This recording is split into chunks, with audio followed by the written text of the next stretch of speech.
Stacking up losses, I'm handing them out, yeah, I had to go delegate. It feel like I'm floating, I'm lost in the moment, I swear I could levitate. They never believed that I would really fly, I had to go demonstrate. I had to set them straight. They hate when you elevate, elevate, elevate. They hate when you elevate, elevate, elevate. Yeah, they hate when you elevate, elevate, elevate. They hate when you elevate, yeah.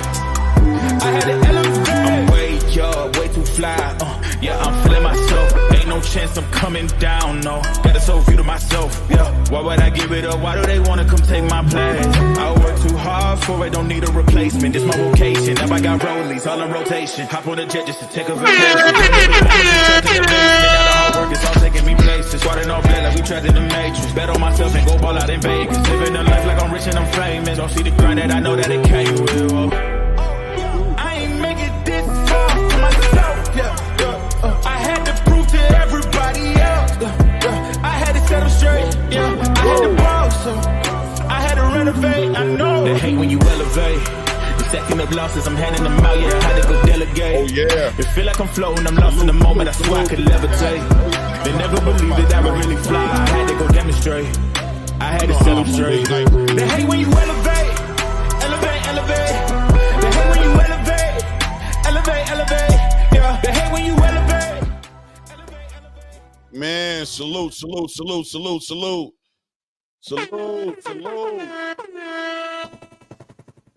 Peace to Claymore Rain in the building. Salute. What's up, Chris Esperon, Dexter Haynes III, RC, Amen, Cheese in the building. Here for boxing in the building. Salute to all you. Thank you for joining Mr. Big Play Ray and Bob and Weaves.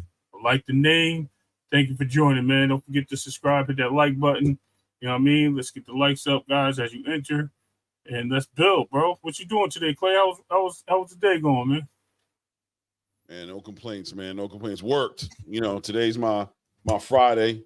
You know, the Mondays always be kind of slow.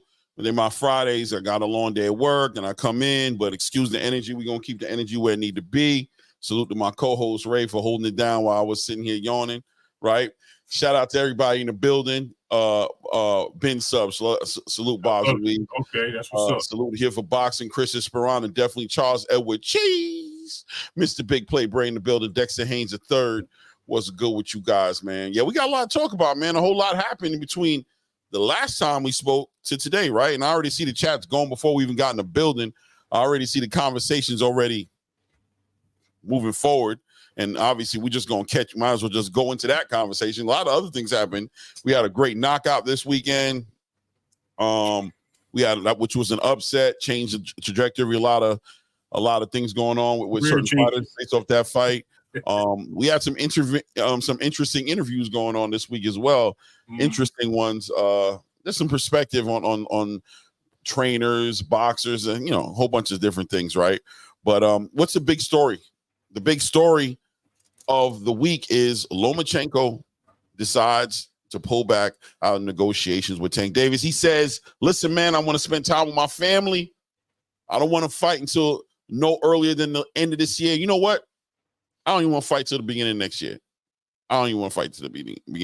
And obviously the space is going crazy, but I'm going to tell you guys my opinion on it. Obviously, Ray going to share his opinion on it.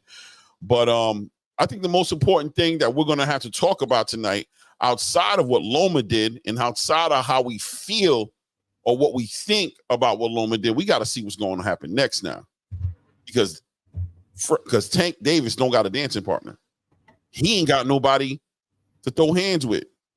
And obviously there's the obvious options out there, but we got people who are still free agents negotiating new contracts. We got all types of things going on, right? We got mandatories, number one mandatories who can make the fight. We got 140 fighters who people want to see him fight that can make the fight. So many options out there. So that's the most important thing, because at the end of the day, these fighters are going to make their decisions on what they want to do, right? For whatever reason, Lomachenko's decided to, step out of his negotiations, whether it's a legitimate family issue. We don't know if he has some kind of crisis going on right now, somebody on their deathbed. We don't know what's going on over there at the Lomachenko household, but he feels it necessary to step off right now. The space is saying, duck, duck, duck, duck, duck. I think it's fair. It could be warranted. What can I say, man? I can't tell people how they feel. You know what I'm saying? I can't tell people how to feel But at the end of the day, Lomachenko has done a lot in the sport. If he wants to take a timeout for whatever reason, I'm going to respect it one way or another. I don't know if I'm ready to call him a duck. I think technically we could say he's a duck, but let's get into it. Let's go into it, Ray. How you doing, by the way, Ray? I don't even know if I asked you how you doing, man. I'm good, man. Thank you. No worries, man. You know, short day. Spent some time with the wife today. You know what I mean? Mm-hmm. Go around a little bit. She on a little vacay, so you know we're gonna spend some days together. We're gonna take the kids to do some fun things. But there's something I do want to say. Mm-hmm. We already was talking about Daffy Duck like a year ago. I want to talk about Donald Duck. You know what I mean? That dude from Ukraine right now. Much respect to him. I respect what he did in the boxing game. Absolutely respect what he did in the boxing game, man. But let me ask you, if we're gonna put this title on him, is it because he wanted to accept the fight and then he decided that he didn't want to? And this is not the first time he's done this. And it's the same excuse. One time it was Bob using the reason and putting it out there, same exact reason for Shakur Stevenson. Now we're using it for Tank. Literally at the time of the fight, it didn't. The first reason was I want to spend time with my kids and I want to fight at the end of the year. And I was like, saying to myself, he's fighting at the end of the year. That fight ain't taking place till November. So what is he talking about? They say, oh no, we want to fight in May. We want to prolong this. Obviously, there's a game plan, Clay. We and you discussed it. You know what I mean? There's a game plan behind this. So is it a duck to a point or is it strategy? I think it's both. You know what I mean? It's not. It's a duck because he turned it down, but it's not a duck in saying he's afraid. You know what I mean, of the fight. It's a strategy. Why? What Teo say? Right? They call Teo duck for Devin because he'd rather fight for one belt instead of going 3 fights for one belt. He could just fight one fight. Tank looking to do the same thing. I'm sorry, Loma looking to do the same thing. Maybe let Tank unify. Now I can fight this guy for and do less work. Hey, seems to be a trend, right? A lot of fighters doing that right now. So, right. Yeah, I think I agree with you. I could just add to it and just say that, yeah, man, I think there's a little bit of both going on. I think when you understand, you know, I think about the Terrence Crawford, Errol Spence negotiations and the way that was working out. And, you know, it just gets to a point where although the space and the fan base may want to call one fighter the A side over another fighter, sometimes that's what it is. But sometimes the fighters know better than the fans do, right? So sometimes a fighter understands, like, you guys may think I'm the B side, but there's something about it not mattering, right? Like once Bud was able to say, you know what, this fight don't even need to happen no more. I'm cool. I've already done what I needed to do. I'll move on. If I'm not going to get what I want to get out of this, I can move on from this. At that point, Errol Spence was left to his own thoughts and his own vices to be like, hold up, man. How much do I want this fight? Sometimes a fighter likes to leave that in the hands of the other fighter to think about a little bit. So Lomachenko, understanding that he's at the age he's at, and keeping in mind, of course, that at the end of the Kambosos fight that happened, Lomachenko already communicated to the space that after the Devin Haney fight, he was already entertaining retiring. He was really on his way out the door at that point, and that his father had the conversation with him and let him know, listen, man, let's go for this undisputed, man. We can do this, man. Let's make a run for this undisputed. So, you know, like any proud son wants to make his father proud. You know what I mean? He said, listen, if you feel that's what we should do, I'm on board. So let's do it. But let's just understand that he already put the feeling in the air that he was already on his way out the door. Yeah. No pressure from him. No pressure. So we don't know how the negotiations went, what it looked like when the management and the promotional teams came to the table and they were speaking on how things were going to be divvied up, when they were speaking on where fights were going to happen, when they were speaking on A-side privileges, B-side privileges, you know what I mean? Size of the ring, you know what I'm saying? You know what I mean? Rehydration clauses. Who knows how many different things came up at the table at the negotiations. But sometimes things get a little complicated where, you know, maybe somebody, you don't know, somebody might be pushing a little too much. And, you know, maybe a fighter like Loma works the leverage he has, which is his own brand, right? What he brings to the table. And he says, if you think it's sweet like that, well, maybe I'll give you, go fight Shakur. We'll go back to the negotiation tables. We'll come back to the table after you fight Shakur. You know what I'm saying? And we can make the fight happen. I need to go spend time with my kids and my wife anyway. Listen, I'm not from here. I'm from Ukraine. We got a war going on back there. I got family back there. You know what I mean?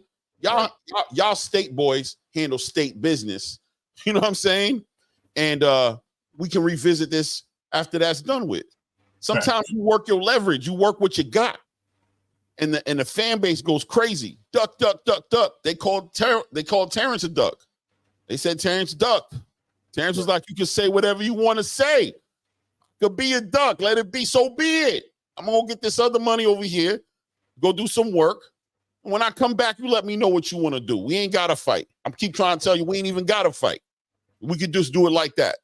And look, hindsight says, what was Terrence even ducking? Right? So I've learned to not pick sides so early in these type of situations. We know that Lomachenko is a great fighter, but you know, he understands that Gervonta Tank Davis is going to be the biggest challenge he's ever had in his career. Most people are picking Gervonta Tank Davis to knock Lomachenko out.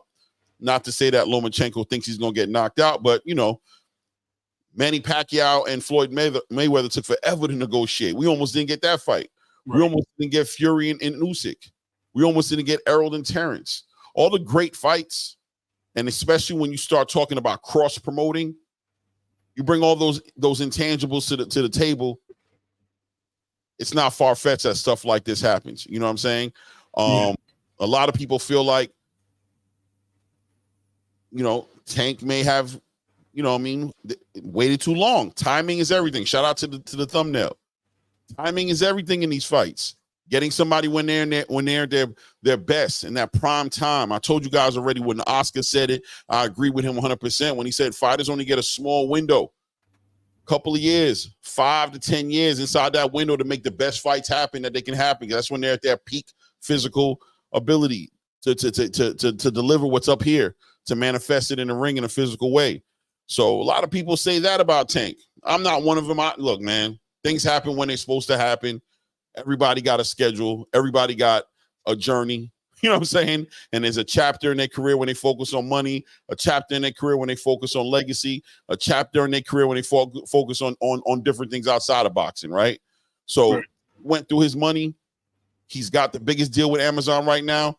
He's in his legacy phase. Lomachenko might be more on the money side of his career right now. Legacy's already legitimately, you know what I mean, locked in for him where he wants to be at. So we got two boxers, two management teams negotiating from two different standpoints, from two different perspectives on how they're looking at this. And we're seeing them clash a little bit.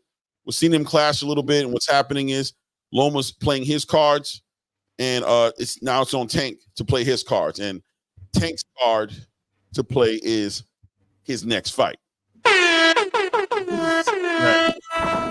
That's what Loma's left Tank with. Time to find somebody to dance with. Who's it gonna be? Who should it be? Who's it gonna be? Tank's got 6 fights left on his contract. He said he already had the fight set out and who he wants to fight. Like he said, he's coming for ninjas. Well, who's the next ninja? A fan wants to know. Ooh, I like that word. I like that. And you know what? Everything you said is 100%. You know what I mean? I don't have to wholeheartedly agree with everything, but I do understand where you're coming from, and I respect it 100%. A lot of those things are legitimate, and at the end of the day, we got to also hold Tank accountable. All these times these fighters were calling him out, his promotional team did something different. You know what I mean? When he wasn't making his fights or calling out his fights, he didn't have his list. I understand that he was letting somebody else handle it. But if you wanted these fights, you should have had these fights then. Because now these fights are outgrowing you. And it's going to look bad because you already did the fights that you had. You know what I mean? Like with the people that nobody wanted to see you fight. Nobody wanted to see Hector Garcia in the ring with Tank. I didn't want to see Hector Luis Garcia in the ring with Tank. Especially that was around the same time Bill had said that he offered him a contract. I don't know what happened with that. I'm just speculating on time frames. Then you have, you know what I mean, Shakur now calling him out. They got into the little tiff. You know what I mean? You got people that said they were calling Tank out when he was at 130. Then he left 130. Was it the dude with the crooked eye he just fought? I don't know why I always forget his name. But anyway, Tevin Farmer, thank you. I always forget his name. That's my boy though. You know what I mean? All these guys said these things. And this is time that we wanted to see Tank fight these guys, but it has outgrown him. You know what I mean? And now he wants to fight him. Not everybody's available right now. Teo's going to 147. Devin's moving to 147. Shakur talking about 140. You know what I mean? How long is that going to take? Are they going to get this fight done now, or is he going to stay? You know, he's going to stay there for it. He said he can do both. Loma's like, bro, this is past me, like you said. You know what I mean? Like, yeah, I get it, but I don't need the unification. I would like it, but it is what it is. So I think it's going to come down to certain things. I would like to see Tank go out, you know, the way he wants in his request. You know what I mean? I would like to see Loma go out the way he wants in his request. And I would like to see Loma and Tank get it on. I think that'll be an excellent fight, especially for the sport. Those are two guys that started in the same division, close in time frame. We wanted to see these fights. They were in two different networks for so long they couldn't get that fight going. And the opportunity finally came, and we get this. It's almost like getting the date you want for the prom, Clay. And she don't show up. You know what I mean? She don't answer the door. You come knock on the door. You got the flower. You got the rental out front. Door. Right. Ready to go. You knocking on the door. Right. Yo, the lights are going off in the crib. I know you in there. Who turned the light off? Y'all doing me crazy. Y'all got me looking crazy outside, man. Right. I'm in my Sunday's best, casket sharp, and she's shutting lights off in the crib, man. The windows, the lights are going off, man. Well, I hear talking behind the door. What y'all talking about back there, man? Come on, man. What y'all talking about? Y'all leaving me out here looking crazy, bro. That's what it is, man. I hear y'all whispered in there. Y'all ain't ish, bro. And it's crazy because we don't know how to deal with it. You know what I mean? Not saying we don't. We can. We're all grown men here and women, ladies. But the funny thing is, whoever, you know, no disrespect to anybody, but you know, at the end of the day, and shout out to Pop Shot Talk. Yeah, shout out to Pop Shot. Shout out to from J Pitt City too, man. Showing the love right there. I was just letting you kind of build a little bit. Loma said, "Mad dog." I thought you said "sad dog" and bounced. yeah. Yo, Jay, that's what I'm saying. This already called him out. Said Shakur already called him out. Shakur took the guessing out the game. Oscar babysitting Zepeda. Tank, Shakur, let's get it. The timeline matched up. Time, baby. The timing, baby. Shout out to the thumbnail. Let's go. Go ahead, man. You know what's dope about that? I'll see. This is what I like about the Shakur tactic. Right. I like the Shakur thing is because Shakur came to the game a year or two after Tank, and he came in off the Olympics, and it was a division apart, bro. It was a division apart that whole time.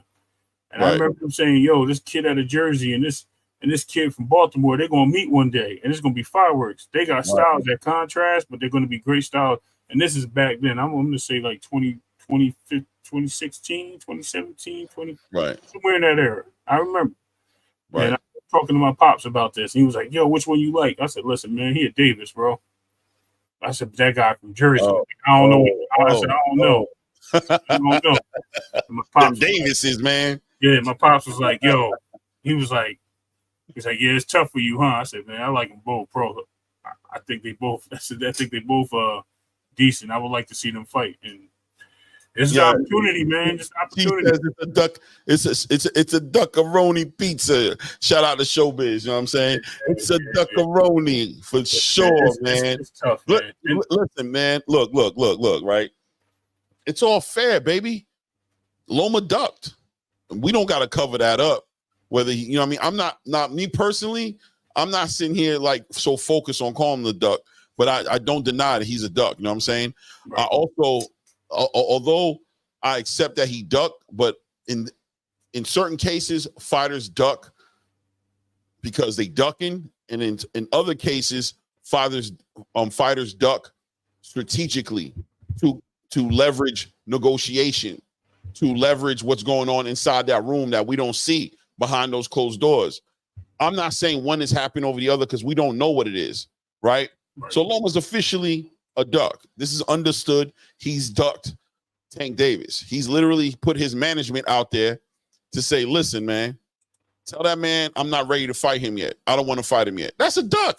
Y'all in the middle of negotiating. You didn't say, oh, man, listen, man, I hurt myself, broken ribs, broken jaw, you know what I'm saying, surgery, unforeseen circumstances. No, you made a conscious decision not to fight this man when y'all told the world y'all getting ready to fight. So this is a duck. This is a clear duck. You know what I'm saying? But the question, and this is a question that we won't get answered until later on when we get hindsight on these type of situations. We're just going to be able to speculate for now. But the question is, first of all, does Loma plan on fighting Tank? A, does Loma plan on fighting Tank? Or is he not planning on fighting Tank, number one? Number two, if he does plan on fighting Tank, what's the strategy behind not fighting him now? If you plan on fighting him in March, April, or something like that, what was the difference between March and April when you guys scheduled it? I mean, yeah, you told us it was your family. Okay. But, you know, a lot of people would say, didn't you know you had a family when you planned to fight? When you planned to fight before? Didn't you know you had one? Right. So we don't know. But ultimately, at the end of the day, one thing I could tell you is sometimes these negotiations, they look different from the outside looking in than from the inside looking out. Sometimes from the outside looking in, it's plain Jane, slam, wham, bam, thank you, ma'am, duck. Oh, you scared? Oh, sometimes behind the scenes, it's like, no, you don't know what they were talking about in that room. They were talking stupid to me. So I talked stupid back to them and said, oh, you think you can? Then do that. Then do it without me. So we don't know, man. It is what it is. You know what I'm saying? But like I said, the most important thing for me, see, I'm easy to let stuff go because I'm like, all right, well, that fight ain't happening. My thing is, what's the next fight going to be then? Is it going to be Shakur? And how's this going to work out? We can get right into the next topic, which is Shakur, because if it's going to be Shakur, Shakur's a free agent. Shakur did Shakur plan on going to the PBC? And if he didn't plan on going to the PBC, because it looked like he was doing a lot of talking with Matchroom, maybe a little bit with Floyd, but I didn't hear him having conversations with the PBC. Not to say he wasn't, but just to say, is it going to change now? Is he going to go to the PBC now? Or even the bigger question, does he have to go to the PBC in order to make this fight happen? Does he have to go to the PBC to make this fight happen? I hear a lot of talking in the space. You know, we spend the weekend, I work the weekend wraparound shift. So I'm hearing stuff. I don't comment on it right when I hear it because I'm busy moving around, working 12, you know, I'm working them crazy shifts, 12 to 14. You know, I mean, we ain't playing no games out here, bro. We chasing the sun down around here. But I hear the space talking. Shakur got to go to the PBC. If Shakur don't go to the PBC, he ducking Tank. Why wouldn't he go to the PBC? I hear all these ultimatums. My question is it that necessary? Does Shakur need to do that? Nope.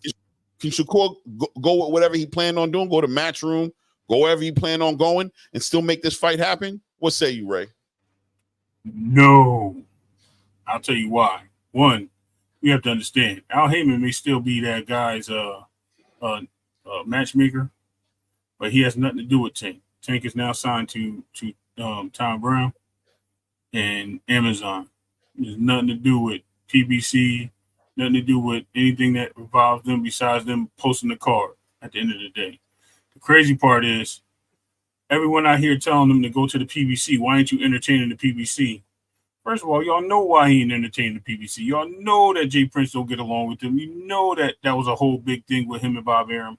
And if he was going to do something like stiff Bob Arum at the time, that would have been a great move. But guess what? There's no point for him going there, bro. He can still get that fight signed with Eddie Hearn. Tank wants to fight. Tank's going to do the fight. Tank said he's going to fight these people. He didn't say you got to come over here. And we all know how the PBC move. They did the same thing. They did it with Bud, and they did it with Canelo. They're gonna bring Shakur in, and they're gonna rematch him against De Los Santos right away. They ain't even gonna play with him with Tank. They ain't gonna put him in the ring with Tank. They're gonna make him earn that, regardless of what Tank wants, because that's what PBC does.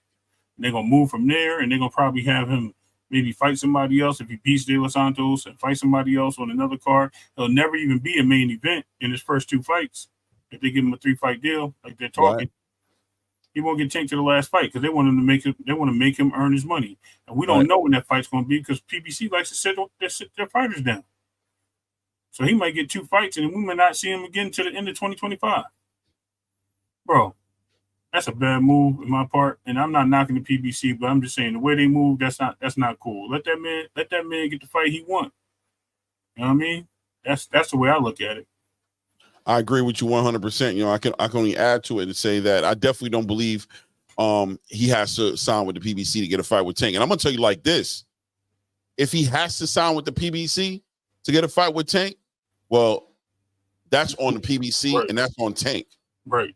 Because Tank said he want to make this fight happen, and if he lets something like Shakur not signing his life away to a promotional company that Tank ain't even signed to, you know what I'm saying, to make the fight, then we getting into our feelings now, right?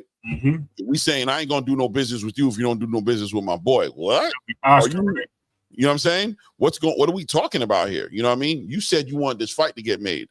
At the end of the day, at the end of the day, thank you, man.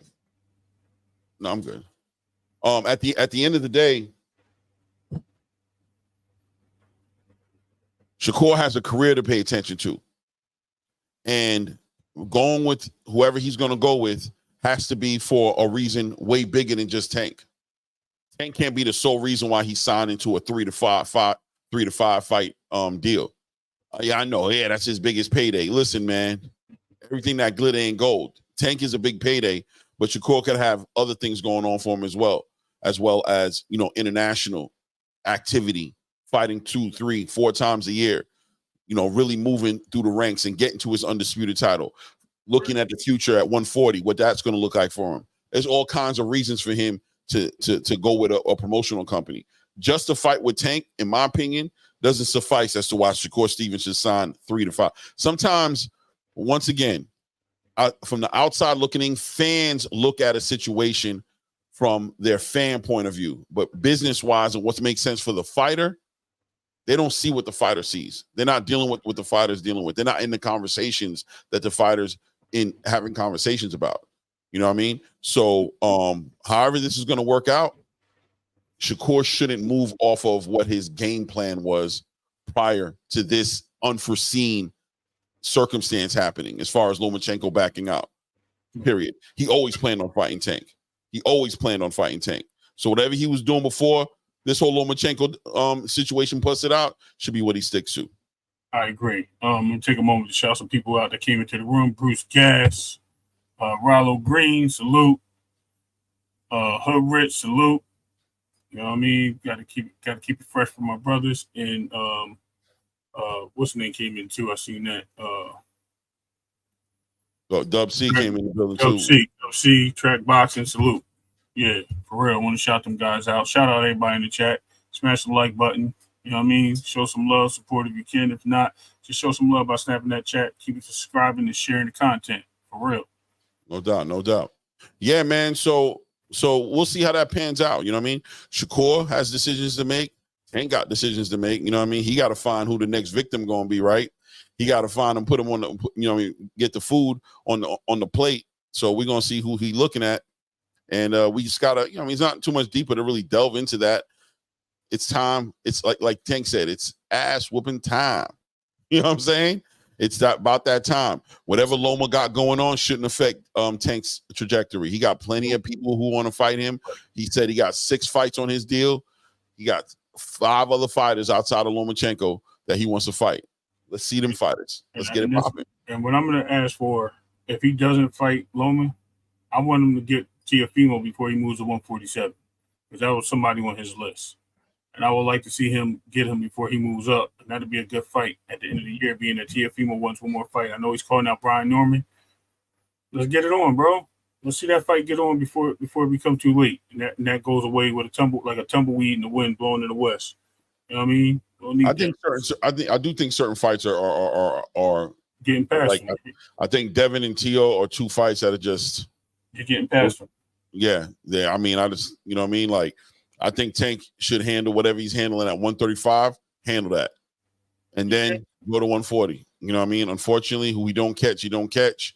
You know, and they're smart over there. They're not going to move outside of their comfort zone. They're not going to, I mean, they'll move a little out their comfort zone, but they're not going to alter, you know how they feel about being A-side. You know what I mean? They're not going to move too crazy. Kenny said it. Yeah, Kenny said he's not going up to 140 right now. I heard him. Right. I heard him. Yeah. You know what I mean? And one more thing I want to touch on. Mm-hmm. Shakur was talking a lot, bro. What he say? What he say now? No. I'm just saying generally. With the last couple of weeks, he's been calling out Tank. So when that paper come across your desk and negotiations happen, I don't want to hear 25%, 50%, 50-50, this, that. Or they chump changing me. Sign your deal with your promoter or stay a free agent. Make this fight happen. I advise you to go with your promoter first, because if you lose, you got somewhere to win. If you lose as a free agent, it's going to be hard to get you somewhere. So that's my suggestion to you. Yeah, 100%. It's up to him to make it happen. And that's why I said timing is everything, right? Like sometimes things happen when you least expect it. You know what I mean? You're not prepared. And right now I know Shakur is dealing with a bunch of potential opportunities on the table right now as far as promotional deals are concerned. And now he has his Tank situation, which it's a gift and the curse. It's the gift with the curse, right? The gift is whatever promoter's looking at him now, they got to be looking at him like, oh shit, he got a Tank fight. We could be involved in that. So that's going to give a promoter even more incentive to kind of like, that kind of puts Shakur's value up a little bit to a promoter. You know what I mean? But the same exact time, it's barbecue time. It's barbecue and mildew time. So you need to hurry up and pick a promoter, because this deal is on the table for how long before people start looking at you like you don't really want this fight. For real. Shout out to Eastside Easy in the building and Battlefield Boxing and MMA. Shout out. Welcome to the chat. You know what I mean? Smash that like button. Wait, Cheese, what do you say? Who's that? Barbecue. Cheese said barbecue and mildew. That's something in the South, man. In the South. I lived in Atlanta. I lived in Florida for a minute. They used to say that all the time, to where I say it now all the time. Time to barbecue and mildew. You know what I mean? Time to ish on the pot. Travel a lot, man. Ish on the pot to get off. Let me see here. Hold on a second here. I read something that was interesting here. He not the A side, and he got to understand. 100%. Oh, I'm sure he understands that. But he don't want to make a play. Okay, that's what I want to say. Cheese said, so it's Tio at 137. You meant 147, Cheese? Yeah, I believe it seems so. like that's what I think he meant. Tio and Devin at 140. No, I think he's talking about catch weight, like Ryan at 137. Oh, catch weight? Oh. Yeah. No. Yes. No. Hold on. He said no. No to which one, though? Oh, fighting Tank at 137. Yeah. And a catch weight fight. I don't think that's what he's saying. He's saying not 147. He's saying 137 catch weight. Fighting Tank. Oh. Right. That's why he put Ryan at 137, because he's referencing that fight that they took. Fight that they had 136. Right. And then they rehydrated to 10 pounds. 146. Yeah. It happens. Yeah. I mean, look, they got decisions to make. You know, Loma really played. That's why I say y'all can call him a duck all you want, but he really threw a wrench. Loma really, no, he did. He capitalized on something. He was like, you know what? I don't care. Like, you know, there's something about not caring, being from somewhere else, not caring, understanding like, yo, back in the day when I wanted to fight, when I was available to fight, nobody was putting no pressure for this fight to happen. You know what I'm saying? Y'all not going to pressure me to do something that I feel like is not 100% my best interest, bro. I'm going to move to where I feel like moving now. Wow. You feel me? This is how I'm going to carry it, period. Vindictive, huh? Listen, bro. Loma being vindictive right now. Everybody got a little petty bone in them when it's their turn, where they're like, yo, bro, hey, bro. Hey, bro. With a goose. Yeah. Oh, y'all mad? Oh, y'all mad? Oh, y'all mad? Oh, y'all mad? Well, you know what I'm saying? I don't even talk English that well. So, you know what I mean? I'm out. I'm going back to Ukraine. I don't even follow social media like that. That's how I'm carrying it. I'm teaching my daughter how to ride a bike. She's 40. But it's okay. That's it. Behind her. You know what I mean? Getting off the training wheels and spend that quality time. You know what I mean? Doing my thing. I don't think the people who are inducting people into a Hall of Fame don't care about your chatter. You heard? So I'm not tripping. You feel me? Facts. I'm not tripping. I'm not tripping. I see y'all when I see y'all. I see y'all when I see y'all. Be ready when I get there. Right. And you and Shakur, y'all can play around, unify those belts. One of y'all gonna win. One of y'all gonna lose. I'll come in and get the dude with the two belts.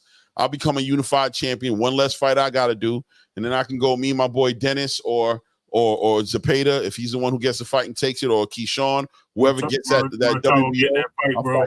I'll fight for him for an undisputed. And I'll be undisputed in 2 more fights, bro. I'm good. Let me explain my theory, Clay, that we was talking about. I said that Barancek fight gonna be Muratalo, right? Why did I say that? Because Keyshawn's too much of a. I believe he's too much of a threat for Loma, right? Mm-hmm. But I think they believe they can beat Muratalla. It's an easy fight. Right, you were talking about that. Right? It's an easy fight for him. They believe that he can go unify with Muratalla, and that'll still be a big enough fight to put. They can even make that a pay-per-view fight because of the access to that fight and they beat two champions. So Top Rank can win there, and they keep everything in house. Smart move. Whereas Williams and Payne is still left outside because Oscar playing games and he don't want to. He want to pick and choose who he want to fight, and he can't make anything happen without an order. You know what I mean? He can ask for it, but without an order, he can't make nothing fight. And only one fight was in order for him. So at the end of the day, Payne look like he on the outside looking in right now. He might have to take that fight with Keyon Davis. KEYSHAWN, I'm hearing there's rumors that KEYSHAWN and Frank Martin, right, are looking to make it happen before the end of 2024, towards the end of this year. And that'd be dope. So that's another fight. You know, KEYSHAWN working his tail off trying to get in this conversation. He wants to be in the conversation. And speaking of KEYSHAWN, he's making buzz. Why he making buzz? People calling him out. People from Jersey that live down south is calling him out, and I'm not talking about Shakur. You talking about Floyd? Yeah. Listen, man. I told y'all when KEYSHAWN was on his ish, when he was talking his ish, I said, why can't he talk his ish, man? He kicked it up. Your man out here doing interviews. He getting into it with different coaches. He talking to Kenny. He talking to Floyd Scofield Sr. He talking to Ryan. He talking to the boxing space. He talking to everybody, man. He saying Frank could get it, Tank can get it, Schofield could get it, Andy Cruz could get it. You know what I mean? Abdullah Mason could get it. He like, listen, man, we gonna fight. And I know for some people it was cringe, but from my point of view, it's like, listen, man, he putting himself in the conversation, man. He's saying he's doing what he gotta do. You can not like it, however you feel about it, but he doing what he gotta do, bro, to get himself in that conversation, man. He doing what he gotta do, bro. And I respect it. I respect it. Period. I respect 100%. Yo, listen, you know me. I'm big. I'm not gonna say I'm a hater, but I'm very hard on Keyshawn Davis, another Davis member of the family. You know what I mean? So very hard on him. He that cousin that he annoyed me sometimes. You know what I mean? He always do the cookouts, runny nose, won't tie his shoes. Always end up on my team as the last person picked. But guess what? It's cool. It's cool. We still love him. You know what I mean? So KEYSHAWN doing his thing. I ain't gonna take anything away from him for what he's done in the boxing game thus far. But I love the way he handled himself when he was on. Shout out to Mill City. When Mill City brought him up and Mr. Scofield Sr. And I like what. Shout out to Dean by all means too, man. When he called that man. I didn't hear it. He called him an Earthman. He said, "Now I know who Bill was talking about when he called you an Earthman." Okay. You know what I mean? So I was like, wow, he called him an Earthman, right? So the Earthman out there saying all types of crazy nonsense, talking about this dude was 180 pounds, Tank. Talking about he said Tank. Listen, he was saying. I mean, Tank admitted one time, I think when he was with AB, that he came in, he was walking around like 172 or something like that. You know how long ago that was? You know what I mean? That was a long time ago.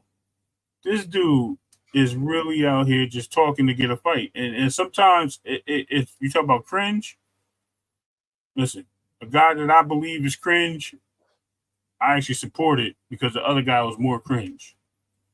Like, it was terrible, bro. I'm like, yo, this is a grown man. He wouldn't even let him talk. He wouldn't let nothing come out. Bro, it was like, I'm like, bro, this dude is like I ain't gonna say nothing. I ain't gonna use the terms I want to use. That's what it is. You know what I mean? But at the end of the day, man, listen, man. Oh, you better hope your dad don't write a check your ass can't cash. Well, listen, Zab let him know. Zab said, listen, man, shout out to you. Everything you doing, we love it. But, you know, this platform is big enough to where a lot of people heard this conversation today. And you done put a crosshair on the back of Floyd's Junior's on Junior's backside. Right. And a lot of people going to come and find out what that smoke is about. So, you know, and Floyd Sr. responded correctly and said, listen, man, that's what we're here for, man. All the big smoke. So all the big smoke need to come. So listen, man, if you can back up the talk, Walk the walk. Listen, man, it is what it is, right? I do think that Floyd Sr., you know what I mean, Floyd Scofield Sr., you know, in my opinion, he was getting a little emotional, getting kind of out of character, out of pocket a little bit, getting into it. KEYSHAWN, you're not the fighter. You know what I mean? You the father, you the trainer, you a promoter. You're not the fighter. You know, everybody got on top of Bill Haney's head for talking crazy. You know what I'm saying? So, but at the end of the day, look, man, if you could back it up, we can make it happen. In a minute, Dub, we got like 2 or 3 more topics to go through, and then we definitely gonna throw it out there. But, you know, listen, man, Floyd Sr., he feels that his son is the best. He's passionate. He feels his son is the best, man. He trained him ever since he said he was been training that kid ever since he was 2 years old. That's what he said. He said been boxing ever since he was 9, 8 years old. You know what I mean? Boxing. You know, there's something about watching your young bull. You know what he got. You've seen his development. You've seen where he be on. So at the end of the day, he's going to be passionate about Floyd Scofield Jr. business. That's what he's going to do. That's what he's going to do. What's up? It's like me. I coach Little League. It's like the dad on the other team just getting mad and trying to attack my kid because he had a home run off his son, bro. It's crazy. It's unnecessary, bro. You know what I mean? Just say, yo, let that man talk. Let that man, y'all want to do it, get in the ring. And then you tried to kick, you know what I mean? Talk about H2O and he just was all over the place. He's emotional. Yeah, he's emotional. He's emotional. You know what I mean? But when it comes to I understand. He's trying to he's trying to get in the fire. How's he doing it? He's trying to take plays out of the dad's game playbook. You know what I mean? Bill Haney. When it comes to your son, bro, that's why I say, man, when it comes to your child, bro, listen, bro, they ready to snatch the mic. Chavez Clay, they ready to snatch the mic. Listen, man, when it comes time to your blood, it's just a whole different energy than when it comes like just a client of yours, right? Like if Floyd Scofield, like you see how Bob Arum is about his fighters, you see how Eddie Hearn is about his fighters, you know what I mean? You see how who else would I put in? Even Frank Warren, or you know what I mean, people who they're not related to. They just like, hey man, let those fighters talk it out, let them get it in, let them do their thing. You know what I mean? That's how he feels. That's how he feels. It's all good. You know what I mean? But when it's your son, that energy be different. You really be feeling some kind of way. So when you speak, you may get out of you may go a little far. You know what I'm saying? Right. People are knocking your son for whatever reason, and you happen to know something that we don't know. Like Zab said to him, you in there with those sparring sessions, you see him sparring these guys. You feel like you see things we don't have no opportunity of seeing. So you commenting on that. That's cool. That's what's up. But at the end of the day, the crosshairs where the crosshairs at now. The focus is on, you got a lot of people who's going to focus on finding out what that smoke is about. And that's what you said you're asking for. So be it. You know what I mean? So be it. Yeah. Yeah. Speaking of Floyd Scofield Jr., what do you think about his comments on about H2O and the reason why he got at H2O so hard and things of that nature about his, you know? Yeah, well, you know, those things to me are personal, you know what I mean? His child, his baby mama, you know what I mean? Whatever else was said, you know, when the fighters get into each other, I got no problems. Whatever they doing with each other, whatever they saying to each other, it's building up to a fight. I ain't got no issues. Nobody's going, you know what I mean? I don't know what H2O said. I'm just hearing what Floyd Scofield said. I didn't hear the words. I don't know exactly what he said word for word. I don't know if he might not have meant it directly like that. Maybe I have no idea. Right. I have no idea. You know what I'm saying? But at the end of the day, as long as a fight is working on getting done out of it, come up out of it, as a fan, that's what I'm here to see the fight happen. And I hope that's what's getting worked out. And not to segue out too early, but you know, the Scofields are doing what the Scofields do. I think tomorrow night, more than likely, we'll probably get way deeper into it because I ain't gonna front. I want to be real clear-minded about it. But yeah, Senior out there talking a lot. He's talking a lot, man. He had a lot to share on Mill City the past couple of days. He's really been sharing. He's been getting into it with fighters. He been knocking people. Tank walking around at 180. Tank got his weak to the body. Tank, you know what I'm saying? Tank is easy to be beat. You know what I mean? You just gotta know how to do it. You know what I mean? Like, I don't know. You know what I mean? KEYSHAWN, you know what I mean? When you gonna send the contract, I mean, like KEYSHAWN said, I had to agree with KEYSHAWN. Since when do fighters send contracts, especially not A-side fighters who ain't them? We don't send contracts. It's you know who. So it's either gonna be Bob or it's gonna be Oscar De La Hoya. It's gonna be the two promoters involved in the fight putting the contract out there. And you know, calling out him and KEYSHAWN got into a real heated situation, but it is what it is, right? Right. It is what it is. Do you want to segue into the news that just broke, or which one? Shaki? The other one, since we're talking about Top Rank and Golden Boy. Oh, you talking about Turkey? Yeah.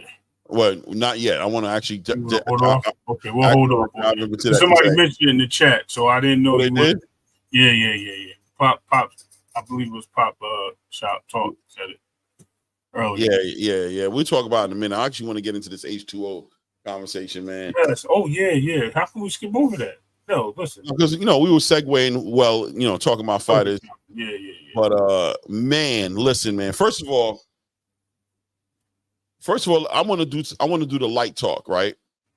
I want to do the Jake Paul, Mike Perry talk. And I also want to do the Jake Paul event talk, because I'll be honest with you, when Jake Paul put these kind of events together, it helps a lot of boxers out, bro. He's doing a good thing for boxing. I know people get upset with him, not fighting real cruiserweights or real boxers and fighting these MMA fighters and doing the way he's doing them. But the event is not about him, from my point of view. He's just participating in the event, but it's about his fighters. It's about Amanda Serrano, right? It's about H2O. It's about all those fighters on the undercard that get an opportunity to really show their talents. You know what I'm saying? That wouldn't have gotten the opportunity. Who they're not working with Top Rank. They're not working with the PBC. They're not working with Golden Boy. They're not working with Matchroom. You know what I'm saying? So he gets an opportunity to do that, and at the same time get in the ring and fight somebody who's on the level he feels like he can compete at. And nobody should be looking at a Jake Paul fight talking about, we know Jake Paul ain't gonna be no champion. I don't care how much he says he's gonna be a champion. Listen, man, I don't see it happening. If it happens, God bless him. But Amanda Serrano, H2O, Prince Body, you know what I'm saying? All those fighters who are on that he's managing, that he's helping push forward, that's what he's helping doing with those events that he's putting on. Now, shout out to Jake Paul and Mike Perry. Mike Perry came with the dog in him, you know what I mean? He tried to do something, but that man had no business being in no boxing ring with nobody who's been training boxing. And can we also shout out the fact that he sells out? His pay-per-view numbers is crazy. Yeah, to build 17,000 people in the building. Bro, that's another thing I would like to shout him out for. I mean, like, at the end of the day, I get it, but listen, a fighter wouldn't be doing themselves the biggest disservice in the world signing to MVP. Right. It's not, I know y'all might not look at it, but I'll tell you what, man, if you put in a fighter right now, go to Mayweather Promotions or go to MVP, I think it's a legitimate argument. I think there's pros and cons of both. Right. I think you got to lay it all out on the table and make up your mind which one you want more. I don't think, you know what I mean? It's a landslide one way or the other, because if Jake Paul's putting on events like that and you get to be on a card like that, it's easier to negotiate. It was sold out with Shadeja Green fighting. Yeah. The crowd was banging. Like, it was crazy when she was fighting. That was on the undercard. That wasn't even on the main card. Right. That wasn't even on the main card. That was in a pay-per-view fight. Like, yeah, that's what I'm saying. Yo, the crowd was, the dude doing something right over there. I mean, he's working with the right people. Shout out to Jake Paul and the boxers he has over there in camp and doing the thing over there, man. Like, shout out. Jalil Hackett really entertained going over there. He said it. Yeah. He really thought about it. He was like, oh, no, I'm going to go with Eddie. You know what I'm saying? But he really thought about going over to MVP. He said it. You know what I'm saying? He looked at it with a serious eye, because those events are going to blow people up. Because when you're talking about right now, Shakur Stevenson negotiating with, let's say, a Frank Martin for a fight, Shakur's going to be able to be like, yeah, bro, I'm going to put you in front of 15 to 17,000, 18,000 people, bro. Right. You know what I mean? You're going to get paid. We're going to headline it, and Jake Paul's going to co-headline it with, you know what I'm saying, Bruce Lee, whatever. You know what I'm saying? And people are going to show up. The pay-per-view is going to sell. We're going to get points on the pay-per-view. We're going to get big guaranteed money up front, and we're going to be in front of a large crowd. that adds to Shakur Stevenson's value and the leverage he has in the negotiations with any fighter. Right. When Jake Paul is able to manifest that type of viewership on a fight, we got to think about that. That's deep, you know what I mean? So definitely shout out to Jake Paul and MVP and what they're doing over there. As far as him and Mike Perry was concerned, we don't need to get too deep into it. Mike Perry shouldn't have been in the ring. He got pieced up until he couldn't take it no more. We watched it. He got battered. You know, on with the next one. Jake Paul, from what I understand, as far as his next moves are concerned, is potentially, well, Mike Tyson's what he has his eye on, but we know Mike Tyson has some health issues as far as stomach issues are concerned. So that could flare up again. If that does, it looks like they're trying to keep Cesar Chavez Jr. on ice for him. And I think that, what do you think of that fight, Cesar Chavez Jr. versus Jake Paul? Julio Cesar Chavez Jr. need a lot of conditioning, bro. He need a lot of road work.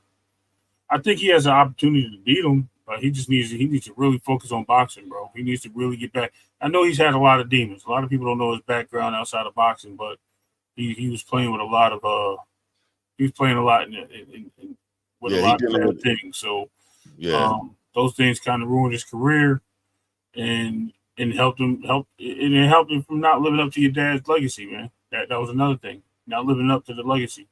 And now look at him. You know what I mean, he's fighting on these cards, and he likes it. You know what I mean? He got a little paycheck for coming up there, and he'll be the next guy to go down. Why? Because he's a legitimate boxer.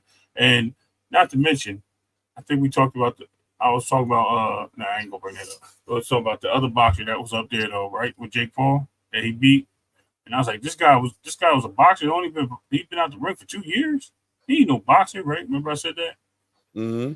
Bro, Julio Cesar Jr. needs a lot of training, bro. He needs to find himself a good coach. He needs a lot of training. He needs some road work. He needs discipline. He needs to make his mind up on what he plans on doing and what he's willing to do to get there, because he has the name. So I know he has access to the best, right, trainers or whatever have you out there.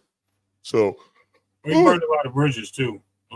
He just needs to make a decision for himself. But as far as him and Jake Paul fighting each other, listen, man, I think that'll be a somewhat competitive fight. It could be a somewhat competitive fight. Jake Paul knocks out Julio Chavez Jr. That says something for Jake Paul. It's a win. It's a win-win for Jake Paul. It doesn't hurt him. What is there to hurt? He's not doing anything significant. You know what I'm saying? He has no. What does it hurt at the end of the day? Jake Paul almost has a Tank Davis type of energy as far as like whoever he fights, people are gonna come see it. Right. It don't matter who he fights. Whoever he decides to fight, people are gonna come see it. He had a response from Pereira, and he had a call out from one of his fans in the stadium that's been doing some boxing himself, former NFL player Le'Veon Bell, who's been KOing people. Say, yo, fight me next. Which would be a good fight. I would like to see that. I think Le'Veon Bell actually got, he's been showing that he got that work in the ring, bro. Bring him on. You know what I'm saying? So just make sure the undercard is fire. And we good. Just make sure the undercard is jumping. You know what I'm saying? And we good, bro. Get who you got to go get. That's your business. We don't take you seriously like that. You know what I mean? That's not to be rude. It's just being honest. When it comes to you inside that ring, we ain't looking for you to do nothing special. We'll watch it. We're assuming you're going to knock the guy out who you pick. So, you know what I mean? Everybody likes to see a knockout, but just make sure the undercard is where it needs to be. And we're good to go. Salute. You know what I'm saying? You did your job. If you get Shadasia Green versus Quote. Yeah, that's a fight that got to happen. Shadasia versus Clarissa, it's got to happen. Right. It's got to happen. Right. Big Sarge says Jake Paul beating Chavez Jr. doesn't move the needle. I agree with you, Big Sarge, but I don't think Jake Paul is here to move the needle. No, he's there to get exposure for the spots. Yeah, I think the idea of we got to watch these fighters through the right lenses, right? We got to make sure our lenses are cleared, put them on and look at them the right way and understand that who's looking for Jake Paul to move a needle? Right. What needle is he supposed to move? and Clay, actually, on contrary, he actually has. So let's put this in perspective for about 5. When did he start fighting? About 5 years ago or 3 years ago? About 5, right? Yeah, I say about 4 to 5 years ago. Okay. So let's talk about the casual fan base. They weren't really watching boxing no more. Jake Paul actually brought boxing back to the mainstream, believe it or not, in this celebrity thing. Him and his brother in KSI, another one. brought it back to his mainstream with this celebrity boxing and had the casuals. Salute, Mazuma. You know what I mean? What's up, Mazuma? They had these casual fan base jump back into the field saying, "Yo, I think Jake can beat this guy. Jake can beat Canelo," and because they fantasize who they know, especially the younger fan base. You know what I mean? That only know the internet and things of that nature and who these guys really are. Because I didn't even know who they are. I found out about Jake Paul to a guy that used to work for me in the warehouse. He was like, "Yo, he about to fight this dude." And I was like, "I don't know who that guy is. Who is he?" And he's like, "Some internet star." You know, I was like, "Oh, word." But if you think, what's up, AK Crowder? Salute. Thank you, man. Peace and blessings. So what he said, I ain't buying it. But it's okay. You ain't got to buy it, bro. But I'm just telling you that I think he did bring a lot of this like the casuals back, especially when he had his brother fight Floyd. That was a big marquee matchup there. So things like that happen, bro. I got a microphone like Salute, Mazuma, for show, bro. There you go. Listen, I'm working on it, Mazuma. Yeah, I'm trying to come up and see the mic, man. I'm trying to come up.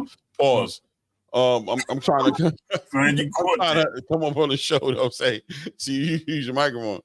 Yeah, y'all got me on this pause game crazy right now, bro. That's what y'all got me crazy on this pause game. Wow. Yeah. Go ahead, though. You was building. No, you good, man. I finished. Okay. Yeah, but I mean, but Big Sarge said, that was crazy. I know, bro. What's up, Lance? He said, "Hey, yo, you know what I mean? We still in Philly. What we doing here?" That was his said crazy. Charles said that was insane. I know, bro. At least I caught myself, man. But look, Big Sarge said, I thought Jake Paul was trying to be a champion. Listen, man. He gonna say whatever he gotta say. But we know inside this space, inside this room, where boxing lives, ain't nobody looking to Jake Paul to get no championship belt, bro. You want it to be one way. Come on, bro. Ain't nobody doing that. We know what time it is. Man, I don't want it to be one way. Stop. Listen. Stop saying that. Nobody looking to hear that, bro. Jake Paul is here to entertain, pursue his own dreams, do whatever he feels like he needs to do. That's what's up for Jake Paul. It's the cards, man. It's the cards he's putting on, man. It's Amanda. It's H2O. You know what I'm saying? It's all his fighters that he's bringing up to the table. All promotion. He's giving fighters an opportunity. That's what his purpose is, man. That's what his purpose is, man. And if he could bring in a real fight, God bless him. You know what I mean? But ain't nobody here got their hopes up on no damn Jake Paul to be no conversation about no damn championships, man. Nobody care about that. We ain't studying him for that, man. You know what I mean? No. Go get Alex Pereira, you know what I mean? Right. I'm down to see that. You know what I mean? I'm down to see Alex Pereira. He waiting too. He got out the Lamborghini or whatever that was the other day swinging. Like, yeah, bring it on. He right now, he in the weight class where he's supposed to be talking about David Benavidez. He's supposed to be talking about Jai Patai. He's supposed to be talking about some real killers. He ain't talking about them guys. We know he not. So let's leave him where he's at, and let's give him props for putting on those events. Shout out to Amanda Serrano. I'm moving it a little bit, right? Shout out to Amanda Serrano for putting that ass whooping on Shorty, who wasn't even supposed to be in the ring with her as well. So Amanda says she's the GOAT, bro. Amanda says she's the GOAT. Right. She sure did. Shout out to HLD, right? By the way. Shout out to HLD. I heard him. Oh, no. I heard him on. I'm just gonna tell you what I heard. He spoke some real facts on that on D Block channel. If y'all not familiar with D Block, he always comes in the chat. He says facts. He's over on Twitter. You know what I mean? But I heard him. I was like, yo, he actually dropping them dimes right now. So at the end of the day, yo, Serrano really does have more weight to hold for being a GOAT, even though Clarissa invented the word. Well, yeah, I've always said that. I said that. Yeah, one second. I got you right now. We can open it up. Look, at the end of the day, dog, Amanda Serrano. At the end of the day, Amanda Serrano. There you go, Mazuma. at the end of the day, I've always said I thought that she was the more accomplished fighter. You know what I mean? Like Clarissa's got these belts and everything, but she's done it in a little bit of fights. She doesn't have any knockouts for real. She got one stoppage. She's not, you know what I mean? Look, Clarissa's just, she deserves to be celebrated. She, you know, she deserves to be celebrated. Right. All right, Hood Rich. She deserves to be celebrated, but they're not in the same weight classes. There shouldn't be no competition to the point to where Clarissa can't celebrate Amanda Serrano for doing her thing. And I'm sure Amanda Serrano celebrates Clarissa Shields for doing her thing. You know what I'm saying? But Amanda Serrano's done a lot, bro. She's done a lot in the space, bro.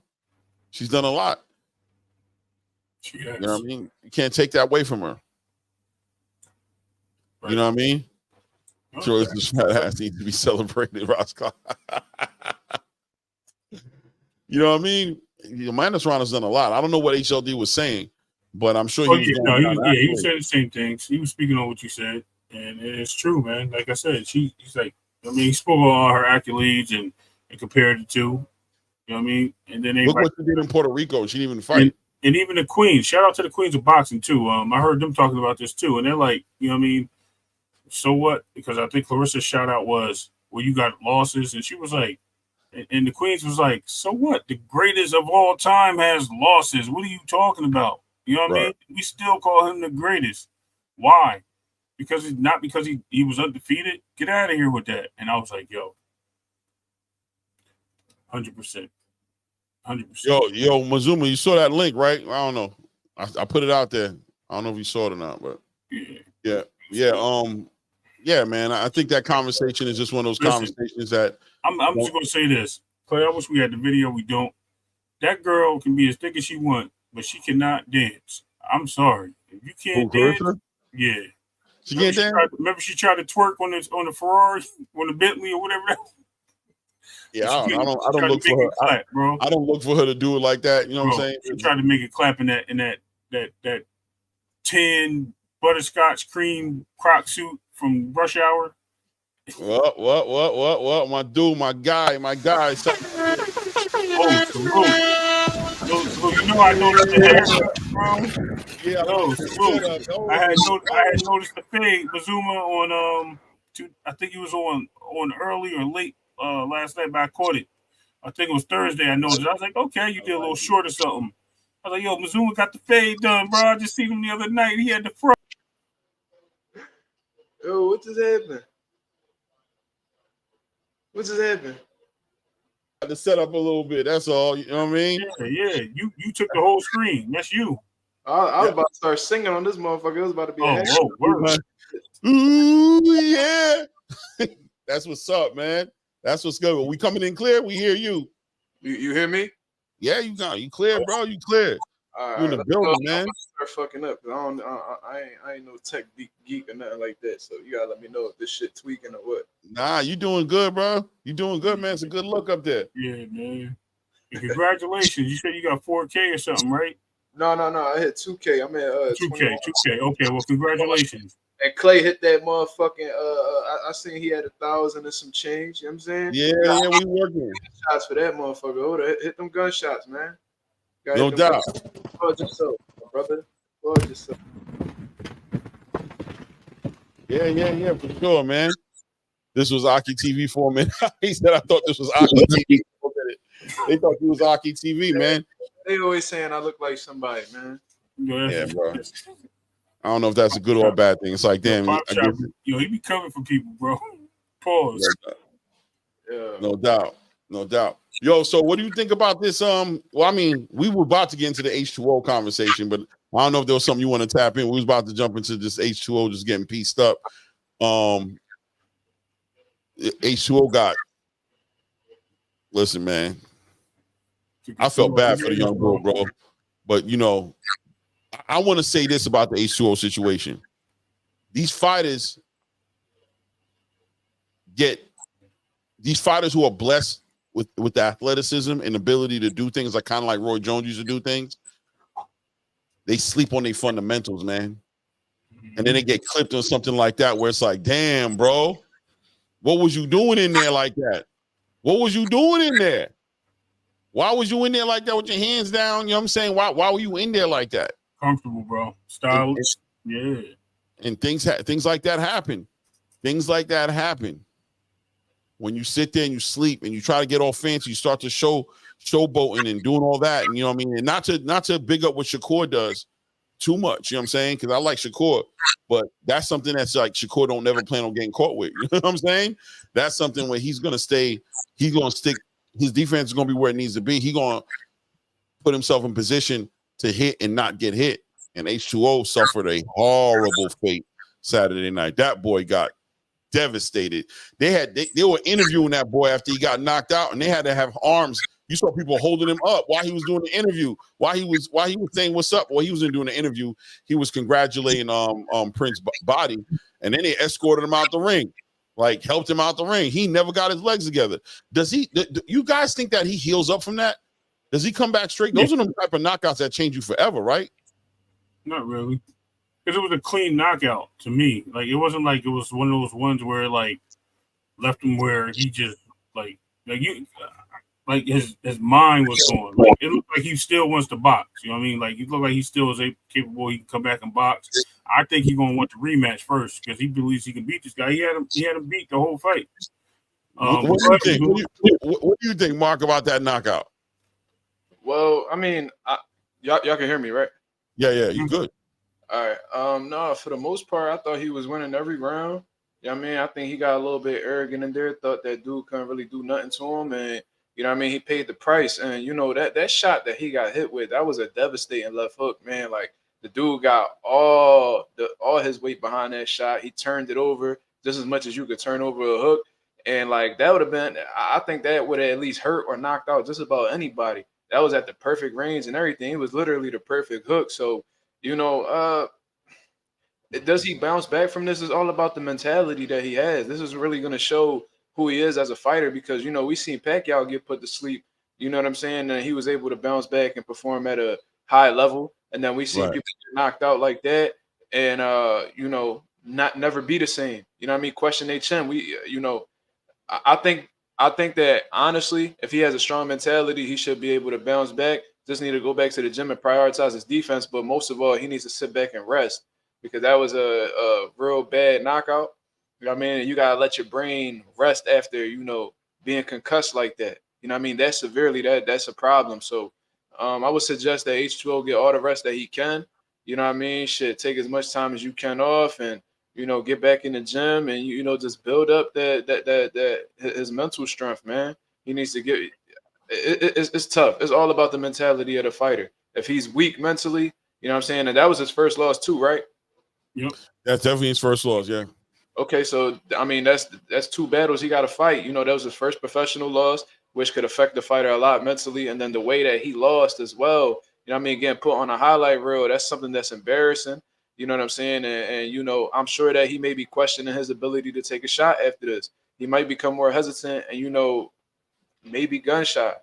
You know what I mean? So it can affect the fighter in a lot of ways. We just gotta we won't really know until, you know, he bounces back, and that's if he bounces back because I've seen people get knocked out like that and never come back to the sport. Well, so great. Not 1 second, right quick. But let me ask you this, Mark. As far as like, all right, we talk about mentally, but you don't think a knockout like that, like he was getting punched on after he was asleep. You know what I'm saying? Like he was gone, he caught some shots. You don't think physically that could mess with his ability to take punches? Like, you know what I'm saying? They say people get like their jaw get cracked. That's what they say, right? Like you get knocked out so bad that you're super sensitive to get knocked out again if you get hit. How does that work in the boxing game when you see somebody like that get hit like that? Well, it all depends on, you know, like we seen Roy Jones get slept by Tarver, and his ability to take a punch was never the same. So I think it goes by case basis. You know what I'm saying? Because and I think the weight cut had a lot to do with, you know, Roy Jones being punchy and shit like that, going back down from heavyweight to light heavyweight, and, you know, taking a lot of water out of his system. I think the weight cut had more to do with him being chinny more than anything. But you know, I think what takes a toll on fighters more than anything is accumulating damage throughout the rounds. I think that this is like best case scenario in all honesty, because when you getting put out like that, you're not really taking much damage. It's just you sleep, you know what I'm saying? And then what what it affects more than anything is the mental. So I mean, it's a possibility that he may become chinny after this. But what really destroys fighters and messes up their ability to bounce back is the long rounds where they just constantly taking punishment. Like when you talking about Wilder Fury 3, we know based off of his performances afterwards that Wilder was never the same. He wasn't able to perform the same. I think Fury took a lot of damage as well, and I think that's why, you know what I mean, he hasn't been performing to the best of his ability. There's a lot of fighters who, you know what I mean, they accumulate a lot of damage throughout these rounds, and then the next fight, you know what I mean, they become shot. Like we've seen it happen. So I think that's what takes a toll on fighters more than anything. And, you know, again, put to sleep with 1 or 2 shots.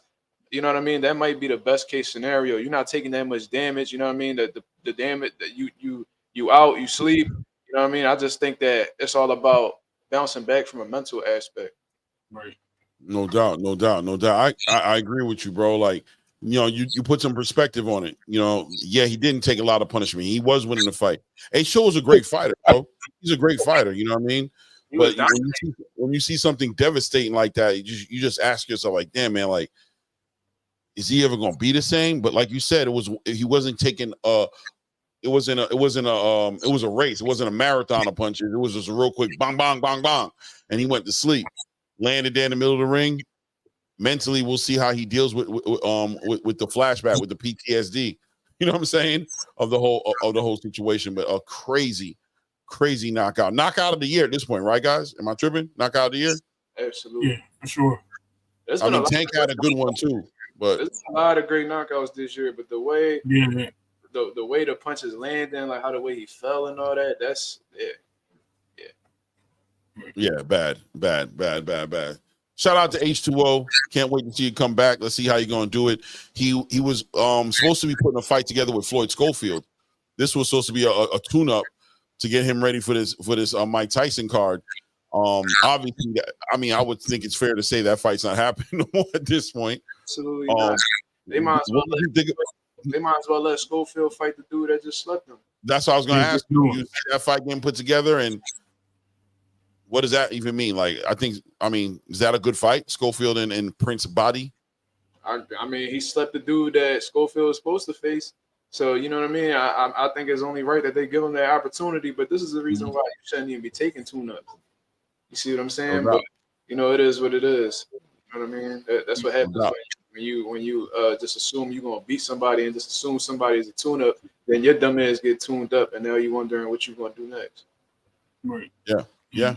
And what's his name? Prince Body, right? So Prince Body, I think that is a good matchup with Floyd Scofield. I think actually he style wise that makes a really good fight for Scofield, and I think he can actually even get some good shots in on Scofield. He doesn't fight the same. He doesn't box anymore. He's more of a brawler. So the way he attacks, that's going to be interesting to see how he handles this fight. So this could be a really good, interesting fight with Body, and we'll see how that goes if that does happen. Clay. Yeah. We'll see how that happens. We'll see the opportunity. Let's see if Schofield. Do you think Schofield still takes that fight? Like Schofield, you don't see no money in it. I mean, I don't know. It depends on what his daddy say. His dad got a whole lot of confidence in his son, and you know he always make like his son can't be faded. So why not take that opportunity? Show us what your son really built like. Y'all calling out KEYSHAWN, y'all calling out Shakur, y'all calling out all these top dogs. Why don't you go and face that man that just slept the dude that fucked up your fight? yeah, and it's a big card. It's a big card at the end of the day. It's going to put a lot of eyes on you at the end of the day. So Floyd Scofield's situation, he's still a Golden Boy fighter, right?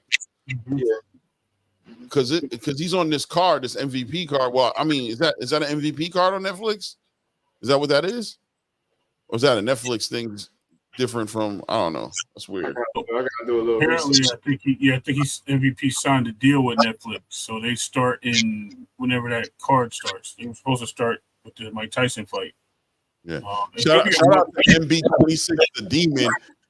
When Zuma, you got somebody holding you down, bro. It's a little respect, King. Respect, King. That's what's up. You know what I'm saying?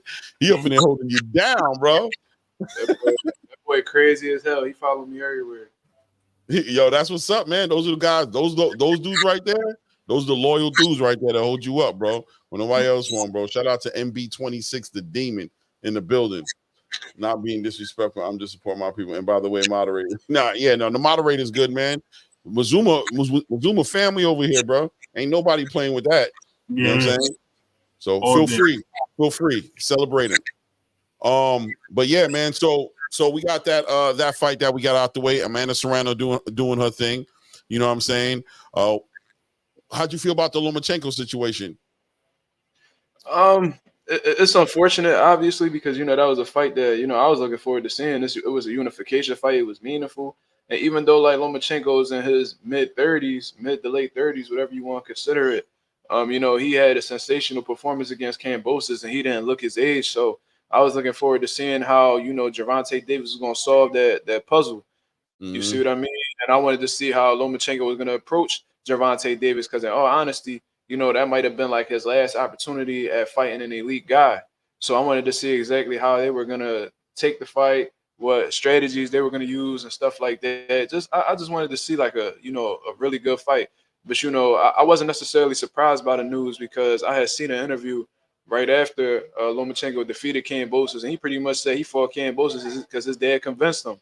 Like, he made it seem like his heart not in it no more. Like, mentally, he's tapped out. So, I was a little bit concerned from right there, but I was thinking like maybe the money that he would get from the Gervonta Davis fight will be more than enough to make him consider that. And, with them having previous history and wanting to fight Gervonta Davis, I thought that he would have considered that. But obviously, based off of what his manager's saying, that, Loma really don't need no money. You know what I'm saying? And he's not really pressed about boxing right now. It seems like what he said in that interview was pretty truthful. And he says that he doesn't want to get back into training until later this year. So I'm assuming that, he probably won't be fighting until early 2025, which doesn't, fall in line with Gervonta Davis's schedule. And Gervonta Davis don't wait for anybody. He going to do whatever the fuck he want to do. You see what I'm saying? So, it's unfortunate, but at the same time, you also got to take into consideration that, Gervonta Davis did the same thing early in their career when they was in the 130-pound division. So, I had made a video yesterday saying whether it was karma or not, but, it is what it is. You know what I mean? Gervonta didn't want to fight him at one particular time. Maybe Loma's looking at it like, you ain't want to fight me at 130, so now I ain't going to give you an opportunity at 35. I don't know exactly what his approach is from that aspect. Maybe he is tapped out from boxing, or maybe he just don't want to give Gervonta that opportunity because Gervonta didn't want to give it to him when they was both champions at 130. You know what I'm saying? Maybe he felt like Gervonta trying to catch him slipping. You know what I mean? And he could have easily caught Lomachenko while he was at his peak. So I don't know exactly what Loma's thinking, but it's disappointing nonetheless, but it's not surprising.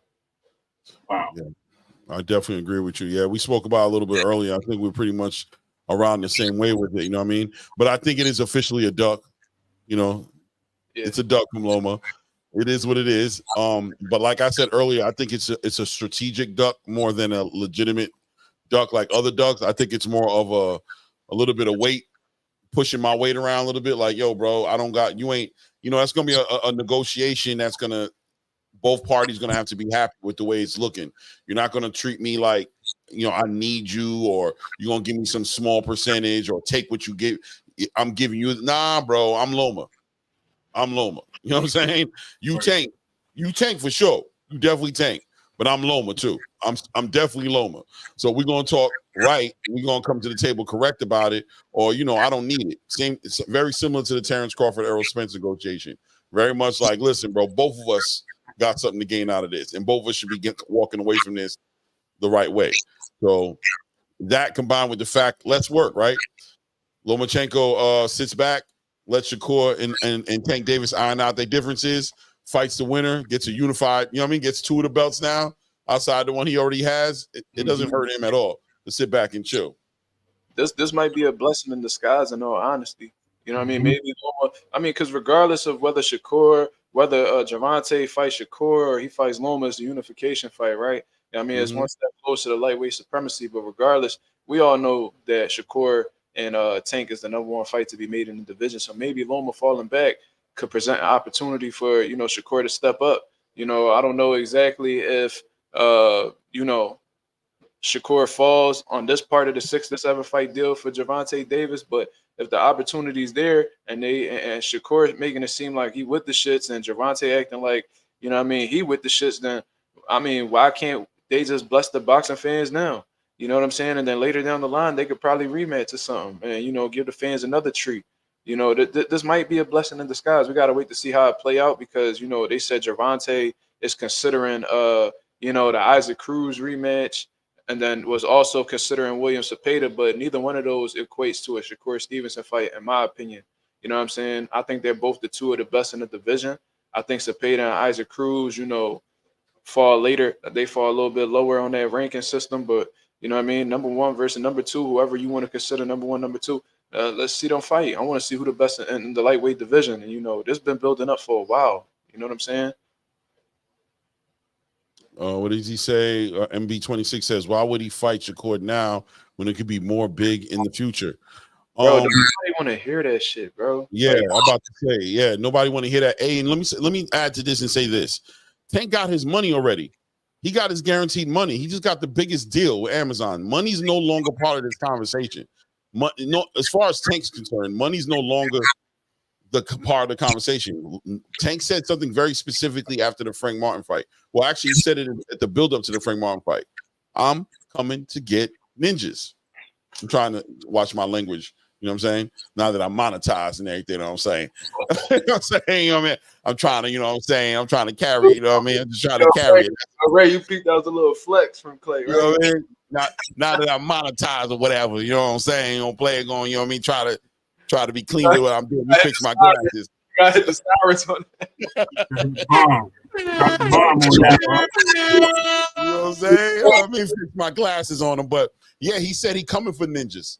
He said he coming. That's what Tank is concerned about. That's it. Whether it don't matter. It's that's what he's here for. So no more money, no more wait till it's bigger. Ain't no more wait for nothing. It's get him, knock him down the list. Loma moved out of position. Bring the next dude in play. You said you had 6-fight deal. Shakur is not, he's ready. Shakur happens to be. That's why I put it on the thumbnail. Timing. It's a perfect timing. Shakur is free agent. He's the one who's available. He ain't got no fights lined up. Listen, man, he's there. Y'all work it out, figure it out, and let's get this fight going. That's it. Yeah, boxing is business, MB26, but the business has already been handled for Tank. Tank got $250 million or something like that, right? Guaranteed. Yeah, Amazon paid them bucks. I don't be understanding the mentality of these fans. Look. It's like they don't want these fights to happen, bro. They too concerned with the money. Look, I'll keep it simple for you. The business is none of my business. I just want to see him fight. That's a fact. Something perfectly said. I just don't be understanding. It's like, yo, we the only, I swear to God, like our fans are the only fans that try to, like, they the ones that be trying to just be so understanding and shit. Like, they justify like the marinate and shit, and then when these fights turn out to not happen because somebody done fell off, then they like, damn, man, we should have got that fight, and then they go back and they spin the block like, damn, why didn't this fight happen? Because dumbass fans like y'all, sorry for my language, but it's the reality of the situation. Y'all the reason why like these fights don't be happening, because y'all be justifying what these promoters and these businessmen be doing behind the scenes, which is Can I be honest? Yeah. A lot of casual fans who really aren't into boxing like that, they found a part of boxing to be part of, which is the conversation of boxers' money. That's where these conversations come from. I'm telling you, this is where we fit in at. We just started watching boxing. We ain't been watching it that long. This money thing is a new thing. The back in the day fans, you know what I'm saying? People who are like, let's be honest, 40 and up, for the most part. I mean, you young, Mark, but you grew up in this space. So you kind of have these years, you know what I mean, on you, but they don't really concern themselves. They're more about the fights they want to see. Stylistically, they want to see the right fights. The younger generation coming up behind is like, yo, did you hear how much they sold? Did you hear how many pay-per-views they sold? You see that new whip he got? You see his new girlfriend? Yo, you see how much money? I heard he got this much. So this is their angle. This is their door into the conversation of boxing. This is where they become, debates. we can debate because let's talk about how many people sat in the building. Let's talk about how many pay-per-views got sold. Let's talk about this and talk about that. And very rarely does it come full circle back around to, I told you for the longest time, and shout out to the Tank fans. I appreciate you guys. But for the longest time, when you ask a Tank fan, who do you want to see Tank fight? All right, you don't want to, who do you want to see him fight? They'd be like, we don't care. We just want to see him fight. Whoever he fights. They would say that all the time. I just want to see him fight. I don't care. I just want to see him fight. I heard that so many times, bro. So this is their way into the game, bro. This is their way into the conversation, Mark. This is their way into the conversation is the money. That's a great point, but I think even more simple than that, I think a lot of these dudes don't want to see the fighter that they prefer to lose, so they do whatever they can to try to steer people away from that fight even happening. That too. Miss Rain in the building. Salute to the Queen. Rachel, salute.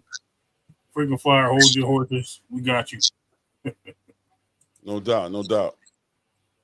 No doubt. Rachel's here? Yeah. Oh, yeah. Okay. Salute, Rachel. Yeah, I know she's doing some traveling. She getting ready to do some traveling. Right. That's why she ain't up in here right now. But maybe she'll come up. She'll come up in a minute. You know what I mean? But yeah. So what else is going on in the case? This is really a freestyle show. This is really a freestyle show. Like I didn't really organize it or have it laid out because I just came from work a few hours ago and I decided I want to be consistent. I'm trying to be here consistently when I can. So Monday through Thursday, I'm trying to guarantee that we're going to be on here. But we also got it looks like the WBC went ahead and ordered for that O'Shaquie Foster Conceição rematch. That's how you know it's some bullshit. Look, listen, do you think Top Rank wants that? Absolutely not. They set that up off the rip. From what I heard, O'Shaquie only had like 2 fights left on his deal, so they wasn't about to let him step away from that deal with that belt. You know what I'm saying? They want to keep that belt in house so they can keep making these championship fights happen. The more championship fights they got on their schedule, the more money that they make. So you know, they knew that Conceição lost. Everybody know that he lost, but they be damned if O'Shaquie walk out that door with that WBC title.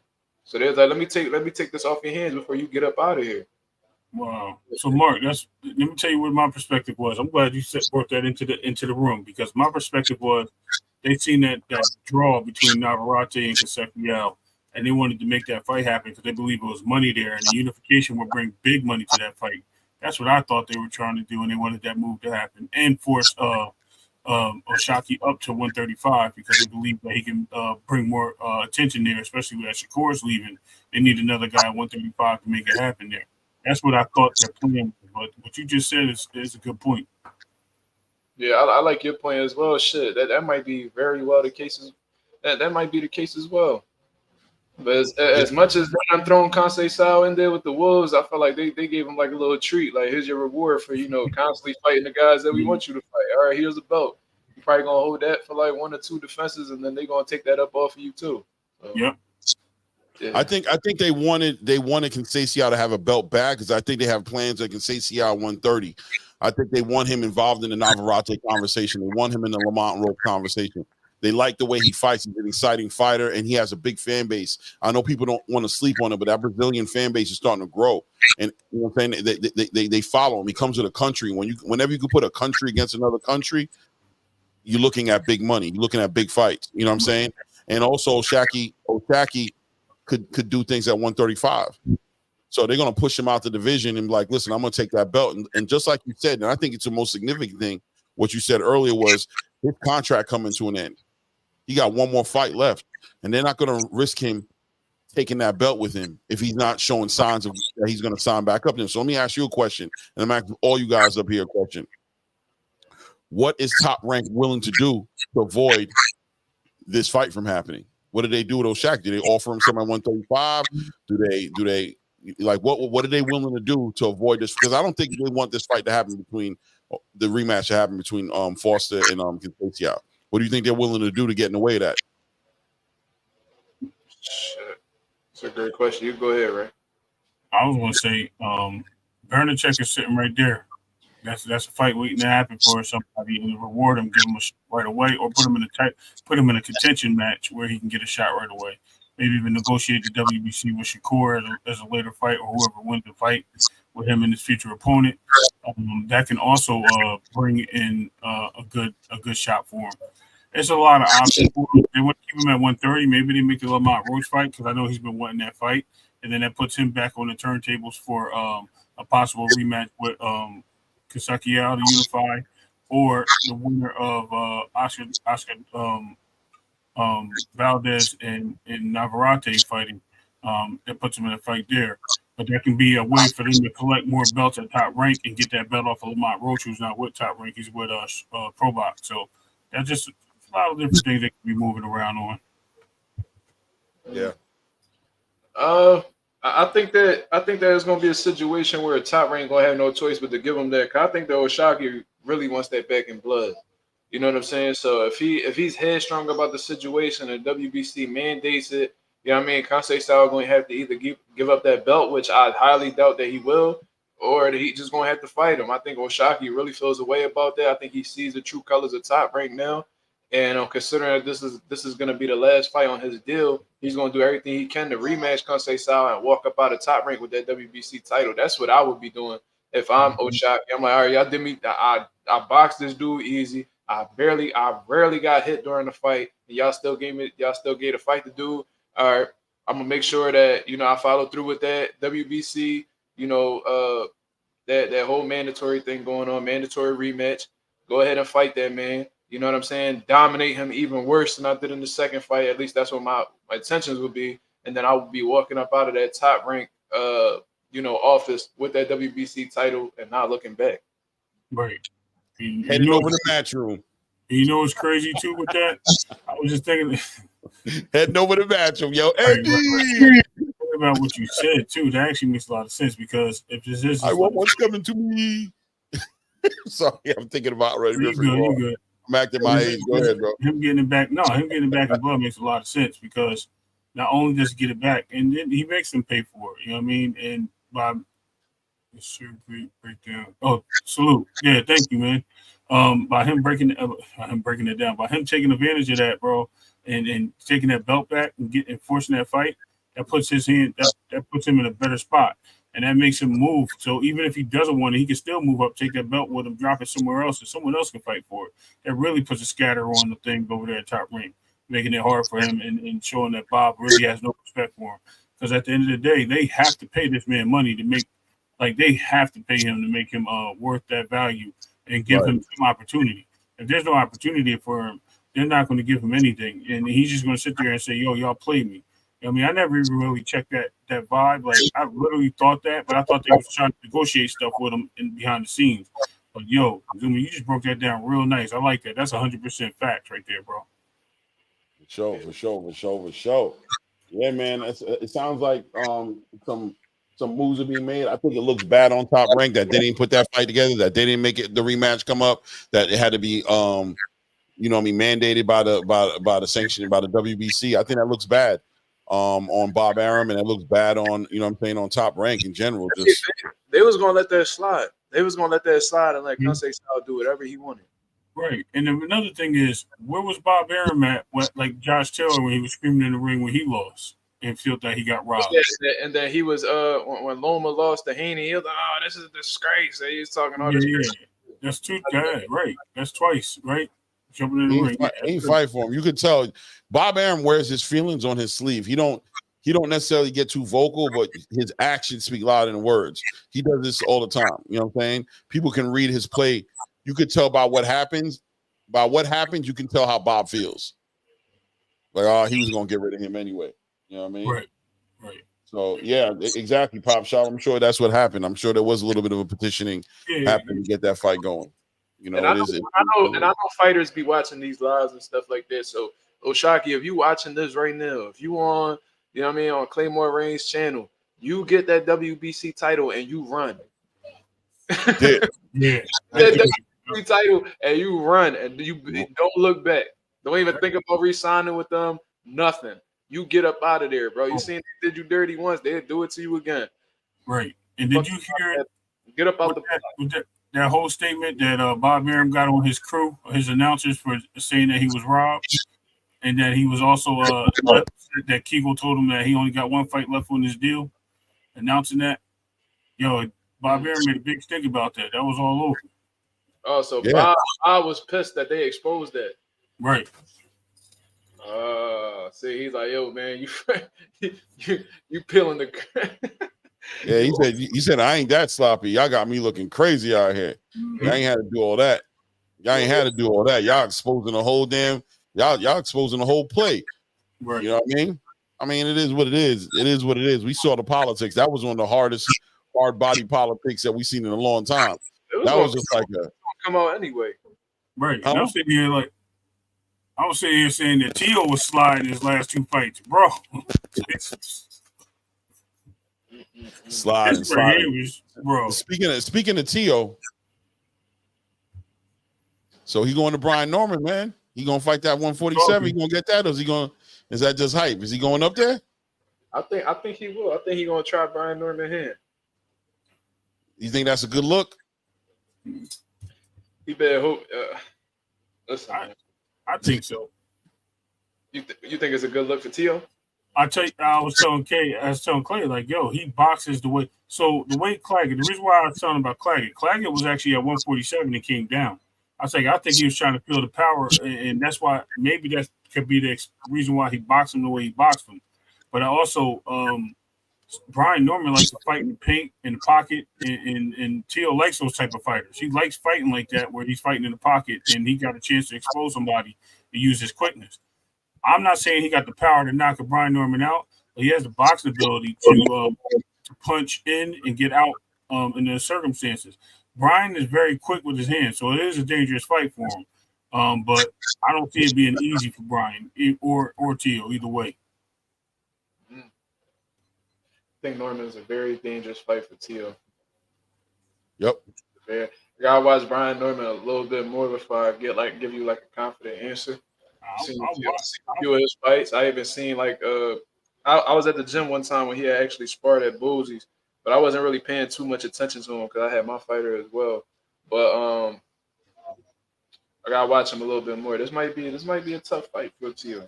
Well, the guy that knocked him down fought like Tio. Remember, and it was a DQ, right, Clay? You talking about Brian Norman? Yeah. Yeah. It was a DQ. It was the DQ. It was a Brian, we gotta remember he's young. You know what I'm saying? That he's really young. I think he's settling more into who he is. I think he has a lot more to offer than what we've seen him do as well. I think he's fighting to his competition a little bit. Not to say he's lowering his level down, but with that Santilli fight, whatever it have you, he kind of joined Santillian. Like he kind of joined him. Like, you want to fight this way? Let's do it then. Let's get busy. Let's do it this way. Since it's the way you want to do it, I'm gonna outdog you. I think there's another side to him that's going to give somebody like Tio, who doesn't like to strategize, he doesn't like to plan, he likes to wing it, he likes to do those things. Right.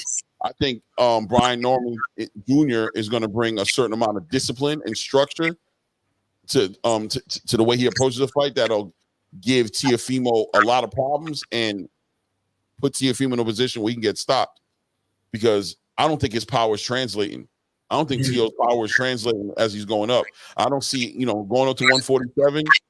His style is based on power, a lot of power, his ability to hurt people when he catches them slipping. If he's not able to hurt Brian Norman, right. I don't know, man. And you know what's so funny? I just don't know.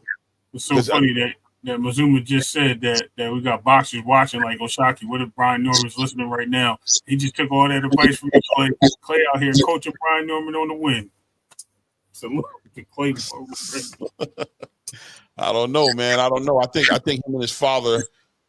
I just look at the whole entire package when it comes to these fighters, and I think in a fight against somebody like Brian Norman, it's going to take the whole team. And I ain't got no shame in my game to say I think Tio Sr. is the weak link.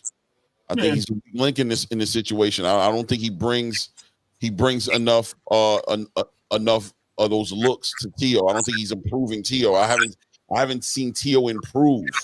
A lot of that dealing with the activity, obviously, him not being as active as he probably could have been when he was trying to like price himself out of fights or get the top, trying to make himself sound like a pay-per-view star where he's never even fought a pay-per-view before. You know what I'm saying? But somewhere along the line, Teo lost. He stopped getting better. And now he's trying to fly through weight classes. He's trying to go up 140. Now he wants to go to 147. I don't know, man. I don't know. It's something that he see. It's something that he see in Norman that makes him think that he's an easy lick. That's the only reason why he considering going to welterweight. Just like when Mario Barrios, so everybody seen Mario Barrios have a belt. He ain't talking about him, and I think I even heard Teo mention him before. Like they see Mario Barrios as an easy lick because they seen him get. Yeah, even Manny came out of retirement like, yo, let me get some Mario. Yep. Manny like, yo, Mario is a warrior, but he has some flaws. I think at everyone in the division, I think Mario he's a great jab. He jabs well in the fights. He's a good boxer, but he has some flaws, and I think his flaws have been exposed by lesser quality fighters that he had fought in defense of his title and fighting for the interim championships, even at 140. I think what Keith Thurman did was a big exposure on him, even though he got some good shots in on Keith Thurman, who was a gatekeeper at the time. He doesn't want to admit that he is. But, if Barrios keeps his footwork, I think, lacks a little bit, and I think that's what people see is that his movement, his lateral movement. And they feel the most terrible quality about Barrios is his feet. You know what I'm saying? Your feet is your foundation. So if your foundation not solid, everything else is bound to fall apart. Now, the best thing about Barrios is his offense. He's one of my favorite offensive fighters in boxing right now. And Keith Thurman even told you, and he faced some elite guys. He said Barrios had the best jab that I've ever went up against in the pros. So with that being known, it's like he's creative offensively. He got fast hands. He got good combination punches. He's accurate, but his feet fail him all the time. You see what I mean? And with your feet being like, I heard Andre Ward consider your feet is like your first line of defense. If you're not able to get your feet together, you know what I mean? Your defense as a whole is bound to fall apart. And that's what caused Barrios in those fights with the Gervonta Davises and the Keith Thurmans. You know what I'm saying? And I think other fighters realize that too. You know what I mean? A lot of intelligent fighters that feel like they can exploit that, like, Devin Haney and stuff like that. They see it. You know what I'm saying? They feel like they could get a WBC title in the process of doing so. So, I mean, that's why they calling him out. You know what I mean? But it is what it is. Do you think they lean on the fact that he leans forward over his front foot a lot when he jabs too, and they see that because of his footwork?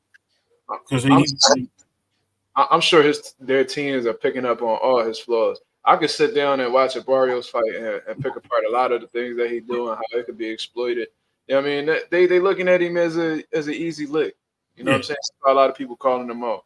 Yeah, but the real man of the division, they not looking his way. You know what I'm saying? So that's all I'm gonna say. I ain't talking about Crawford. He had 54 now. Because he had 54 now. So we talking Island, bro. Talking about the man of the division. You know what I'm saying? They not talking about him. And they never talking about him. They ain't swimming to Bozy Island, bro. They stayed off that island. They gonna stay up out that dungeon for sure. Yeah. That sounds real sus right now in the chat. So it sounds sus, but you see it. You see it. Yeah, Mark's seen it. I can see by his face. He's seen it. So yeah, man. We'll see what Teo's what Teo does, how he carries it. I want to see the fight. One thing I liked about what Teo said recently was Teo said he's going to start letting the matchmakers do their job, and he's more focused on activity, which is something I think he should have been doing a long time ago. But let's have this real conversation about Teofimo right quick.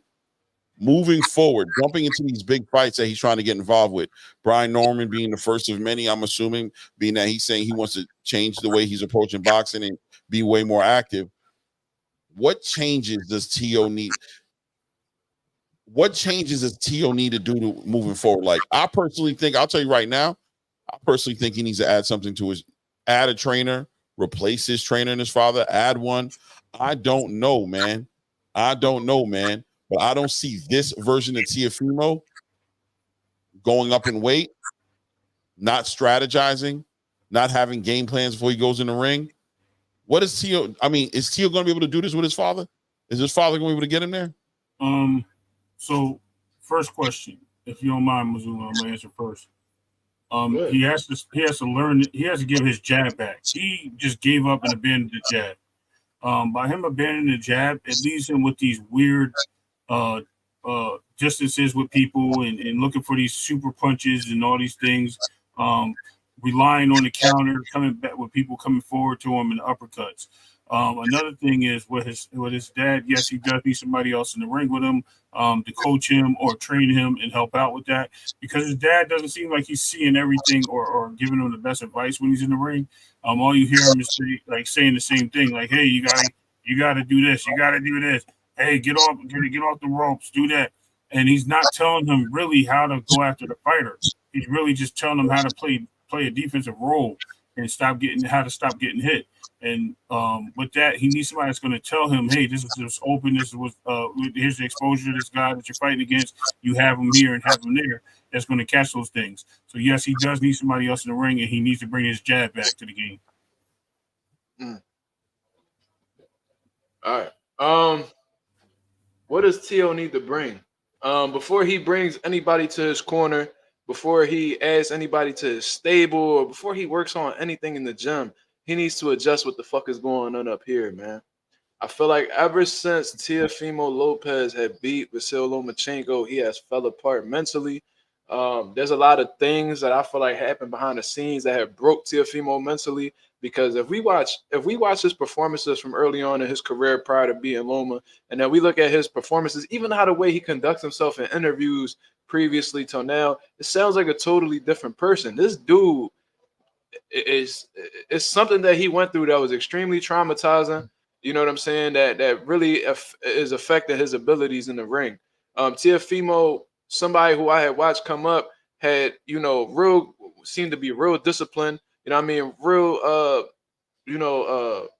attentive to his game plan and stuff like that. And now it just feels like it doesn't take much to frustrate Teofimo Lopez. It doesn't take much to throw him off of his game plan. It doesn't take much to throw him off of his focus. He'll start off a fight with the right idea, and then once he meets a little bit of resistance, it seems like he throws the game plan that him and his dad have been working on for 6 to 8 weeks out of the window, and then he resorts to, abandoning his jab, like Ray said, jumping into punches, lunging into shots, not throwing combinations, following people around the ring instead of cutting off the ring. Shit that he should have learned when he was an amateur. He's having trouble with, deep into his professional career. You see what I mean? So before he adds anybody to his stable, he needs to get his bearings back mentally. You know what I'm saying? And that's easier said than done. You know what I mean? Especially when, a lot of people are looking at T.O. as somebody who's, too far off in the deep end. You know what I'm saying? It seemed like that dude, like, he a little cuckoo. You see what I mean? Especially when he talks, he tries to come off philosophical, and he's really coming off and sounding like a moron. You know what I'm saying? And shit like that. So I think that he needs to get some type of, before he adds a trainer, he might have to add like a sports psychologist to his team or something like that. You know what I mean? Because there's some underlying issues with him mentally. Now, in terms of, his team, like his boxing team, I'm going to say, he definitely needs to add somebody to his stable, because his father got him a good way. You know what I'm saying? Got him to, world champion. He was with his dad. He was able to defeat, Vasyl Lomachenko and shit like that while he was at his peak and things of that nature. But I think at that time they had a coach. I think his name was like George Rubio or some shit like that. Probably. I ain't gonna hold you. I think your pops was talking about it before. Yeah, Teofimo definitely had somebody in his corner at one point in time who was like, he like specialized in defense and all that stuff, and stuff like that. You know what I'm saying? But regardless, I'm gonna definitely say that he needs to add somebody to his stable. I don't know who, but Teofimo Sr., he is he might be a complicated dude to work with. You know what I'm saying? So maybe Teofimo has tried this in the past, and maybe he bumps heads with his other trainer, because maybe a lot of these dads, man, that live through their kids, they real egotistical. You know what I mean? They're very arrogant and they're uncooperative. You know what I'm saying? So who knows? You know what I'm saying? Maybe Teofimo had tried this in the past. I've seen that he had coaches in his corner before, and then all of a sudden the coaches end up getting out of the picture, and then he just stuck with his dad again. So maybe there's some internal problems going on there where, you know, T.O. Sr. probably won't allow nobody to train his son except himself. You know what I'm saying? 100%. I agree with you 100. Both of you guys, by the way, on what you're building on as far as things that Teofimo has left, that he's left behind, that he doesn't do anymore as much. The jabbing, you know what I'm saying? The discipline. He seems to be mentally weak 100%. I think there's a lot of dysfunction. There's a lot of this. Who's Rosa? What I think he's talking about you. Maybe talking about your dad. Is he talking about Lando? I don't know. I think he was playing with you. Maybe don't come at Rosa like that. I think what you trying to say about Rosa? I don't know. Do you know Lance Meyer? He said Mazuma don't come at Rosa like that. Who is Rosa? Yeah, I don't know. That's my last name. That's what I'm saying. Is he talking about your pops? Ah, shit. I'm lost, bro. Yeah. I thought maybe that was. He said those were jokes. He said those were jokes. I thought he was referring to your old boy. You know what I'm saying? But yeah, I think all those things hold truth with Tio. I think there's some dysfunction. To wrap it up and keep it real simple, there's some dysfunction going on, and it's been going on. Rosa Parks. Oh no, Rosa Parks. Okay, all right. Anyway, you're talking about that quote that Teofimo had about Rosa Parks, and I was talking about him being philosophical and shit like that. Yeah, Tio's yeah. Okay, we had to connect the dots there. I got you, Lance. Okay. That he called her Rosa Park. Like he didn't add the yeah. He sounded he tried to get real. That wasn't the last. And they gave him SMD at the end of it. Yeah, that was Jermaine Ortiz. That was a Jermaine Ortiz fight. Yeah. Oh, and by the way, this was the coach that Teofimo was working with at one point in time. His name is George Rubio, Olympic coach, Florida Hall of Fame, 7-time Best Coach Award. Very decorative coach that has worked with, a Philly fighter. I know Brandon Pizarro. I would love to know exactly what happened with them. Yeah, bro. Yeah. I mean, his father, the way seniors kind of like, I don't know, you just can see the dysfunction there. And the dysfunction, especially, it looked like it affected. I heard the stories. I don't want to get deep in his personal business, but I'm just going to say that even with the way he was functioning with his baby mother, with his wife and his kid, and the father and that relationship, and them all living in the same crib, and it seemed like T was having a hard time like separating and being his own man, and the father was getting in the way of a lot of like, a whole lot of I made you, I did this way, you wouldn't have been nothing without me, bop, bop, bop, bop, bop, bop. You know what I mean? You can fill in the spaces, and how that affects T.O. Mentally. The dysfunction has officially transferred over into the ring with T.O. It's transferred.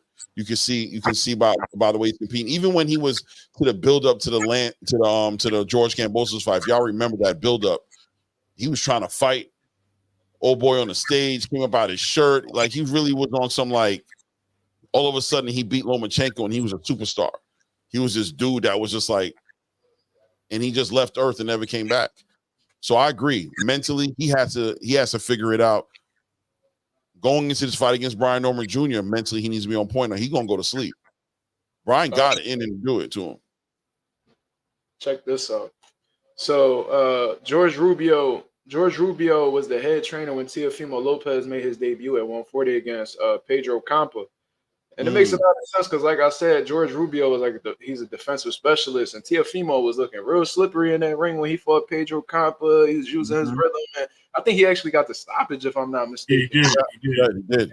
And, going into the fight afterwards, all of a sudden he was just cut from the corner.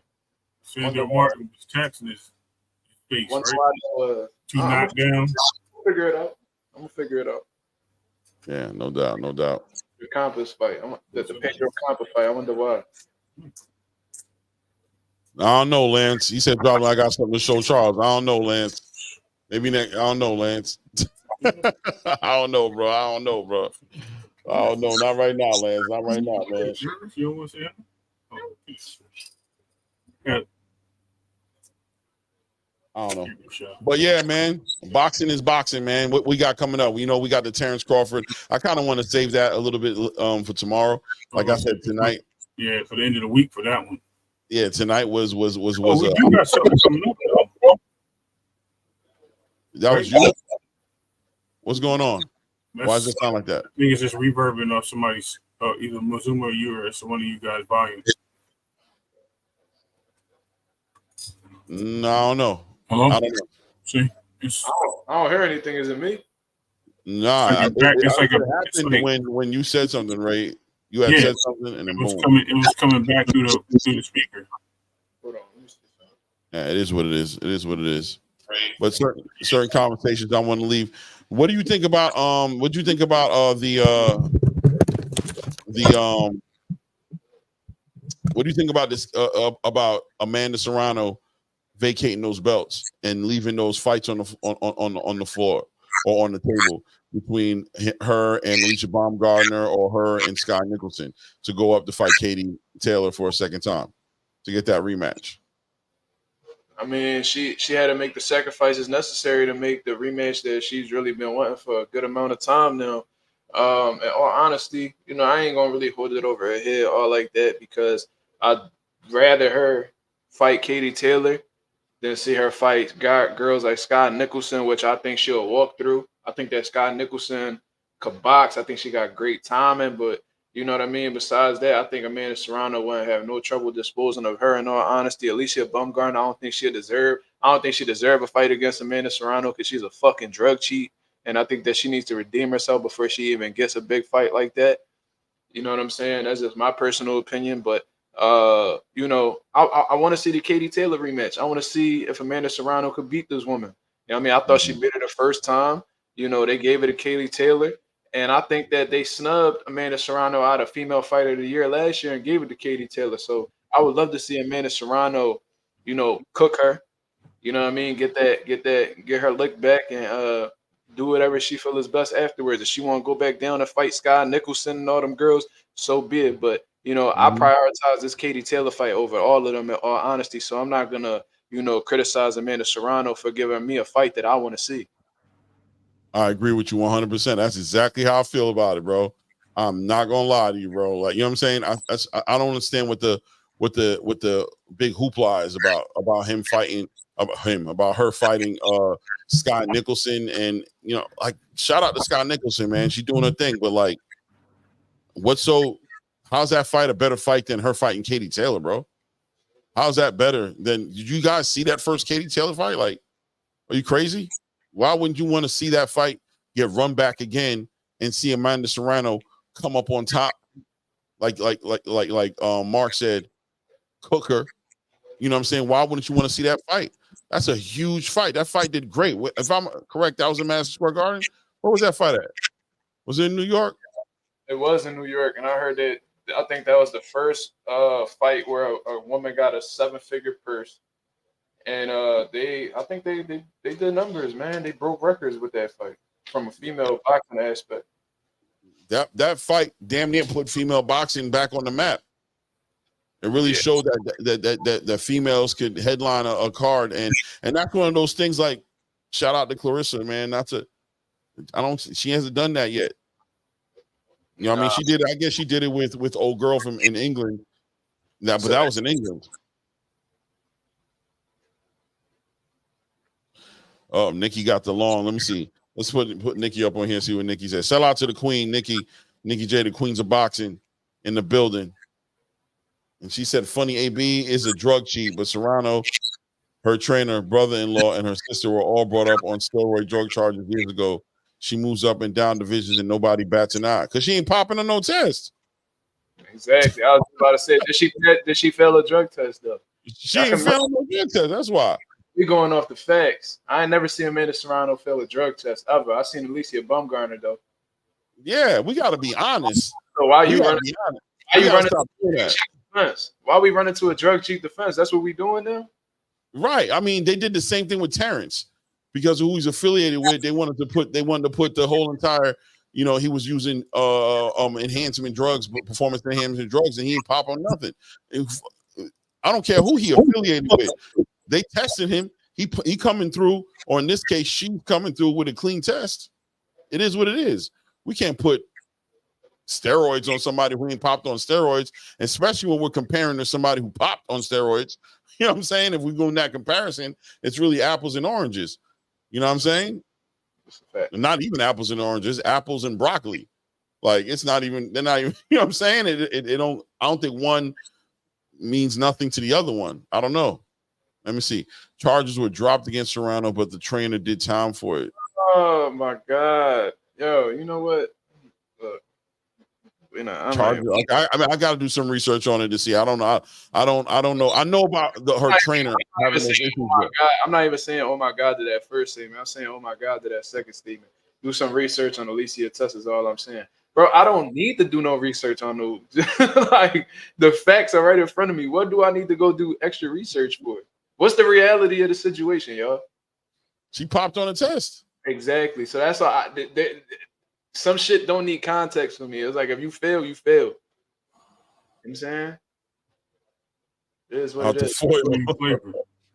Yeah, man. I don't know, man. I don't know. I do think sometimes the steroid conversation gets deeper than it needs to be. I think if somebody pops, they popped. You know what I mean? Now, if you want to say they took it by accident, contaminated substances, or contaminated supplements, whatever you want to say, I mean, but that doesn't change what was in a system. It doesn't change it. But real quick. I'm about to get on my live, man. You know what I'm saying? I gotta start my live up in a little bit, so I appreciate you, Clay, and Ray for having me on the platform and chopping it up with y'all as always, man. Y'all family. So I'm gonna holler at y'all. You know what I'm saying? I'm gonna try to come. I'm gonna catch up on your show. Try to come up there tonight. Yeah, we got some things we need to discuss. So I'm gonna bring it over to my channel. Appreciate you guys having me on, man. Y'all have a blessed day. You too, man. Salute to you, family. Appreciate Appreciate you, brother. And I do understand what Nick J is saying, but at the end of the day, I understand what you guys are saying too. You know what I mean? Like there's millions of fighters that got caught. Some had to pay the price, some didn't because of results and how it became a situation. Like rather they found it something contaminated or something not contaminated. At the end of the day, you know, you failed the test. So I get what you guys are saying. Yeah, I'm saying, and look, like Mark being a dealer, I know. Well, to her other, as far as being a dealer and having things involved with steroids and things of that nature, I understand where she's coming from too. You know what I mean? Like maybe there is something going on here. We just didn't see it, but we didn't see it because she didn't get popped. That's like saying that Snack is behind all drug. You know what I mean? Steroid guys, and then these guys are cheating, getting caught because of Victor, which is a big rumor, right? So we can all establish that type of conversation with anyone and make sense out of it or not make sense out of it. But at the end of the day, if you don't get caught, we can't, you know what I mean, use that as a source. We're just speculating at that point. But I get it. You know what? She has legitimate points. You guys make legitimate points, and you know what I mean. It was a good conversation. And shout out to Jay. I think with Mark in the building. Sorry, go ahead. Back to you. Yeah, I think Mark does have a very low tolerance for cheating. Yes, he does. Boxing. He does. He's always been that way when it comes to PD usage. Since I've known him, this has been a one thing he does not budge on. He don't play with that. You know what I'm saying? And I think that has a lot to do with the fact that he trains boxers, and you know what I'm saying, that, you know what I mean, he's grown up in boxing like y'all wouldn't believe. Y'all just don't know his history that much, but knowing that his father owns a boxing gym. So, you know what I mean, he was supposed to be a boxer, and then he had an illness that came about to what got in his way. He had some amateur fights and everything, but now he trains boxers. He has a very low tolerance for PED usage in the sport. At the end of the day, when somebody pops, they pop, man. It is what it is. Do they deserve to be crucified and thrown away? I'm not necessarily in that, because I believe in. I knew he was coming up. You're talking about this. Hold on a second. You know, when you talk about substances being contaminated or supplements being contaminated, these are all possible reasons, and fighters do deserve their second chance. Things happen. You get a supplement thinking that it's clean, you're using it in what you think is a legitimate way, and it comes back. I agree. You know what I mean? But a pop is a pop. And more importantly, somebody who hasn't popped, I can't sit there and talk about steroid usage on somebody who ain't been using steroids. I put that jacket on them like, yo, we need to be questioning it more. How much more? When science says they didn't have in their system. That's all we got. Yeah. You know what I mean? So I also want to say that Victor Conte isn't the only doctor and scientist in boxing, bro. Oh, yeah, absolutely not. All these fighters have access to these resources to take PEDs, clean their systems out, cover up results. Listen, across the space, across the whole entire space, you know what I'm saying? It's like that. So, sometimes people, want to, I don't know. Like, I'm not here to defend Victor Conte by any means. Psh, that's not what I'm finna do. I'm not finna be doing that, but I'm just gonna let y'all know that, listen, dog, all over the boxing space, they're doing it. All over. They got doctors that's covering up, got their own versions of the clear and all that stuff. Believe that. Yo, salute to True Speaks in the building. Salute to Lance Myers in the building as well, right by the punching bag. And shout out to Nick J. Yo, what up? Where's Boxiana? Y'all got to bring her up here too, because we need both. Nick came up one time. She came up one time, and she don't never come up no more. Oh, she said she be working. That's why. Oh, okay, that's what's up. That's what's up. Say that, but if she comes up, the link's there. And you don't want to come up with Black Truth anyway, because Black Truth be hitting on her like he in high school. Yeah, they like some Nick J. Who, my boxing watch, Nick J? See, there you go. Oh, it's okay. Nick be getting hit on. The Queens be getting hit on though. I be seeing it when you over there in a lot. They be having to be disciplined and professional over there because dudes be out of pocket. What they say? We got a thing. Oh, here you go.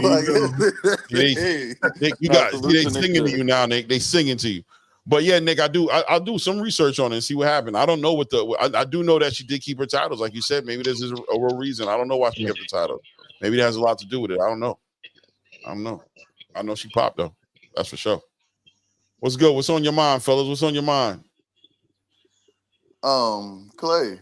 Yes, sir. What's up with that title, man? What's going on? What's this duck word I'm seeing being floated around in the YouTube streets? What's happening? Oh, we talking about Lomachenko. I forgot you. Okay, so you came up here to build on Loma. Okay. Yeah, man. Listen, the word duck is being thrown around. I think it's warranted.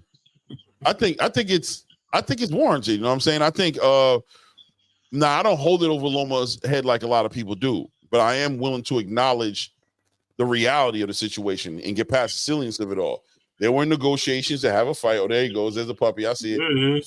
There were negotiations to have a fight.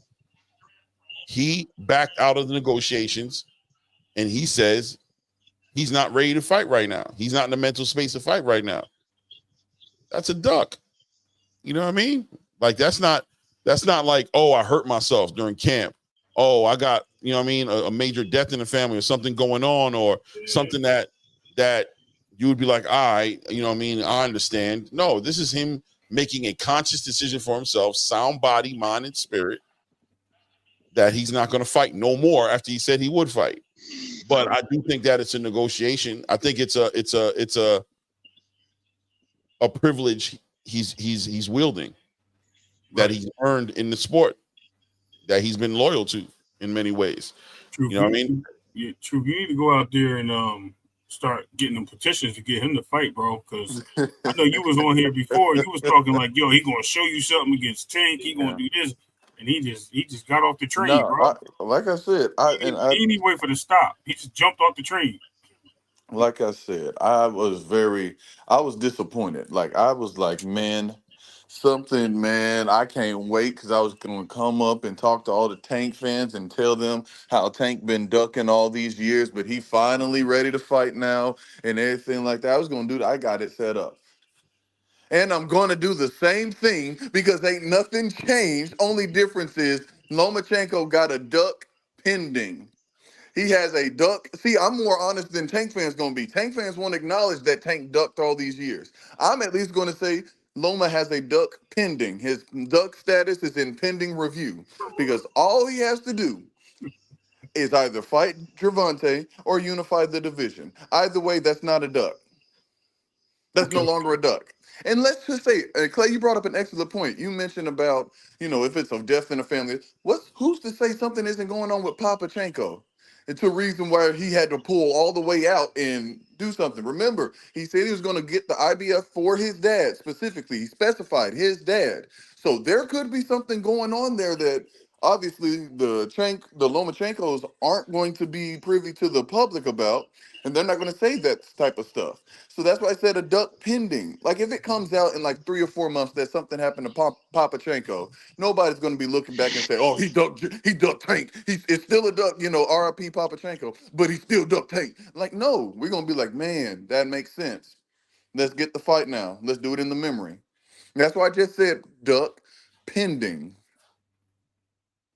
Yeah, I mean, I understand where you're trying to come with it, because I even said if they fight later, you know what I mean, what are we gonna say? But clearly, right now, he's ducking. Yeah, That's what's got happening you. right now. Got you. Duck You know what I mean? pending. Right. You put the quotations around it, but you put the duck before the quotation. So the duck I stands. ain't gonna lie to you. I can't use the pending. I respect you saying the pending, but me, I ain't gonna say pending. I'm gonna say ducking right Do you now. also say Tank ducked? I mean, we can get into that conversation as well. You know what I'm saying? That's two separate conversations for me. So if we're accepting that, you know what I mean, this is a duck from him right now, we can move on to it and speak about how things may have happened a few years I back in accept that the 2019. duck is before the pending. I'll definitely agree to that. Yeah, I mean, you know what I mean? I think even when they have the fight, this fight, they ducked. This fight was ducked. If Tank fights somebody else, which he will, as soon as he fights somebody else, this fight has been ducked by Loma. It's official. You feel what I'm saying? Like the next fight don't have to be ducked. The next fight ain't gonna be a duck. The next fight will be the fight, but this fight has been officially ducked. This fight is not happening because of Lomachenko.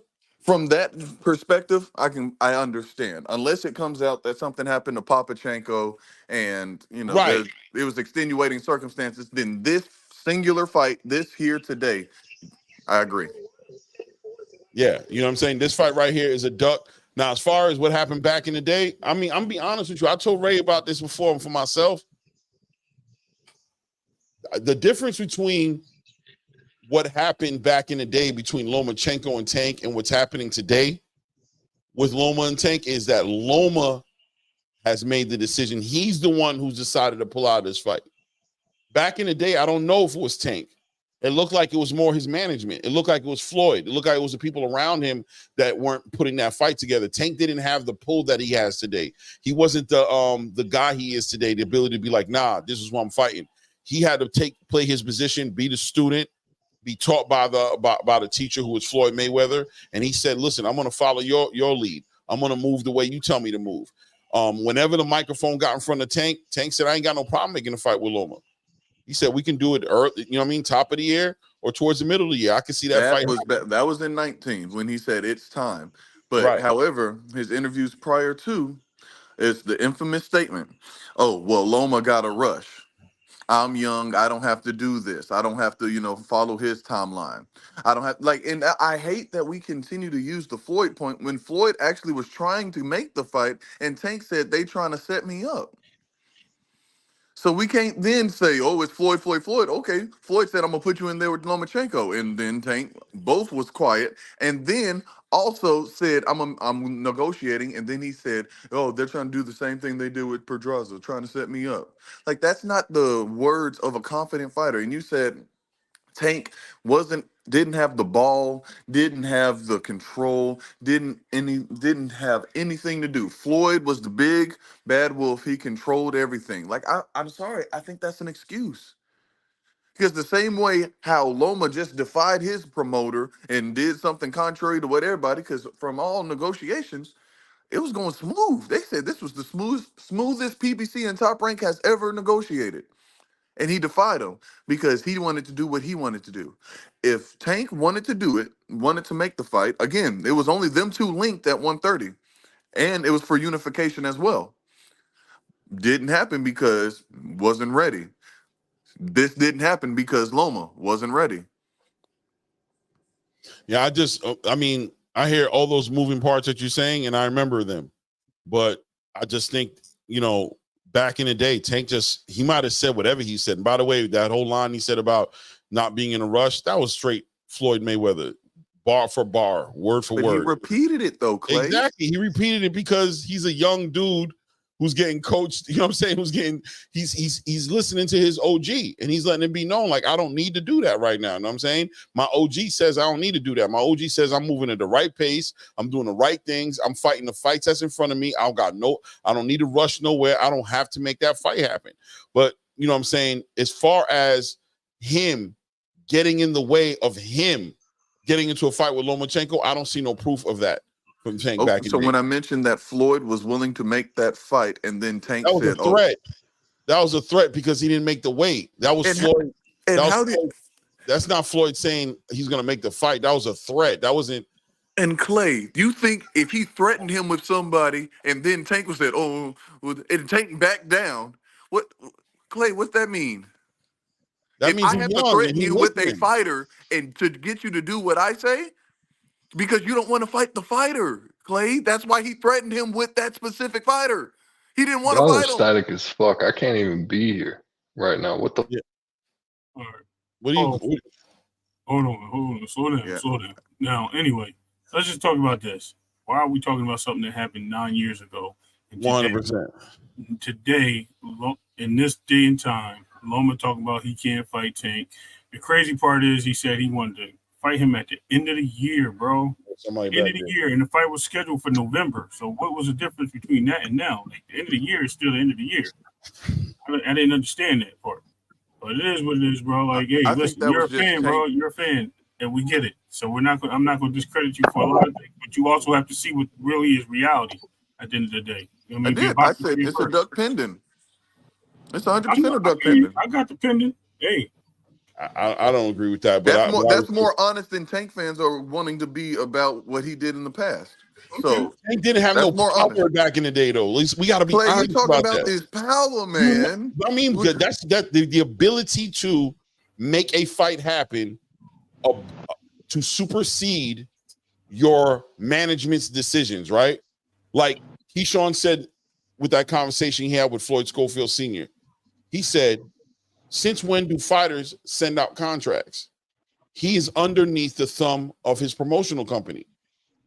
His company has to approve whatever the fight's going to be in. He doesn't have the power to be like, F you guys, I'm going to do what I want to do. He has a contract he signed. They're paying him certain amounts of money, guaranteed monies, and the agreement and the understanding is we're going to manage your career. In this situation with Lomachenko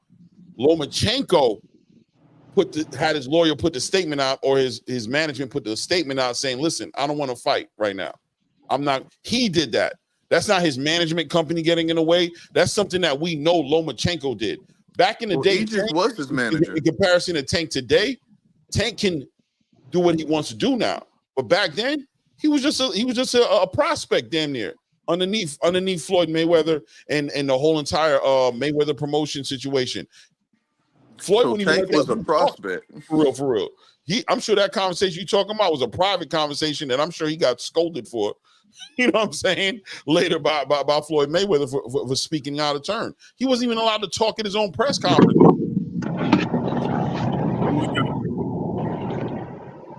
What's going on, Too Rich? Hey, what's going on, man? I was just listening in, man. I wanted to chime in because I heard some information I ain't hearing nobody talk about, right?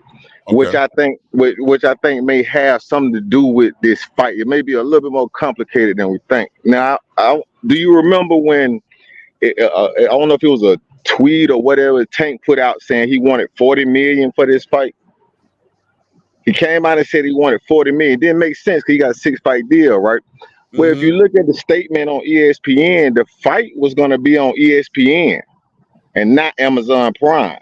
Now, it did say ESPN-Prime, but it was on ESPN. So now I heard Steve Kim say today on Coach Malachi's show that Turkey was putting up the money for the fight. Yeah, so I think it's a little bit more complicated. That's why they ain't got no problem with the PBC, because the money is coming from somewhere else. And Tank saying he want $40 million. If Turkey gonna be paying the money, Tank want his money up front. So I just think it's a little monkey wrench in here that they ain't quite saying that. I don't know. Maybe we have to give it a few days. But that's what came from Steve Kim. So I ain't really heard nobody else talking about it. So I don't know how that affect this situation. I gotta look into that. That's interesting if that's the case. I definitely would have to look into that. That's super interesting. Yeah. Wait, but shout out to y'all, man. Hey, I got to go back in and lunch. I'll be listening in though. All right, man. Thanks for coming up and dropping that information. To be fair, we already knew Turkey was pushing his way into the promotional bag, though. Listen, man. Funny, dog. I can't, bro. Funny. It is what it is, man. It is what it is. Let me see here. Hold on a second. Greenville and Mike says that was this dude Jay who made that up, 40 mil, and Turkey said he would send 500 mil if he knocked Loma out in under 3 rounds. That dude lying. Okay. And I wasn't there for the none of the conversation, so I gotta take a look at it. But you know, like we spoke in the beginning. Listen, man, I personally think that Lomachenko is operating in privilege that only Lomachenko can do, and he's kind of showing. He's just kind of showing, like, yo, man, I could play my cards too. Like, God bless Tank Davis and everything he's earned as far as respecting the game and being the face of boxing, being able to call the shots and be able to move. But I have my own pull too. I'm Lomachenko. You know what I'm saying? I get a lot of respect out here, and I don't gotta do nothing I don't want to do. So if it ain't coming the way I want it, this is how I can play it. I think it's a negotiation tactic. I think him and Tank fight in 2025. I think it happens. I think Tank wins. I ain't gonna lie. You know what I mean? But I don't put too much weight on. Whenever I see big fights like this getting put together with 2 different promotional companies involved, I expect nonsense like this. I just expect it. Whenever I see two big companies coming together trying to put a fight together that don't normally work with each other, and I know there's going to be a struggle with the A side, B side, and all that stuff going on, just like Terrence and Errol, guys. I keep telling you, just like Terrence and Errol. Okay, good point. You know what I mean? That's a fair point.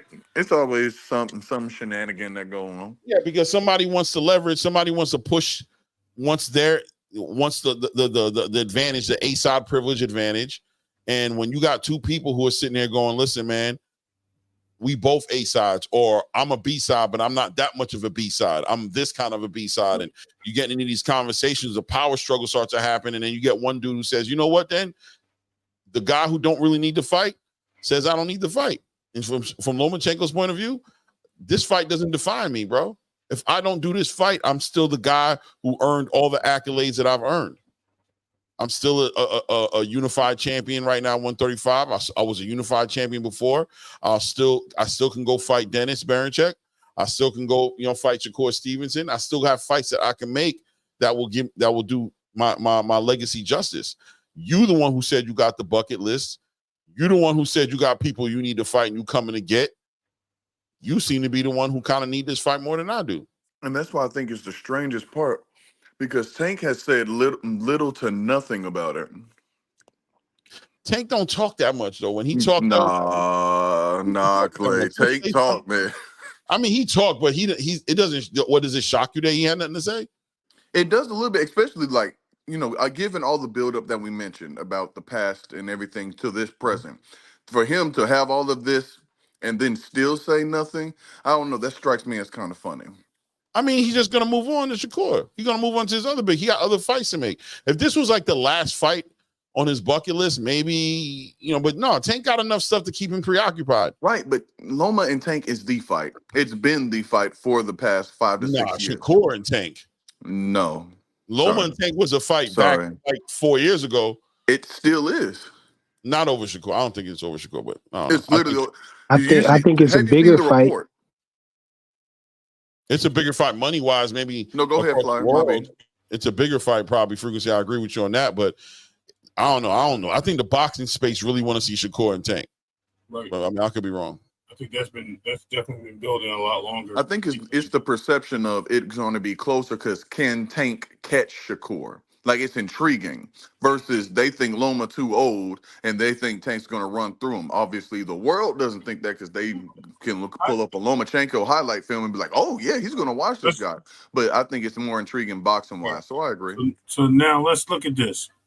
Only people saying Loma too old are the same people that didn't that support one-sided arguments. They weren't saying Loma was too old when he was beating up Kambosos at all. And Well, literally that said, was "Oh, the he point of found this. He the found the press release. fountain of youth." And listen, Come on, Cambosis ain't Tank, bro. I didn't. That's not what I'm telling you. What I'm saying is they just saying how he found the fountain of youth and he's back and this and that. Or where's Tank at? And this is the same people that legitimately said, "Oh, now he too old for Tank." Like, bro, I don't want to hear that.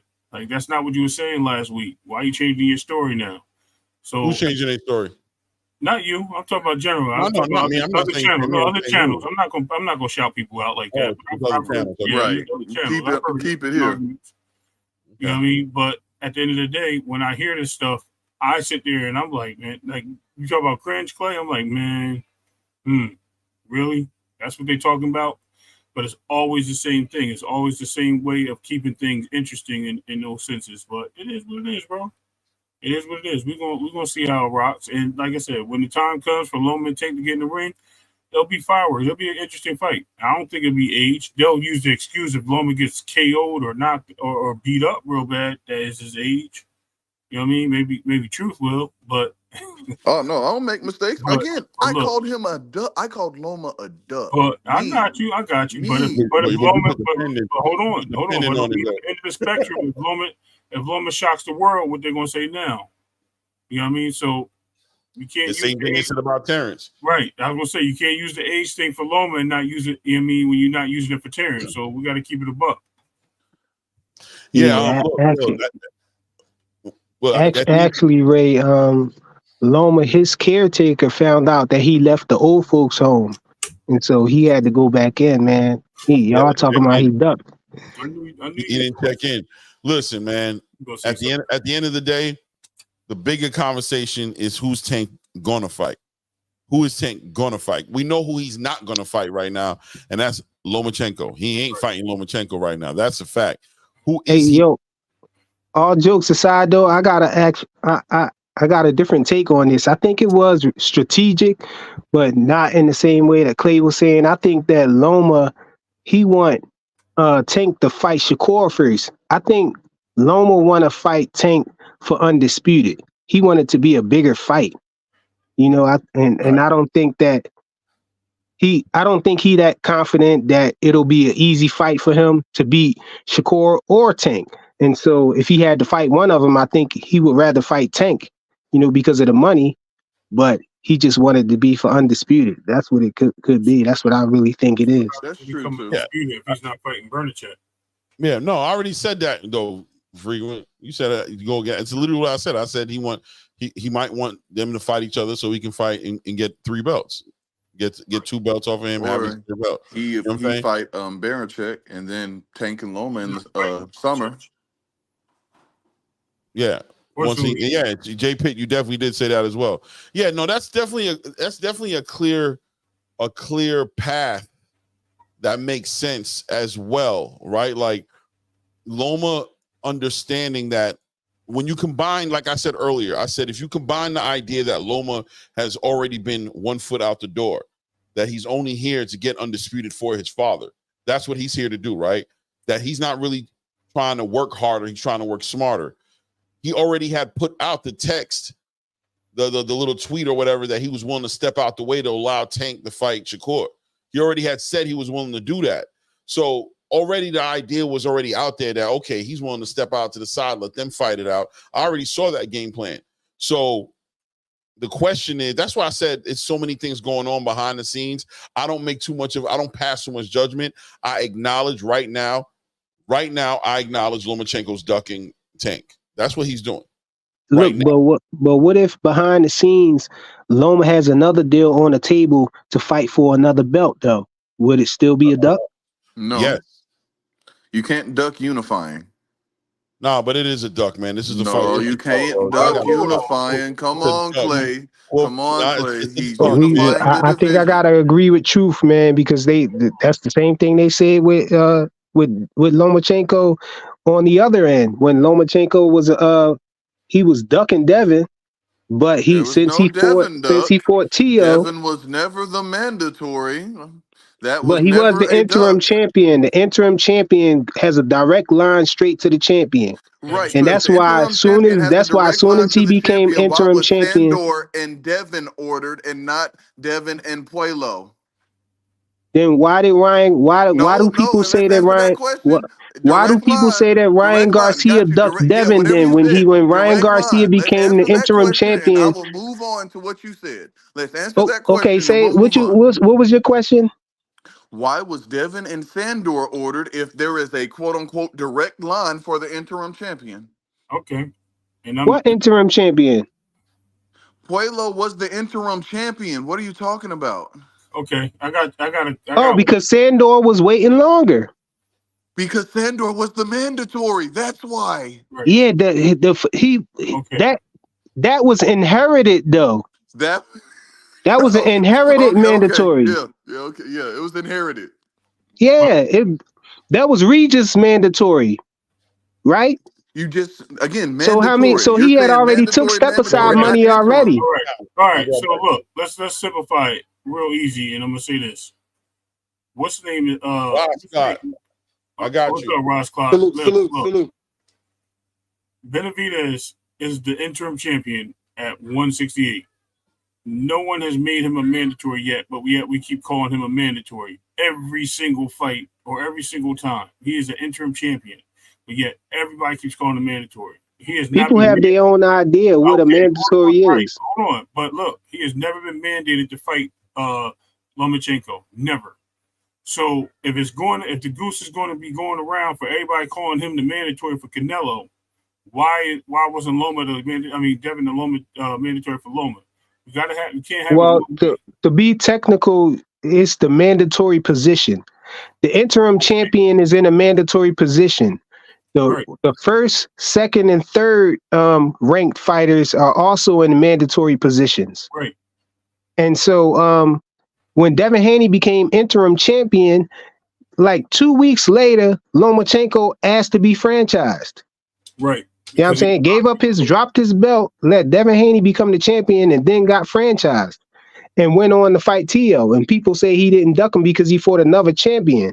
So in this case, if Lomachenko gets to fight another champion, coming out of this fight with Tank, then we have to, if we're calling it that way, we'll have to call this one the same way.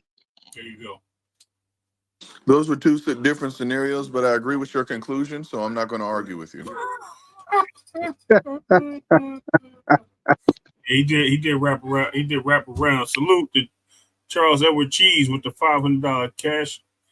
I'm sorry, super chat. Color in the chat, please. For real, yeah. If y'all in the chat, man, show some love to the channel. You know what I mean? We do this for you guys. We got our subscribers up. Shout out to Charles Edward Cheese for sponsoring the channel. Please. Absolutely. You know what I mean? I ain't begging. Please is not a beg. It's just saying thank you. And we appreciate you guys being here. Salute. Rod Scott, what's up? Man, listen. What you Let go? let me get my piece real quick, because it's crazy how now that it's Lomachenko, America's hero, Ukraine's hero, is ducking. Everybody want to say, oh, it's not a duck because he might have these options, or he might be in these negotiations that we don't know. It's a duck. It's a duck. The only time you say I want to spend time with my family is after a loss, or after your last, or after a loss, or after a win where it was like a really hard fight and it's like you got to give it a break. Ain't that dude dominated Kambosos in his last fight? In the minute that Tank Davis wins by knockout against Frank Martin, and he's like, okay, let's make these negotiations now. All of a sudden, you got to spend time with your family. And now, stop it. It ain't no pending. It ain't no his ducking is in the Amazon cart. It's on layaway. It's no. He is flat out ducking, point blank, period. There is no going away around it. It ain't about unifying against somebody else. It ain't about going against this person or that person. It's about going against Tank Davis, who many fans claim is the face of boxing. And all of a sudden, I'm going to go spend time with my family. It's a duck. Period. He ain't in the mood for that, man. Somebody put on some Marvin Gaye. Let's get it on or something for him. He wasn't in the mood, man. It's a duck. only reason why everybody is defending it is because these fans, because they can't believe that it's Lomachenko actually being the one ducking. Hey, That's all it is. Rod, that's what I say. It's a documented duck, man, Right. but they keep trying to make up different excuses, Right. So man. now it's Lomachenko. It's like, well, you know what? I mean, he got these type of options. He got that type of options. But then in another breath, it's all about, who gonna make the most money? Who the biggest fight? The biggest fight is Tank Davis at 135. This generation ain't about unifying and ain't about undisputed. Let's keep it a buck. This weak ass generation that we in right now is all about money. And that's Tank Davis. Tank Davis is the money. And Lomachenko is ducking. Yeah, absolutely. I agree. He ducking. Truth about to come back up now. I ain't got to wait for Clay. Oh yeah. Clay had to bring him up. It's Yeah, a man. clear duck. I was How in you the gonna back, man. It's a Oh, clear duck. go ahead. How you gonna avoid? This is your chance of making the biggest payday. For one, it's the biggest payday, and number two, currently besides Shakur, well, I believe Shakur and Tank is the fight that most fans really want to see. But Lomachenko is also one of the fights that fans want to see. And I don't care about him being, he waited. Yeah, he old now. He's 37. I said it before in the last live. It's not Lomachenko. It's Lomachenko's fault that he decided to be well in his mid-20s fighting 18 and 19-year-olds. That's his Absolutely. fault. He That's stayed, his fault in for amateurs, wasting his right? He best was a years. ringer in there. That's his fault for wasting his prime years. Too bad. Should have went pro after your But first gold. yeah, but also Loma, he might be fighting the age out with the age out. Since Floyd and them aged him out, you know what I'm saying? He ain't feeling like doing it now. He trying to make sure it's right for him. He trying to make sure the situation is the best it could possibly be by letting Tank and Shakur fight. And I think he's probably going to go after an easier belt, and then It's still a meet up duck. with Tank after that. Yeah, it's definitely a duck though. Straight up I'm duck. just giving the reason for his duck. Yeah, I'm knowing.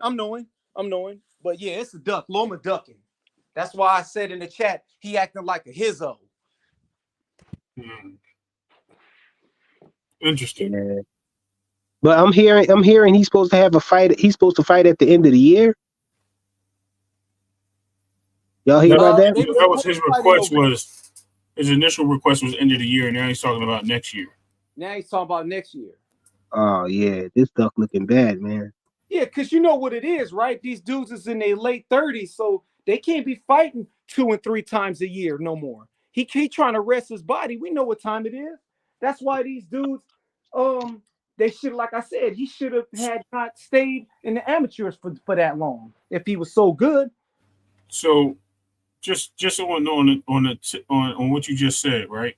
Mm-hmm. Is that the same thing Coach Kenny just said to Shakur when he said, "Yo, since you're not busy right now, and after the Loma fight, can you wait till March to fight us?" And Shakur said, "No, you're not waiting me out." Is that like similar? Is that the same thing we can look at, or What you mean? What you mean? Well, Shakur the fight now? Well, this is before this Loma thing went down. It was on Candyland. It was over there. It was an interview with both of them at the same time. He asked them about if you can wait till March to have the fight after the Loma fight. It's basically saying, and that's when Shakur was like, "No, move Loma out the way now. Have to fight me now." He says, "I'm not putting myself on ice for you. You trying to make me wait." So is that the same thing? Is that Loma trying to do that? Is he trying to see maybe he can make Tank, get Tank into a couple of fights? He come in fresh because he seems to be fighting once a year. He seems to come in pretty confident off the rest, like you just said. Yeah, it could be a strategy. Could be a strategy. Right, yeah. That's what I'm thinking. Or is he just playing the mind games? Yeah. It could be. Look at Crawford. Crawford is 30 in that age range, 36, right. 37. That's why the brother fight once a year. He can't be fighting 2 or 3 times. He's too old. These dudes is old, man. You know what I'm saying? Like, that's why they can't fight that many times. It is what it is. Yeah. Okay. Oh, where Clay went, but Next topic. Anything else I want to talk about? Oh, what else happened? Did y'all hear about the just about to say it, Top Rank and Golden Boy? Somebody just put it in the chat with the Rehab thing, signing the Rehab season. So now they're going to have this. They may have a tournament. We don't know what's going to happen out of that, but that's something that's possible. They may have a tournament or something out of that. Do y'all think? That sounds good to me. They have a tournament. Well, that's what we need, more tournaments right now. Right. So these dudes can fight each other. I agree. You know what I'm saying? It was a 5 versus 5. A tournament leading up to what though? So they had the 5 versus 5 with the what's the name, Barry and Queensberry and Matchroom. Now they got Top Rank and Golden Boy doing a 5 for 5. I think that's what that's what the rumors are. If that does happen, that can be an elimination round. Like they can have winners and losers fight each other for different. Just bringing different fighters in as these fights go on with the 5 for 5s, building up to, some good fights and who's the top of the promotional ladder, who's the top of the boxing ladder, who has the better fighters. That's what we're talking about. Frequent. Yeah. Wait, let me just tap in right quick. Hold on a second. Wait. Oh yeah, you here? Tap in, dog. Pause. Tag. Check. Tag. You're in. Tag. Oh. This thing is acting crazy. All right. Yeah. Am I clear? You good? All right. I was having some weird connection issues. Yeah, I had questions about the way this whole entire situation panned out as far as Turkey getting these deals with Golden Boy and Top Rank. So this is in reference to the whole entire tournament thing that he's trying to coordinate for once or twice a year, where he's getting the top level fighters from each one of these promotional companies to compete against each other, right? Right? That's what I sent you information earlier. Yeah, that's what it is. Okay, so look, at the end of the day, and then I guess they're just waiting on PBC at this point and Mayweather Promotions to get part of the conversation. Yeah, probably. Yeah. I thought they were all on the information I sent you earlier. Yeah, I saw something on Twitter about it, but I didn't really get to dive deep into it. You know what I'm saying? Maybe that might be a pause. I don't know or not. You know what I'm saying?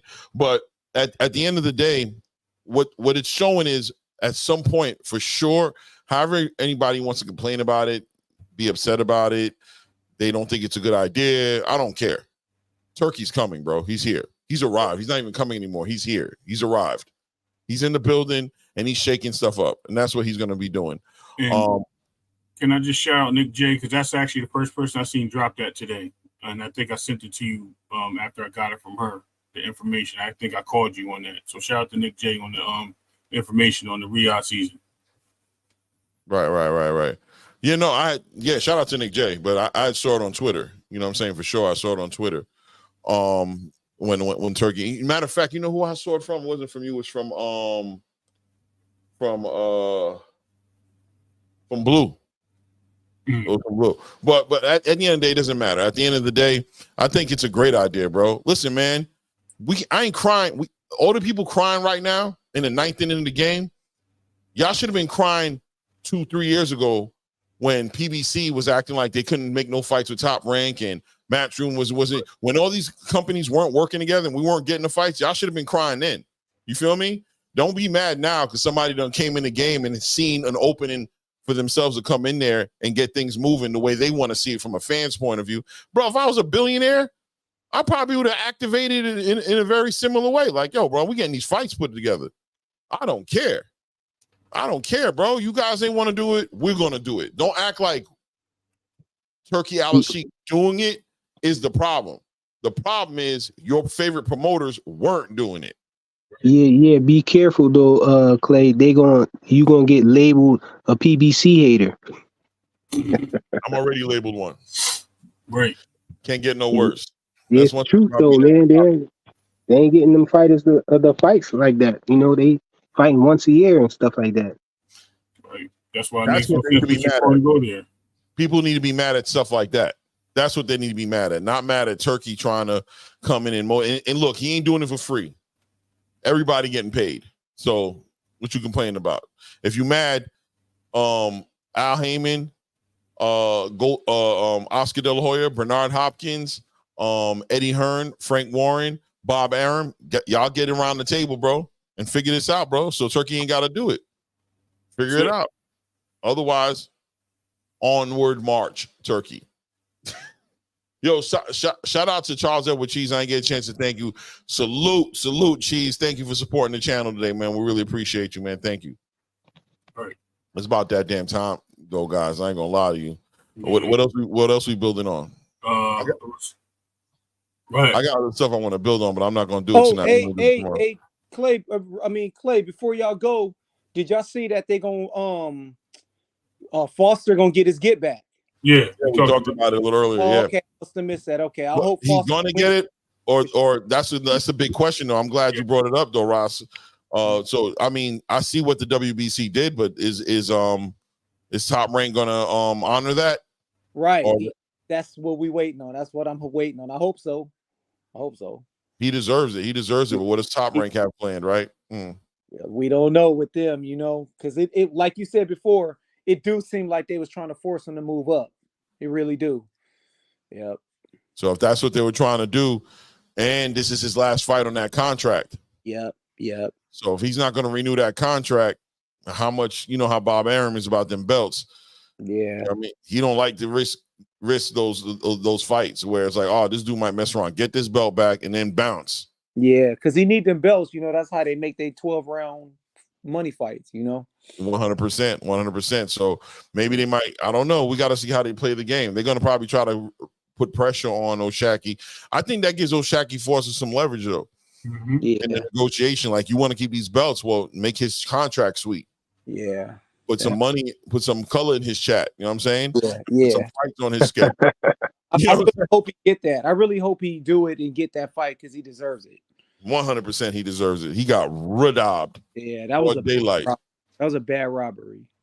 He got the gun put in his face in broad daylight with the security cameras watching, and nobody ain't say nothing. He's like, word, that's how we carrying it. That was one of them fights where when the fight was over with, I walked away from the TV. Like, okay, he gonna get this. I come back and he pouting. Like, oh wait, what? He crying. Is that joyful crying? Or right. I'm like, this is what? Yeah, that's cold. So that was insanity. Yeah. It was, let me tell you, it was so insane. It was funny as hell. That's how I'm saying it. It was so insane. I laughed. Like they just did that. Oh my! It was just like I couldn't believe it. It was a blatant robbery. Like, yo, it was one of the worst I've ever seen. Yeah, me too. And then I was telling somebody the other day, like, even though this is like a fight that nobody gonna remember, it don't matter. This was one of the worst robberies I've ever seen. Straight up. It was 100%. That guy did not win the fight. Yep. Period. No questions about it. But it is what it is. Hey, you know what I mean? Hey, yo, before we get out of here, since everybody talking about Loma ducking and everything, Shakur Stevenson, do y'all think that Tank versus Shakur is about to happen? Y'all think that's because people acting like Shakur is hesitating now? I don't think Shakur now that he's up. I don't think Shakur is hesitating. I think people ain't going to want to understand that boy's in the middle of free agency. He's trying to get a deal ironed out right now, and that's what he was doing. And that's what, that we talked about this a little earlier as well. Just Shakur should be doing what Shakur was doing before Tank came up. You the one with the issues, bro, trying to make the fight. Give me a minute, bro. You know what I'm in the middle of, and I'm going to iron this out right quick. I got a deal I'm working either with Matchroom or I got a deal I'm working with, Top Rank again, I don't know, or whatever it is that he's doing, he needs to get that done. Facts. Because this boxing ain't about Tank. Yep. His career isn't about Tank, bro. He has a whole career he needs to be concerned about, and Tank is one fight, a big fight, big money fight. It's a big fight, but it's one fight. Yep. You know what I'm saying? Period. So Tank either gonna hold on, or Tank can go ahead and go fight William Zepeda or whoever else he got on the 140 and fight inside. That fight's gonna happen. The Zepeda and Tank. I don't even think that's gonna happen. Yeah. So, Cloud, you think the Shakur fight gonna happen with Tank though? No, No, not right now. Not with what Clay was explaining. This perfectly makes sense. So, Not so right what now. you think he gonna do? You think he gonna just go fight somebody else? I mean, whoever he go to, you know, whatever he got going on, whoever he signed with, whatever his case is, they not going to immediately go to Tank. It's not going to happen. They're going to fight somebody else before Tank. Right. Yeah. Oh, so you talking about on Shakur's side? I thought you were saying like Tank was going to try to fight somebody else before he fight Shakur. Tank, because he can't be waiting on these guys. Right. He got to fight. And that's exactly what I said earlier too. And I think when me and Clay were building on this, I was saying that that's a bad move for him to go to PBC for that same reason. Because what's the first thing they're going to do if he goes to PBC? They're going to make him wait. No, not make him wait. They're going to make him fight other people. Yep. De Los Santos. Make a rematch De Los Santos. Yeah, and then they may make him fight another fight because Tank's time schedule may not coincide with that, and then put him on another fight, and then make him wait a year. So he, you know what I mean, like they freeze him for a little bit. It's weird. We don't even know how that's going to go. So listen, I don't think Shakur going to let that pass like that, man. Y'all. That's what y'all gotta understand. It's not going to pass. Listen, it's not. That's what Lomachenko understood. And even though Lomachenko ducked, he did, but he understands. Like, yo, bro, you ain't going nowhere. You here? No, for me? What I'm saying is Shakur know that he's up right now. I ain't gonna pass up fighting him right now, knowing that he's up. He's a promotional company, so if he goes there and loses, he loses all his values. He loses everything he has to stand on right now. Remember, they always think that he's a runner. You know what I mean? They don't think he's worth the $15 million that Bob Arum was getting besides Eddie Hearn. You heard what De La Hoya said. If you don't come over here and fight, matter of fact, you don't even like the fans, so why are we going to sign you? So they don't see the value in him there, and he loses. There's really no value. He has no belt. You know what I mean? He's now a boring fighter. He doesn't have people that stay in the stadium. He puts people. But that's if he loses. He better not win though.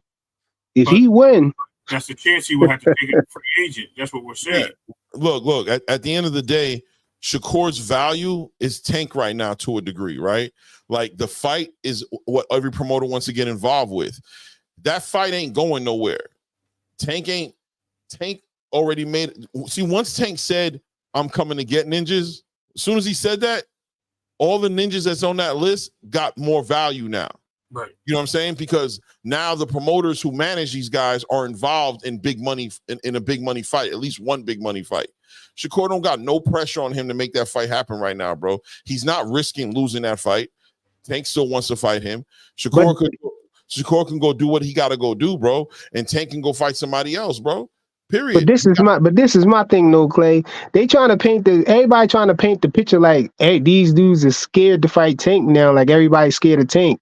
Dude, and everything, man. I believe it when they send somebody a contract, man. Send them the contract and then let them turn it down. All that, right? But they can't send Shakur a contract. They got to send it to his promoter, and he ain't got one right now. Right. So at the end of the day, I'm trying to tell y'all, man. At the end of the day, all these fighters, Lomachenko, Shakur, they sitting good. They chilling. Yeah. Tank got his money. He chilling. You know what I'm saying? It's on Tank right now to make the fights.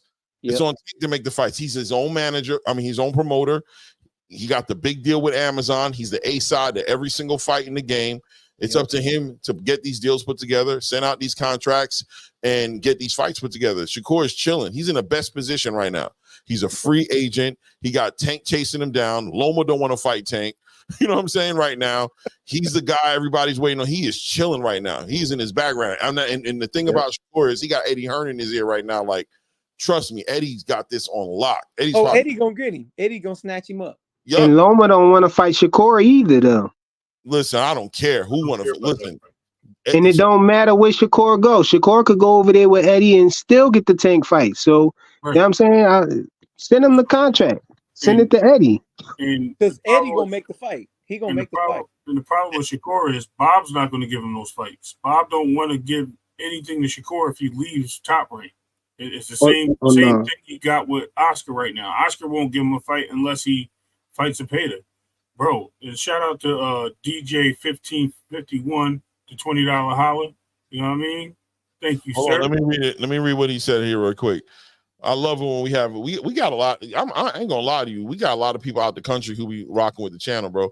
I just subbed. Shout out panel in chat from Australia. The channel one of very few to remain unbiased and hear others' opinions. Don't change, boys. We appreciate you, DJ. Man, thank you, brother. Absolutely. Yeah, bro. We're gonna keep it unbiased. Believe that. Yep. And it has to be that, but one, it has to be that way. But yeah, man, like at the end of the day, Shakur's in his own lane right now. So he can't be thinking about Tank outside of him talking to push that fight. So when he does get promoted, if that contract comes through, he has an opportunity. That's one thing. The other thing we have to look at is Tank has had opportunities to fight other people and get a bigger name on his plate, but he allowed his promotional teams to set him up with these fights that people don't want to see him fight. And now all his people, his fans, his fanboys, or whatever you want to call them, are out there screaming Tank's the best fighter, but yet everybody keeps going to his resume, and it's upsetting them because they're saying, oh, he can beat this guy, that guy, and they're going to say everybody's running from him. He waited out Devin. Devin then left 135. Devin still tried to get the fight at 140. He then left Devin again. Teo said he wanted to fight Tank before he fought Loma. When he had, just got the IBF, that was a fight he was entertaining. He didn't get that fight. You have Loma, who's still at 135, was saying he waiting for Tank to come up to 130. There was a lot of opportunities for Tank to make these fights at plenty of times, and I know promoters get in the way. We all know that, but you know what? If Earl Spence can say, you know what, bump what your promoter's saying. This guy, I really want these belts, and this guy wants to fight, and I want this fight. We need to make something happen. If you're not gonna pay him, I'm gonna pay him, and we're gonna make sure we get this fight going. We're gonna make bread at the end of the day anyway. Let's go. So there's no excuse there. There's no excuse. So Tank has to wait his turn. Unfortunately, I think that's what Clay is saying. That's what I'm saying. He's gonna have to wait for when they're ready. Also, it's not just about him being ready. You know what I mean? He wants their name. He called out them at this point. When they were calling him out, he was going a different direction. Now the shoe's on the other foot. 100%. 100%, bro. 100%, bro. These guys are in the best position, bro. They're in the best positions that they can be in right now. This is, you're gonna see a lot of this happening. You know what I'm saying? You're going to see a lot of this kind of stuff happening with the negotiation for this fights. And people are going to try to paint it as far as the other channels painting the picture of people ducking. That's part of the game, bro. Y'all got to understand, y'all don't beat these dudes till they're desensitized. Right. This don't bother them no more. This don't move the needle no more. Fans calling them ducks and fans saying stuff about them. This don't move them no more. They're desensitized. They've been getting beat down for like the last 3 to 5 years. Clout chasing every time they say Tank. You know what I mean? Stop saying his name. 365 days. Don't say his name for 300. You know what I mean? They used to this already. They're getting it so much now where that's why Loma's able to do what he does and he don't even care. Yep. He don't even care what anybody. He knew he was gonna get called a duck. He don't care. Yeah. The only person who matters in this conversation is Gervonta Tank Davis, bro. And Gervonta Tank Davis wants to fight them. Right. Period. Rollo. You said he needs to make the Tank fight. How is he going to make the fight when he has no promotional company behind him? All he has is a manager, which is Jay Prince. Yeah, Jay Prince can work with everybody. Right. That's the problem. He can't go to Floyd because Floyd's just going to use Shakur to get at Tank. He'll make the fight happen, but he's just going to use it just for Shakur to get at Tank. He's going to try to expose Tank. He's doing it for his own personal reasons to be vindictive against Tank. Yeah. So there's really no point in going there. And Shakur should smell the smelling salts on that before he even wakes up in somebody's emergency room following Floyd around. No, what he needs to do is go over to Matchroom, which Eddie Hearn already said he'll allow him to make fights outside of Matchroom if necessary for the big fights. But he does want him to fight on his network. He believes he's a proven fighter and he can make him money. That's music to his ears. He said he can pay him what Bob is paying him plus more. So that's also music to his ears. We have to look at all these things together and what's going and taking place. I don't think Shakur has anything to worry about with Tank. As far as Loma goes, Loma is also in the driver's seat because Loma can say, yo, I'm going to let y'all fight. I ain't got to fight 2, 3, 4 fights to get undisputed. I'll fight once one fight. I'll do like Devin did. I'll just sit back and let somebody collect 3, and I'll go get the other 3. That's, hey, it happens like that. So we have to sit back and see how this all plays out. Hindsight is 2020. When it happens, we'll see what's going on, and we'll get answers. Yeah. Ray, you think a 2-fight deal with Oscar De La Hoya is good for Shakur? Because he could fight Zepeda and then Osterine. Oscar don't want him. No, Oscar don't want Shakur. You know why? Because he already talked to Shakur, and Shakur probably told him he ain't dealing with him. Because you heard how the tone changed. Oscar was saying, "I'll take Shakur over here. We'll talk. Get him over here. He'll give him the Zepeda fight." You're basically using me to give your guy a fight. That wasn't even cool. And Shakur ain't stupid. I'm pretty sure he's not stupid. His management team ain't stupid. So he was but they ordering that fight anyway, though. So okay. But what did Oscar say on the behalf of him ordering the fight? Who are you to order my guy to fight? I got 3 other options. I don't need your fight. So he's basically giving up that fight. Yeah, he gonna most likely go to Hearn. Right. He going to Eddie. Yep. He going to Eddie, guys. So he was in the back room with boots and everything. He smelled that. He smelled that. Well, said, both are free right now. What's the problem? It isn't no problem. Listen, Rollo, the fight could very well get put together. You know what I'm saying? Shakur could speed up whatever he got going on, link up with Eddie, make it happen. You know what I'm saying? Connect the dots. It can all happen. But what I'm saying, there's no pressure. Yeah, the chat. There's no pressure. Right. Yeah, the chat got to understand this ain't got nothing to do with Shakur. He can't do anything right now. Right. It's nothing he could do. There is no, he need to do this. He can't do nothing right now. He doesn't have nobody to promote him a fight for him, y'all. Right. Rollo. Salute, panel. Salute. Salute, Rollo. Tell him, Rollo. Tank need to send that contract to him. Wait a minute. I've been a little busy working, taking care of the kids, so I ain't been following like I usually do. But it sounds like y'all trying to make an excuse for this Tank and Shakur fight not to happen. No, we're not making no excuses. Next. No excuses. How? We want to see it happen. Y'all, right. I'm hearing Shakur need to go fight this guy and Santos and another fighter. No. You ain't wrong. Right. No, you missed both of them free That's right not now, right? Said. You missed the whole point. You missed. Yeah, that's not what it was. That's not what I said. No one said not at all. I said if the PBC will probably force that fight on him first if he signed to the PBC. So what you saying is you don't think that Shakur could say, "Hey, I'll sign with y'all, but I'm signing up for this Tank fight next." Didn't the PBC promise Canelo the Benavidez fight in the Charlo fight, Big Brother Charlo, and he never got it? They promised. Wait a minute, you said PBC promised Canelo. What Canelo don't want to fight Benavidez? Hold on, no, he had a 3-fight deal. He had a 3-fight deal with Charlo. It was supposed to be Earl Spence, Charlo, and Benavidez. Right. Earl Spence fell through because he lost the bud. So they gave him whoever. I forgot who it was. Ryder or somebody. Then he went and fought. He was supposed to fight Charlo in his second fight. Jamal Charlo. Matter of fact, they gave him Jamel. Because he fought Charlo. He fought Jamel. Then he was supposed to fight Jamal. And they took that away from him because they said, no, you're not fighting him. You're going to go fight somebody else. And then they gave him the Munguia fight. They took that away from him. That's why he was planning on leaving because they broke the contract. I understand that, but right. I think we all in agreement that Tank and Shakur is one of the biggest top 3 fights in boxing right now. Y'all agree with that? Right. Yep. So do you not think the ball is in Shakur's court of making a deal with Tank? Everything's in the favor of this fight right now. He's a free agent. There's no more cross the street bullshit. He's a boring fighter, so the contract should be easy to sell to him. Because 25% of a Tank fight is better than what he's going to make his next 3. We can all agree with this. What is the excuses that y'all using why this fight don't happen next? There is no excuse. He needs a promoter. Right. There is no excuse. He needs a promoter. So what side are we waiting on to make this fight happen? Shakur or Tank? Jesus Christ, man. Both of them. Jesus Christ, what? No, listen, right?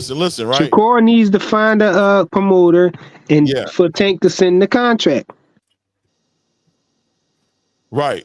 Shakur needs to get a promoter, bro. He's in the middle of doing that right now. What we're saying is, at the end of the day, there's no pressure. There's no pressure on Shakur to sign with the PBC. That's not the move. He don't need to sign with the PBC.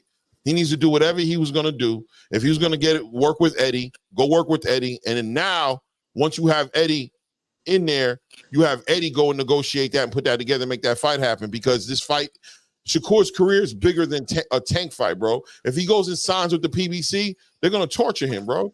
He doesn't need to be over there to make that fight happen. They were just about to make the Lomachenko fight happen. Lomachenko didn't have to sign up with the PBC. Right. So why does Shakur got to go over there to the PBC? Why can't he be over there with Matchroom? I mean, he's a free agent. What? I mean, what's the problem with him going over there? Y'all saying they're going to drag to the PBC? Yeah. Outside of the Tank fight, what the PBC going to do with Shakur? Shit, outside of the Tank fight, what if he wins, right? Because and what if he loses? Then he got to cover himself. Then he lose. If he loses, then possibly falls into the category of all the Tank's past opponents that lost. You gain a little more stardom anyway, right? Like Pitbull did. But what's like the PBC going to do with Shakur? What's the PBC doing right now with their fighters, Rollo? Let's be honest. What are they doing with their fighters right now? Well, I seen them turn a nobody-ass Rolly into a star and made that boy millions when he didn't deserve thousands. I see them turn a nobody-ass Pitbull into a star and make that boy millions when his talents don't say that he deserves millions. Over Eddie's fighters, over fighters who's more talented than them. I seen him. Pitbull's an exciting fighter who brings Pitbull's an exciting fighter who brings a whole country with him. He's a star. What about He's Rolly? the champion right now at 140. Pitbull. What about Rolly? Rolly just got pieced up by Pitbull. What's Rolly about to do? Rolly barely made it, bro. You know, not Rolly take barely nobody made it. like Rolly and bring him to the forefront and everybody know his name in boxing. Rolly barely made it, Rollo. Rolly barely made it. You know he did. Barely made it. That boy came out the Tank fight.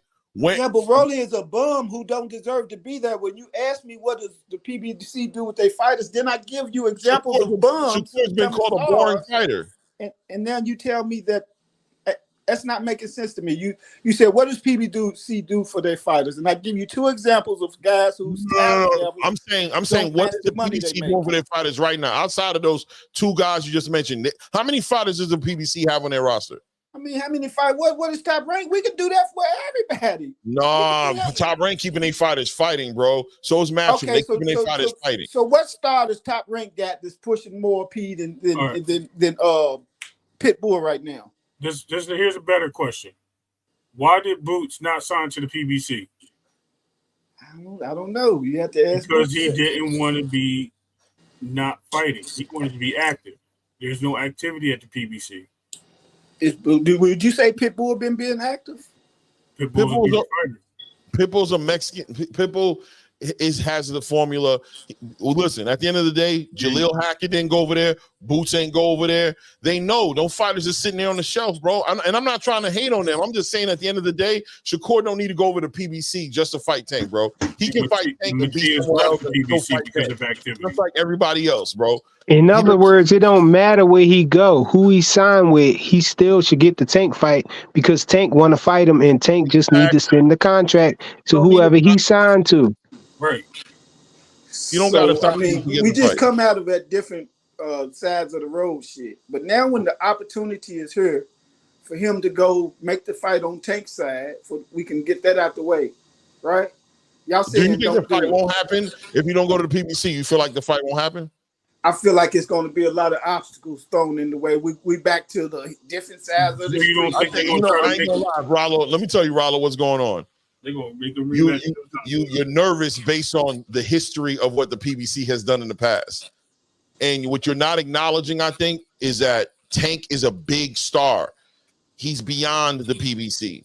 He's gonna cross. He already told the PBC. Or first of all, he's not signing the PBC. PBC no more. Okay, so we got to understand that he's not. People keep Tank's saying not with PBC no more. No, he's with Tom Brown and he's with Amazon. And Tom Brown and Amazon are fighting on the PBC. Like it's a connection that PBC's really not holding as much weight as y'all think he is. The money he got is from Amazon. Who he's under management wise is Tom Brown with 2GB, whatever. That's who he's with. So that's number one. But number two, right? Number two. So why are we mentioning PBC for? See, it don't make no sense. Why is it touching everybody else? Why is everybody saying that he needs to sign with the PBC? Right. That's my So question. listen, this is what I'm saying. If Tank is the man, which he is, right? No if. Mhm. He's got a network deal. Fuck a promotion company because he's got a network deal, right? With Amazon, Okay. right? So he's got the channel to be aired on, right? He's got Right. his own promotional company, right? Right. So what's stopping Shakur from saying, okay, let me just jump on, you send me the contract through your people. We don't need no middleman's cutting in our money. Right. Okay. So let's say that happens. What happens when Shakur if Shakur loses is the question. Then he goes sign with another promotional company and continue his What is career. his value at that point? He's not going to have any value. He's already looked at as not a valued fighter. That's what we're trying to say. The only thing holding Shakur above water is that championship. Right. So you saying don't go fight the biggest fight of your career, legacy wise fight and it, but money get wise. That's not what your we're deal saying. set up first. With just all I'm saying is, whatever you planned on doing, do that. If you plan on doing something with Eddie Hearn, get that ironed out. Get your guaranteed money, your contract that Eddie Hearn already said he was going to beat the contract that Bob Arum was offering him, which was $15 million. Go get that locked down. Go get that put together, and then boom, let's get this fight set up. Right. Don't run over to the PBC, bro. Don't go sign with the PBC, bro. That's not. You weren't gonna do it before. Don't do it now. You don't need to. Hold on, y'all. Wait. Tank already told everybody he has 6 fighters or a 6-fight deal that he plans on fighting. He's coming for ninjas. That was all taken into consideration well before Shakur Stevenson was going to have to sign to the PBC or not. They understand already that these fights have to be made. Him going to the PBC or not going to PBC should have nothing to do with these fights getting put together. Right. They already knew. Tank already told them these fights are getting made, and nobody ever said that that they were going to come sign in the PBC to make these fights. So why the pressure for this kid to come run over to the PBC to make this fight happen, as if the fight won't happen unless he does it, when Tank has already said he's going to make the fights happen? Right. While they Tank Ben said he had a list that he hasn't fought nobody on that list. He said that years ago. He still ain't fought. Well, but I'm saying he planned on it already. He said it. He said it at the press conference that that's what he's going to do. So Tank, what I'm trying to say to you, Rollo, is if Tank tries to make Shakur not signing with the PBC the thing that breaks that fight happening, that looks bad on Tank. Because he's the one who said he's going to make these fights happen. And none of the fights he said he's going to make happen are signed to the PBC. Right. Wait, y'all. Hold on, y'all. So why Shakur can't go to the PBC for a 1-fight deal just to fight Tank? That fight's not going to guarantee him Tank. That's what we're trying to say. They could just tell him he's going to bring him in the door and make him fight somebody else. They can do that. No, but I'm saying, Tank saying he want to fight him, right? So that could be the only reason that he could just fight that 1 fight. But Tank's not with the PBC, so what do they hold on that? That's so it. why y'all keep bringing up the PBC if Tank's everybody else is bringing it up? Right. We're just talking about it. We're not talking about the PBC. We're talking about him signing a deal to any promotional company. It doesn't matter who it is. It doesn't matter who he signs to. He's going to get the Tank fight because Tank wants to fight. That's what we're saying. He has a leverage because Tank is looking for him. He's not looking for Tank. They're looking for him.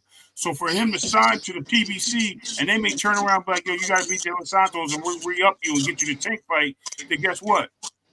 He just did that for no reason. Now, what if he does lose a fight or they put him against somebody tougher and he loses that fight? Then that fight's out the window. He wants the Tank fight. If he signs to somebody like Eddie Hearn's going to put him in a position, whether he gives him a fight first or he gives him the Tank fight first. If he signs with Eddie Hearn, Eddie Hearn's already been known to get out the way to let a fighter get his fight. So if he signs and gets his deal with Eddie Hearn right now, there's nothing stopping him from getting that fight with Tank. It's just that he's sitting in a better position for after Tank. That's all. So after Tank, he has his bet already made. He's good. Y'all saying y'all worried about this man's after. What I'm saying is I'm not worried about it. I'm saying him. As far as Shakur Steve, listen, if Shakur wants to go ahead and sign over there, make the fight happen, do whatever he has to do, that's his business. I'm here to watch the fight. I don't care. I'm not in his pockets. But what I am saying is there is no pressure on Shakur to do nothing crazy. Shakur can move the way he planned on moving, and then this fight can still happen. He can go over there with Eddie Hearn if that's where he planned on going, be there with Eddie, and Eddie can be like, all right, let's put this fight together with Tank, or I'll get out the way, let you go do a quick little something over there with PBC real quick. And then when you're done over there, you come back over here. All kind of things can happen with Eddie Hearn, but he don't need to go over there and sign with them. Like, but listen though, this is what I'm saying. If Tank is in the draft, why are we mentioning Eddie and PBC if none of them is signed to any of them? Why do they need them to make a fight? I don't know. Why he just can't go to Tank and him and Tank because say he wants to fight a long deal. He wants a deal. That's why Top Rank offered him a deal. He wants more than he wants a promotional company. That's why. That's what. Well, I mean, why wasn't Terrence able to put the fight together with Errol until he signed to PBC? So did he sign a one fight deal with PBC, or did he? No, Earl made that fight happen. The PBC didn't want that fight. I'm saying after Bud fought Earl, his next fight, which he ain't had yet, who is he fighting under? It wasn't a multiple fight deal with PBC. It was a one shot deal, right? Why come Shakur can't do that? Because Earl paid Bud to make that contract happen. It wasn't about Bud signing to the PBC. The PBC didn't want to give Bud the money. Bud wasn't going to make that fight happen. Earl even said it himself. He said, I had to pay him. He literally said he had to pay him to make that fight happen. Oh, so Tank can't do that? You don't think he can, but it does not put out there. Again, here we go. You're saying the same thing. So somebody in Green Village just said the same thing. Why can't he fight a one fight deal and make the fight demanded that? So what happens if he signs a white fight deal and something happens to Tank before the fight happens? He still has that one fight deal. Guess what? He has to make a fight on that contract. So now they can throw him in the ring with whoever, and it doesn't have to guarantee to be Tank. You saying if he signed a one fight deal to fight Tank and something happened to Tank, then come on, man. That avoid the contract, right? Y'all making excuses because the fight contract is to fight Tank. Right, but there's always going to be because if it's a one fight deal, you just made a hypothetical. You said a one fight deal. Ain't even, okay, your words was a one fight deal just to fight Tank. And then you said if he get hurt, then they can make him so fight you don't think they're somebody? going to back themselves up for the promotion if they build that fight up and that fight don't happen, then they're just going to take a loss? No. They're not going to do that because they're paying this man up front. They're going to allow him to fight somebody. Come on, man. You talking about if he get hurt. Hold on, guys, listen. We don't know what nobody's going to do, right? I don't know what nobody's going to do, right? Right. Whatever anybody wants to do, it's their business, right? All I'm saying is, if Shakur can go ahead and go against the better judgment of the people who he's hired to watch out for him, right? With Jay Prince. Let's remember Jay Prince is still there, right? He can go against everybody, tell everybody kiss his ass, run over to the PBC, sign a contract, and go make it. The same way that Ryan Garcia went and did all that to make that fight with Tank, right? Just to get a rehydration clause and get all those things. And that's why Oscar and them were mad at him, like, you didn't need to do that, right? You didn't need to do that.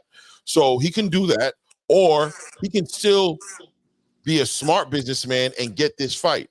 He can be a businessman, have his deals and everything lined up the way he wants to have it lined, and he'll still get this Tank fight. Why? Because Tank said he's making this fight happen. He has that leverage. He has that understanding. Tank said this fight has to happen. Tank said that. So he don't have to worry about going somewhere and because he's over where he's at, not being able to get that fight. Because Tank ain't going to let that happen. Tank has made it clear this fight has to happen. Now, I could understand if Tank's like, yo, dog, the only way this fight's going to happen is if you do like this because I really don't need this fight. That maybe will change the conversation a little bit. But Tank has made it clear that this fight is going to happen one way or the other. So all Shakur has to do is get his business dealings in order to where he's protected, where his bottom line is protected, to where this fight doesn't go the way he wants it to go. He still be okay and move on with his career and continue doing the things he wants to do. He's gonna do that anyway. That's what I'm saying. Not he's if gonna he be makes okay the wrong win, lose, or draw anyway. Though somebody's gonna sign this kid. He's an Olympic medal holder. Okay. He's a 3-division champion. Somebody's gonna sign him if he loses to Tank. Trust me, losing to Tank is not the end of your career. And we have examples of bums blowing up after losing to Tank. So I'm sure this Olympian will be okay if he loses to Tank, which I got him losing. Don't get me wrong. Me too. But I also got him being the hardest competition out there for Tank at 135. That's why I want to see it next. Loma step down. Now go fight the dude you've been arguing with. He's free. You're free. Neither one of y'all got a promotion company is what y'all saying, right? Tank got the network online. What's the deal? Tank does have a promotional company. Who's this promotional company? We just said Tom Brown. Okay, Tom Brown's his promotional company. Right. Well, why he need to go sign with Tom Brown then, right? Tom Brown ain't gonna sign. All right, yeah, maybe you're right. Yeah, in that case, wait a minute. What you're telling me is a promotional company is not going to sign the fighter who the world is saying is the biggest fight going on. Is that what you just said? What? When I said why not go sign with Tom Brown, Shakur, you're saying you rolled your ass like Tom ain't gonna. That don't make sense. I said you're right. What are you talking about? I said you're right. I ain't roll my eyes. You just said Tom Brown ain't going to roll your ass, then stop what you were saying mid-sentence. Because I thought about it. First of all, I was thinking. I started. Right, because right. But I didn't roll my eyes. I looked up and said, I'm making perfect sense. If he's with Tom Brown and he's got a network deal, then Shakur can go straight to the horse. Right? And sign a deal with Tom Brown and Tank Davis and get this fight on. What's stopping him from doing that? You're saying is because he lose. But I can give you the last three. Him losing is about things lining up for him the right way. First of all, all Tom Brown fighters fight on the PBC cards. That's what we're trying to say in Amazon Network. So that means he'll have to sign with Tom Brown and he'll have to fight on those cards. That still doesn't guarantee. The whole point of this matter is he can sign to Tom Brown. That just puts him in line. That doesn't guarantee him to fight. That's what we're trying to say. Why not? Why? I don't understand that. Because why not? He can't go to Tom Brown and Tank. We making this fight, me and you, one fight deal. What's going on? He can. So what excuses are y'all making for this? We're not making excuses. I'm giving you hypothetical. Like what I'm saying to you is he don't gotta do it one way. He has multiple ways he can do this. I'm saying he needs to entertain. I'm just saying it's smart for him to entertain all options. He doesn't need to make this the end all be all and just whatever you got to do to make this fight happen. There's moves that he can make that are. You saying put another hand in the cookie jar. There is going to be another hand in the cookie jar, no matter what. You saying put another hand in the cookie jar. I'm saying whatever. Bro, you have a moving company, right? Yeah. Okay, so when people sign their contract with you, do they shop around to other people or they just go straight to you? I mean, that's a little different because you go. It's not different. That's what he's doing. He's looking for who he's shopping around right now. That's what he's doing. That's what we're saying. We're just saying he's shopping around. In the middle of him shopping around, he still wants to Tank fight. He has the leverage on Tank, is what we're saying, because Tank wants to fight with him. Yes, he wants to fight because that's a bag for him, but and a chance of unification. But he also needs somebody to represent him. Just like if somebody's moving and they call you and they call Clay and they call Frequent, guess what? At the end of the day, they're going to say like, yo, well, Rollo gives me this deal because Rollo is who we really want because he's right around the corner from us. But yet, Frequent Flyer is offering me, you know what I mean, this and what Rollo's offering at the same time without having to be around the corner because he lives around the corner from where we're going. Like, you gotta see how it balances out to Shakur. So what you saying is Shakur is we're saying everybody. He's basing his future with another company on. He's coming to the company saying, "Hey, I need a 5-fight deal because I got Tank in one of them 5 fights. So y'all should sign." Basically, what you're saying is he's trying to use the Tank fighters leverage to sign with another company to solidify his future with that company. We're saying that he's looking at his options. I no. Actually, I'm a little bit of it is what you just said. I'll be honest with you. Right, yeah. His value is based on what he brings to the table. Well, what he brings to the table to any promotional company right now is a Tank fight. Right, exactly. You know what I'm saying? And while that makes his value higher right now. So there's nothing wrong with him using what he has to secure himself a big deal with a company and then put this fight together. That can happen inside of like a week to 2 weeks. I don't know. You know what I mean? That can happen, but the order of it happening is important. If Shakur gives up his leverage that he has by being a WBC champion and by guaranteeing that he's going to get a fight with Tank Davis, he doesn't use it now.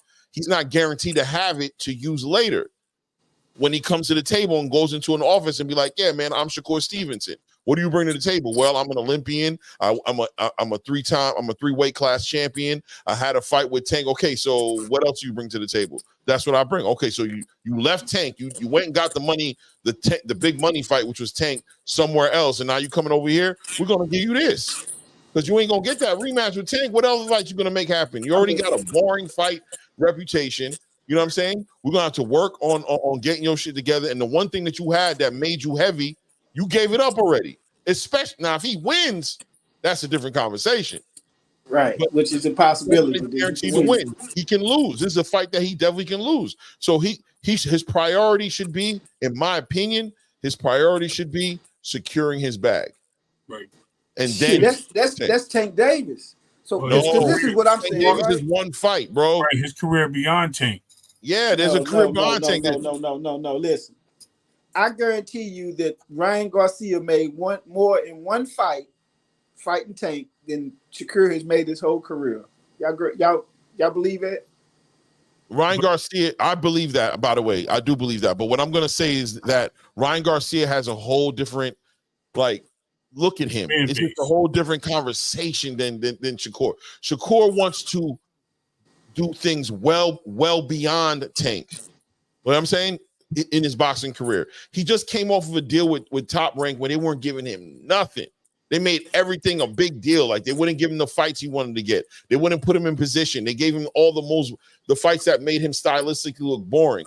He's coming into this other chapter where activity is important to him. Just like Boots and all them. He wants activity.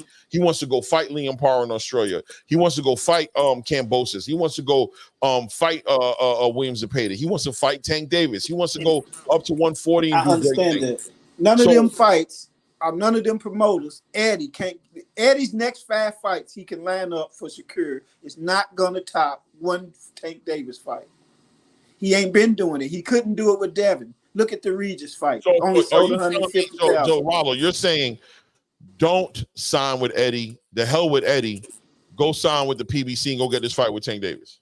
I'm saying do whatever Tank tell you to do to come and get that money, because not only are you getting the biggest payday ever of your career, the legs, because you beat the man, you become the man. Boring or not, you become the new Mayweather when you beat Tank of this era, closest you can get to. Yeah, but when you lose, what happens if you lose?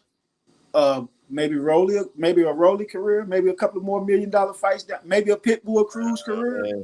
You know, like, I'm gonna be honest with you. Like, I hear what you're saying. That's one they were telling Terrence Crawford the same thing, bro. They said the same thing to Terrence, bro. And Terrence he bet on himself. And he said, nah, bro, I don't gotta do that. And if I'm gonna do that, this is how I'm gonna do it. We're gonna move it. I'm gonna get paid. He took that whole A side away from Errol Spence, because he said, me and Errol gonna negotiate this because Errol wants this fight. You guys keep telling me what I'm worth. You guys are telling me I should do this, do what he says. He's the A side, blah, blah, blah. But no, bro, this is between me and Errol. This is a negotiation between Shakur and Tank. Tank wants this fight. Tank is not doing Shakur no favors. Tank wants this fight. He wants to put this dude out of here and kick him off the list. That's weight. That's something in Shakur's hands that he can use. He doesn't have to sign over there to make that fight happen, bro. He doesn't have to. Tank has already said he's going to make the fight happen. He can still secure a crazy bag over there with Eddie and still get this fight with Tank, bro. I'm telling you. He knows that. And if he doesn't know that, the people around him got to be telling him that. He got enough smart people around him. He got Terrence around him. He got Andre Ward around him. He's got Eddie Hearn speaking in his ear. He's got enough people around him that's not just going to let him throw it all away and act like he has to be a slave to nobody's terms and conditions. He doesn't. Listen, let me tell y'all what's going to happen if he signed with anybody other than having a direct line to Tank. They're going to drag him for 2 or 3 fights. By the time this fight happened, it'd be 2 years down the road, and Tank will start slowing down, like the old man just said, like that boy's daddy just said. He ain't got the same pop he used to, because this is boxing. In sports, you get older. He's already 30. If we wait, they fighting twice a year. If we wait 2 or 3 years, this man going to be 31, 32, and then the excuse going to be, he lost a step. Because it's one punch will turn you old real quick in boxing. One punch will. Y'all keep saying, wait. For what? If he go to Eddie, we're not getting this fight this year. We supposed to be getting this fight in Why are you December not because getting ain't the nothing fight? in the way. Hey, Why are what's you in the not getting way the fight? Tank want the fight. who? Tank. Tank want the fight. He been saying that, but have he fought anybody yet? Bro, He been saying Tank he will had be a held to list. task. Tank will be Listen, held to task. If you don't make this fight happen, listen. The man said he had a Hood list, come up then here. proceeded to fight 2 Garcias in a row. That's 2 years ago. He said he wanted. Yeah, He but had this a is list. different. This is Tank and his Tank is just different right now. We all know it. You've seen it. Tank is just different right now. He's not the same guy. What do you mean different? By fighting Frank Martin? What? Frank Martin was a fight he took after Frank Martin 14 is a months. nobody, man. The man After started 14 boxing months, he 5 took years that fight, ago. bro. I have faith that Tank is gonna fight everybody he said he's gonna fight, bro. I'm telling you. If these fights don't get made, it's not gonna be because of Tank, bro. I'm telling you. Watch. We'll be talking about it as he knocks him down one at a time. Remember, I told you that Tank is gonna fight. That's why he's here. He's doing this and then he's retiring, bro. Right, and that's another example of the PBC. When's the last time Frank Martin fought before Tank? You got to ask yourself that question. These are the things we're talking about. Like Frank just came off a fight before he fought. When? No, he's been about a year. Over a year. I mean, who? So that's what we're saying. Like these guys aren't getting fights unless it's like. And that's what I'm saying. If we waiting, then if he goes to Eddie, then that's what it's going to be. No, it's going to be another 2 years before we get that fight. Well, listen, if he goes to PBC, who's to say they won't make him rematch De Los Santos on somebody's undercard and say you're not worthy of a championship fight or being under the lights yet? We don't know what they're going to do. We're just speculating. I'm saying I'm pretty sure that the agreement would be we signed into y'all because we want the Tank fight. No, nothing else. You see what I'm saying? I mean, it can happen. Listen, we all. Why would he go in there and sign to anybody without getting the guarantee tag in Tank fight on the next fight? That ain't making sense to me. He's free. Tank is free right now, and they can make the fight happen. What's stopping it? Like, what's stopping it? What's up, chat? What's up, chat? What's up, chat?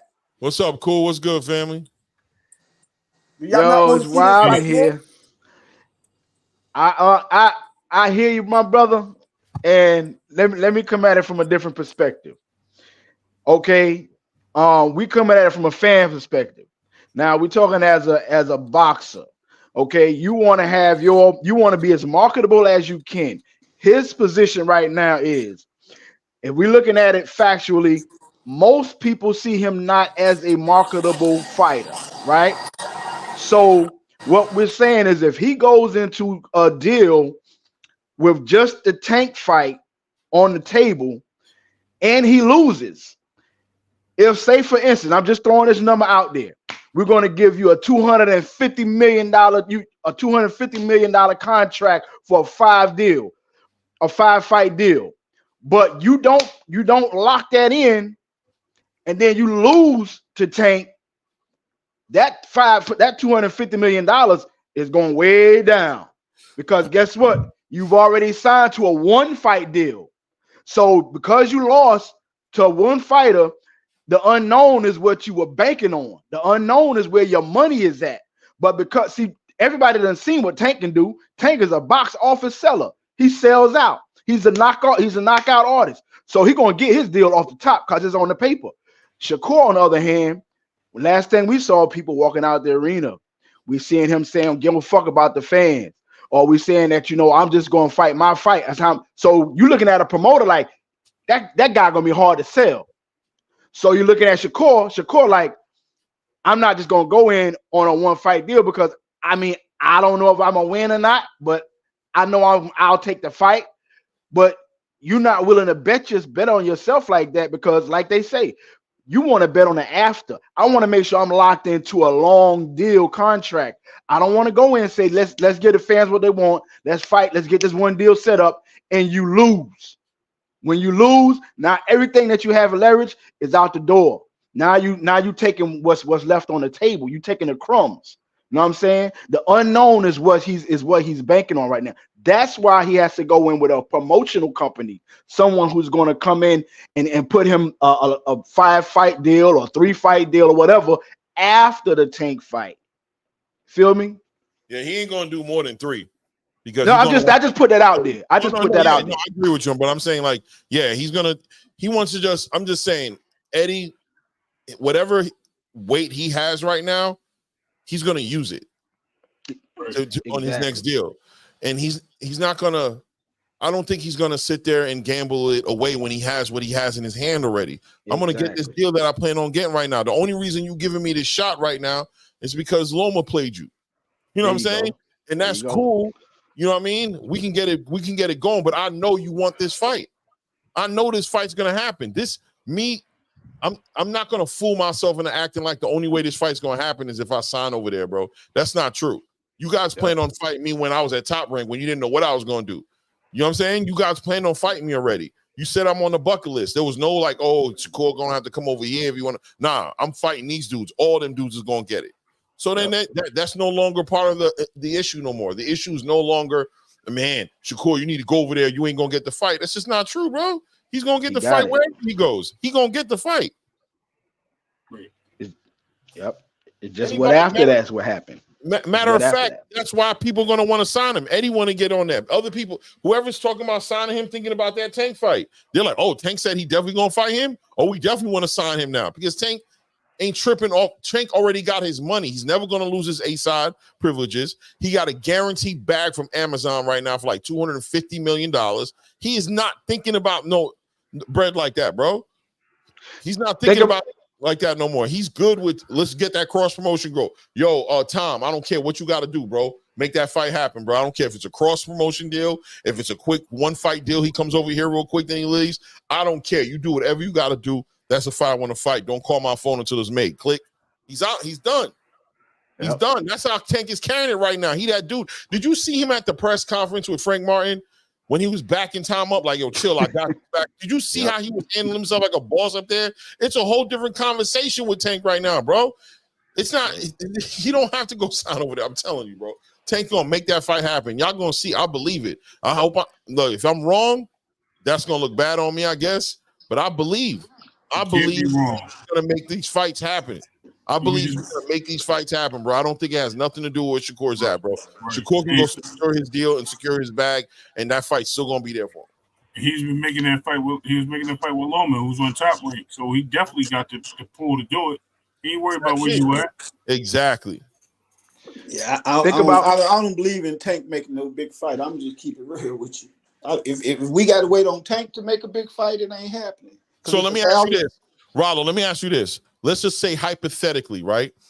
Hypothetically speaking, if Tank is gonna make all the big fights, is there any pressure for Shakur to sign over there?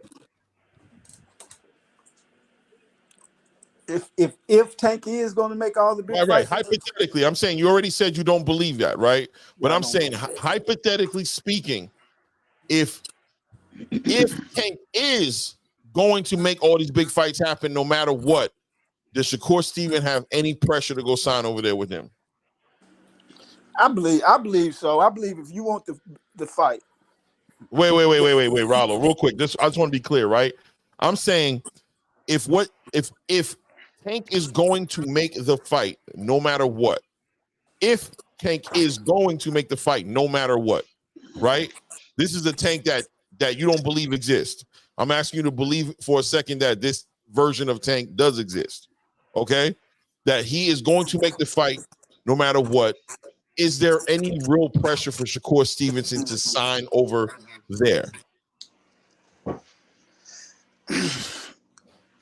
Not if we just talking. So I want the fight next. So if it's pressure for the fight to happen this year, yeah, it's pressure. But if you ain't looking for the fight to happen this year or early next year, then no, it ain't no pressure. No, I'm saying what would stop the fight from happening this year? What would stop it? Him signing to Eddie? Why? Why would that stop it? If Tank is going to make the fight happen. I think Eddie gonna try to put a strategy together, put him in there with some guys that he can get out of there, boost him up a little more, try to fatten the pot a little bit. Oh, so you think Eddie is getting in the way of this fight happening? Ain't no doubt about the promoter is gonna take Shakur and put him in there with a guy he know he can knock out. You know what I mean? He gonna get him a couple of fights to try to boost his star a little bit. Okay, so this is not about Tank. This is about Eddie. And yeah, if he go to any promotion company, they're going to try to boost their star and let him jump on and keep a couple of in-house fights first, right? Because Shakur is a star. He's just not the big star, but he's bigger than Zepeda and them. What we all say, he's bigger than guys like that. He's bigger than Brian Norman Jr. Dudes like that, right? He's one of the top stars in boxing, I would say. Mm-hmm. So Eddie would take him and put him in there with some ringers, some cherry picks, get him a good fight so that he can boost his star up, and then make a Tank fight, which is going to take 2 years to do that, 18 months to do that. You never know what might happen. He might get beat by somebody. Eddie's already, I'll say it like this. First of all, Eddie's already said that he's going to help facilitate that fight any way he can make it happen. Number one. Number two, of course, that's what he's supposed to say. Shakur can sign to them, and in the terms of the contract, it could be the Tank could be involved in the contract to where Eddie Hearn has never showed a history of getting in the way of any fights happening, bro. Look what he did for Devin Haney. He let that dude go to top rank and go fight 3 fights. He let him go fight Kambosos twice and go fight Lomachenko. Then he let him go. And fight Ryan Garcia and stepped out the way to Ryan Garcia fight. He's been known to get out the way and make big fights happen. I've not seen Eddie get in the way of fights happening. I'm not saying he's gonna get in the way of this fight. I'm just saying if he signed a multi-fight deal with Shakur, I don't see him putting him up against Tank first.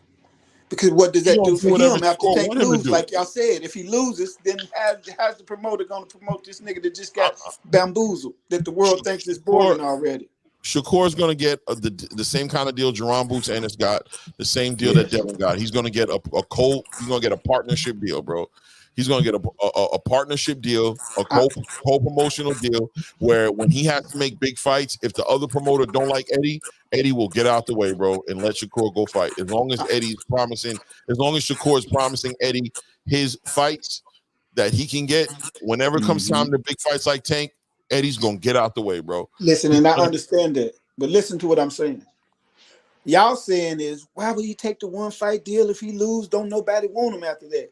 But why would the promoter take him, sign him to a 4 fight deal and put him up against Tank, the fight that y'all worried about him losing? Now I'm stuck with this nigga for 3 fights. I got him on contract. Well, hey, that's the deal. Right. But that's the deal, bro. That's the deal. I know. So what I'm telling y'all not listening. So what I'm telling y'all is Eddie is not gonna take him, sign him to a 4 fight deal, and the first fight be Tank.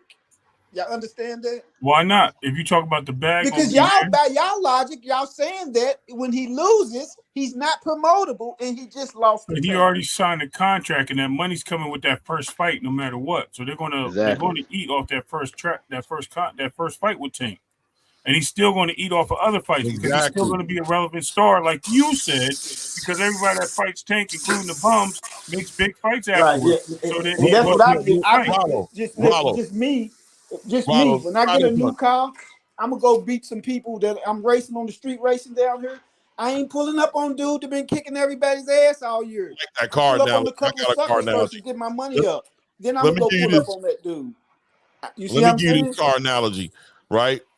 You got an 800 credit score, right? Right now, you have an 800 credit score.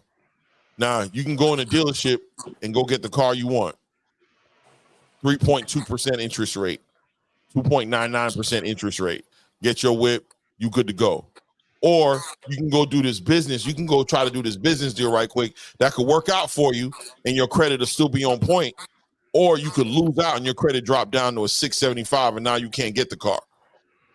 But if I go get the car first and I go do this deal and the deal go bad and my credit go down to 650, what do I care? I already got my car. I'm driving. I'm still pushing a foreign. I'm living my life. I'm still doing my thing. I can build my credit up now. Over time, I can build my credit up, but I ain't got to drive a Honda Accord until I do that. I can go push that, you know what I'm saying, that Maybach or you know what I'm saying, that big body, the 5 Series joint.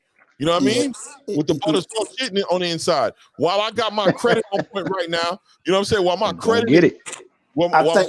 I think you hold your star like all promotion companies do. So when Eddie gets Shakur, he's gonna milk him, just like Bob doing Loma. No, we don't Well, you want the know how big these fight. cards are, Rollo. Look, we don't want the big fight because we can milk. They lose like damn near 50% of their value, bro. As soon As as you soon as try they to, come off the lot. you gotta get it while you gotta get in is good, bro. Especially if you already listen, man. You worked your tail off to get that credit score up to 800. You already know nothing ain't promised tomorrow, bro. You go on that dealership first. I'll be right with you in a minute on that business deal. Let me go get this real quick because this is what I plan on doing. I said y'all contradicting yourself. So what you saying is Shakur need to go sign with Tank and get that bag. So Tank is the big body. He's a Tank big is the. body. I mean, he's everything you can want in boxing. He's the big He bag is, and but the he's already legacy. telling you I got you. You ain't Man, got to work for it listen. no more. Tank said I got you. I While we can't go keep for All that. right. fighting. Let I can't me go for Rollo. a 30-year-old nigga that never unified telling me he got me.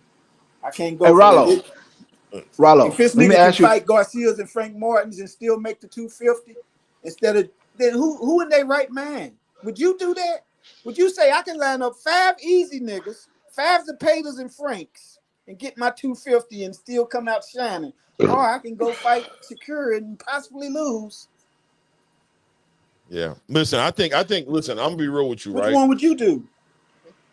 Well, You let would me say make two. fuck the fans. You would say what he been doing. This is what he's been doing. Fuck the fans. Like Floyd said, nigga, you want That ain't 100 gonna belts or sell. 100 million? Fuck the fans. I can fight the Zepadas and You, Burchets you, and little dudes and make that money. Hector Garcia's and make that money and stay away from Shakur. Let me make two. I'm gonna be real with you, Rollo. I just want to be right, and I don't want to be wrong. I So, know it. I know it.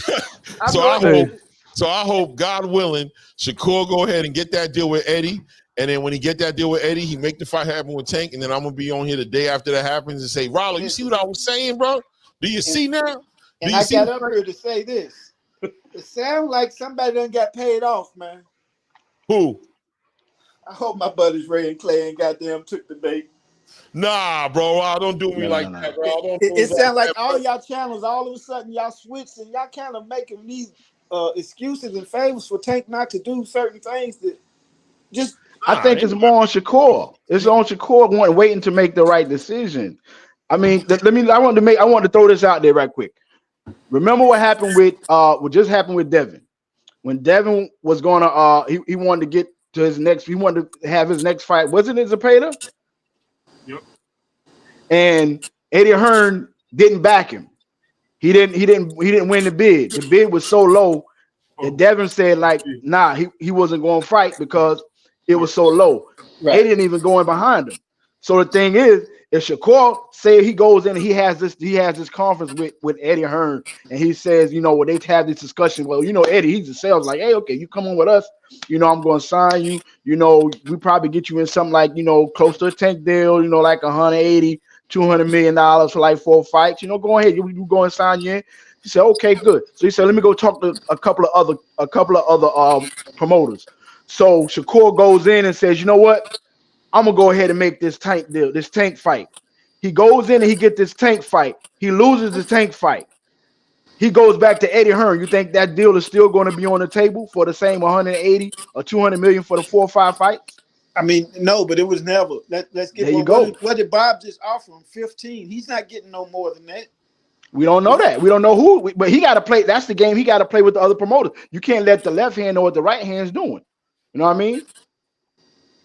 Sounds about right.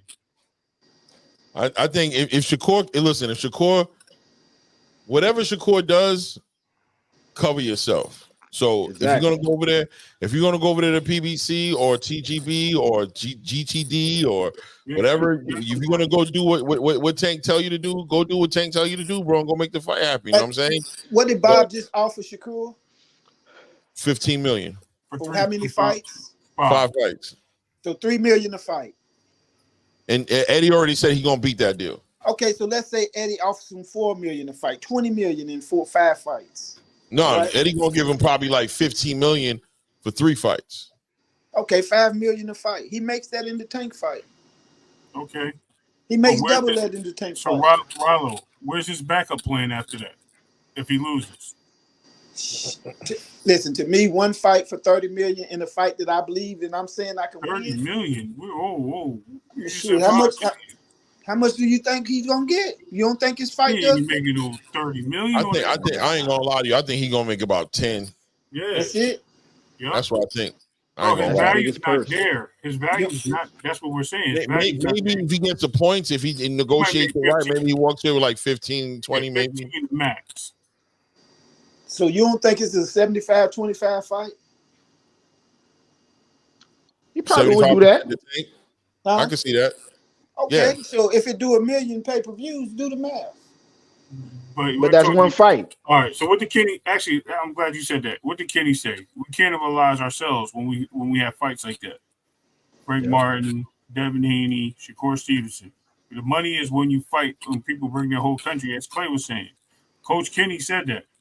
When you're fighting a person from Ukraine, they're going to bring the country with them. Fighting somebody from Brazil, they're going to bring the country with them. Fighting somebody from Mexico, they're bringing the country with them. So then the fan base comes to the fight, and that marks up your numbers. Your pay-per-views go up.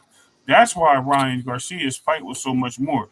He's not going to do numbers like Ryan Garcia, regardless of how good he is. It is what it is. That's the whole thing. No, yeah. If it sells 1 million pay-per-views, Shakur makes like 25 million for sure. So I'm just going off what they saying. Tank is the face of boxing. So 25 million he's making. you Maybe know what I even mean? 30. How much did they say the Frank Martin fight did? Like what did they say? 300,000? 300,000? 300,000. So we can. Frank is a nobody, man, and I met Frank and everything. But in the boxing world, Frank is a nobody, and shout out to Frank, man. Good fighter. But in the boxing world, and I don't mean to be disrespectful, man, but I'm being real though. Dang, he said shout out to him after he just did him dirty. I'm being real, with friends like that, who needs enemies? I'm just being real. What more do you want me? In the boxing world, some boxing fans don't know who Frank Martin is. Nah, I got you. It just sounded crazy the way you said it. That's all. You understand what I'm saying? I know exactly Frank don't sell. He couldn't fill up a high school gym before. Rollo, he could do a damn high school gym. Come on, man. He couldn't headline a high school gym. It had to be in his hometown. And I ain't trying to be down on Frank, but I'm just saying what's real.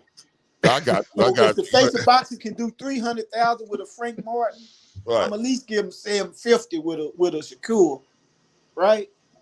Yeah. That go y'all 5 fights right there, man. That go y'all 5 fights. Y'all talking about shit. And it ain't guaranteed he gonna win them 5 fights y'all talking about when they line them up. Because I got Zepeda and them giving them a good run for their money, much as they move their hands in the fight. I got them giving them a good run for their money. You know, boxing's tricky. Like Devin. It was $100 million fight 8 months ago with Devin. Don't nobody want to see Devin now. But he getting his bread. He's still getting his bread though. That's the thing. I didn't say he wasn't. I'm speaking on him and how nobody's calling. Because right now I'm saying, damn, Dev, call that nigga out. He's free. You free. I want Dev to call him out. Well, I understand they had a conversation already. Come on, Dev, where you at, nigga? Jump in there and call that nigga a bitch, nigga. I don't think Devin gonna come. He don't want to come back down. I don't think that. I think that. I mean, they beef enough in the streets. I don't think they scared each other. Dead. But I don't think he want to go back down at 140. I'm saying the Devin fight dead. Right, and that's what I'm saying. The demand for the Devin fight is no longer there. When it was the biggest fight, top 3, nobody was calling for Shakur and Tank. We all wanted Devin and Tank, Bud and Spence. This is what everybody was yelling for. I don't know if it's not demand. I just don't think Devin is going to deplete himself. I think Devin done caught enough of a reality check. Devin should have been at 147 a long time ago. He ain't coming down to fight Tank at 140 even. He's not going to do it again. And I think he was good at 140. He wasn't drained at 140. No, he got too strong. He put on too much muscle, man. Right, and I promise you this: if he wants to come back to 140, he got.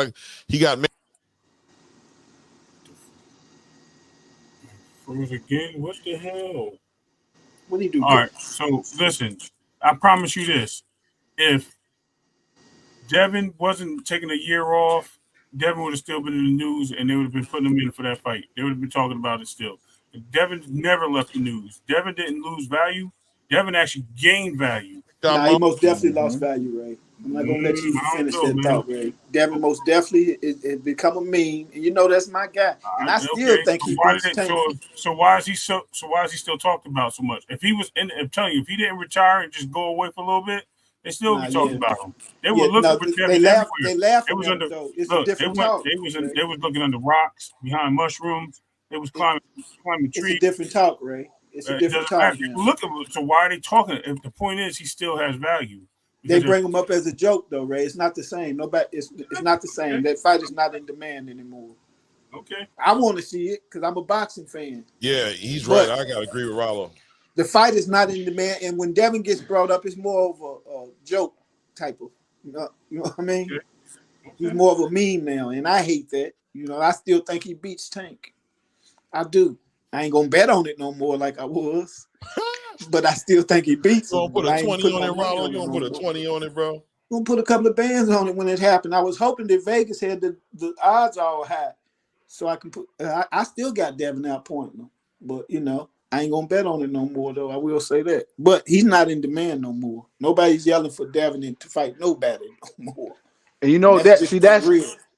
that's kind of what we what well I'm gonna say me is what I'm trying to say is that you know now. You've seen it now. You see, well, you've seen Devin lose, even though it's not it's not on the books as a loss, but It's you've not a seen spectacle. that so it's not as marketable as before. You don't have as much confidence in him That's right. as That's right. before. That's That's right. what they're saying about Shakur, is that Shakur, the unknown, is his best marketability right now. You don't know what's going to happen to him, but we know that he had lost.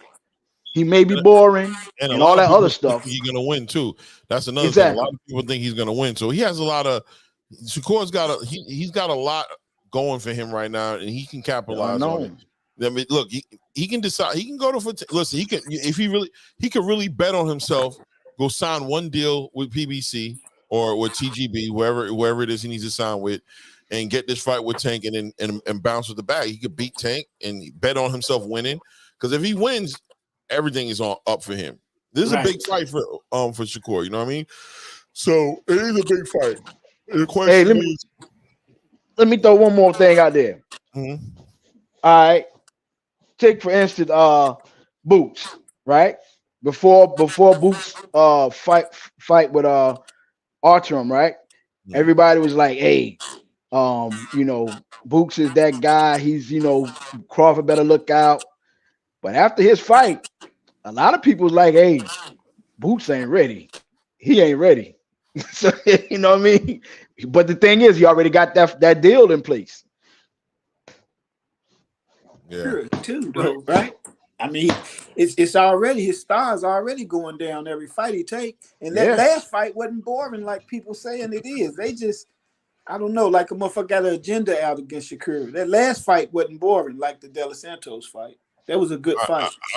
I agree. I liked the fight, but I ain't gonna act like people.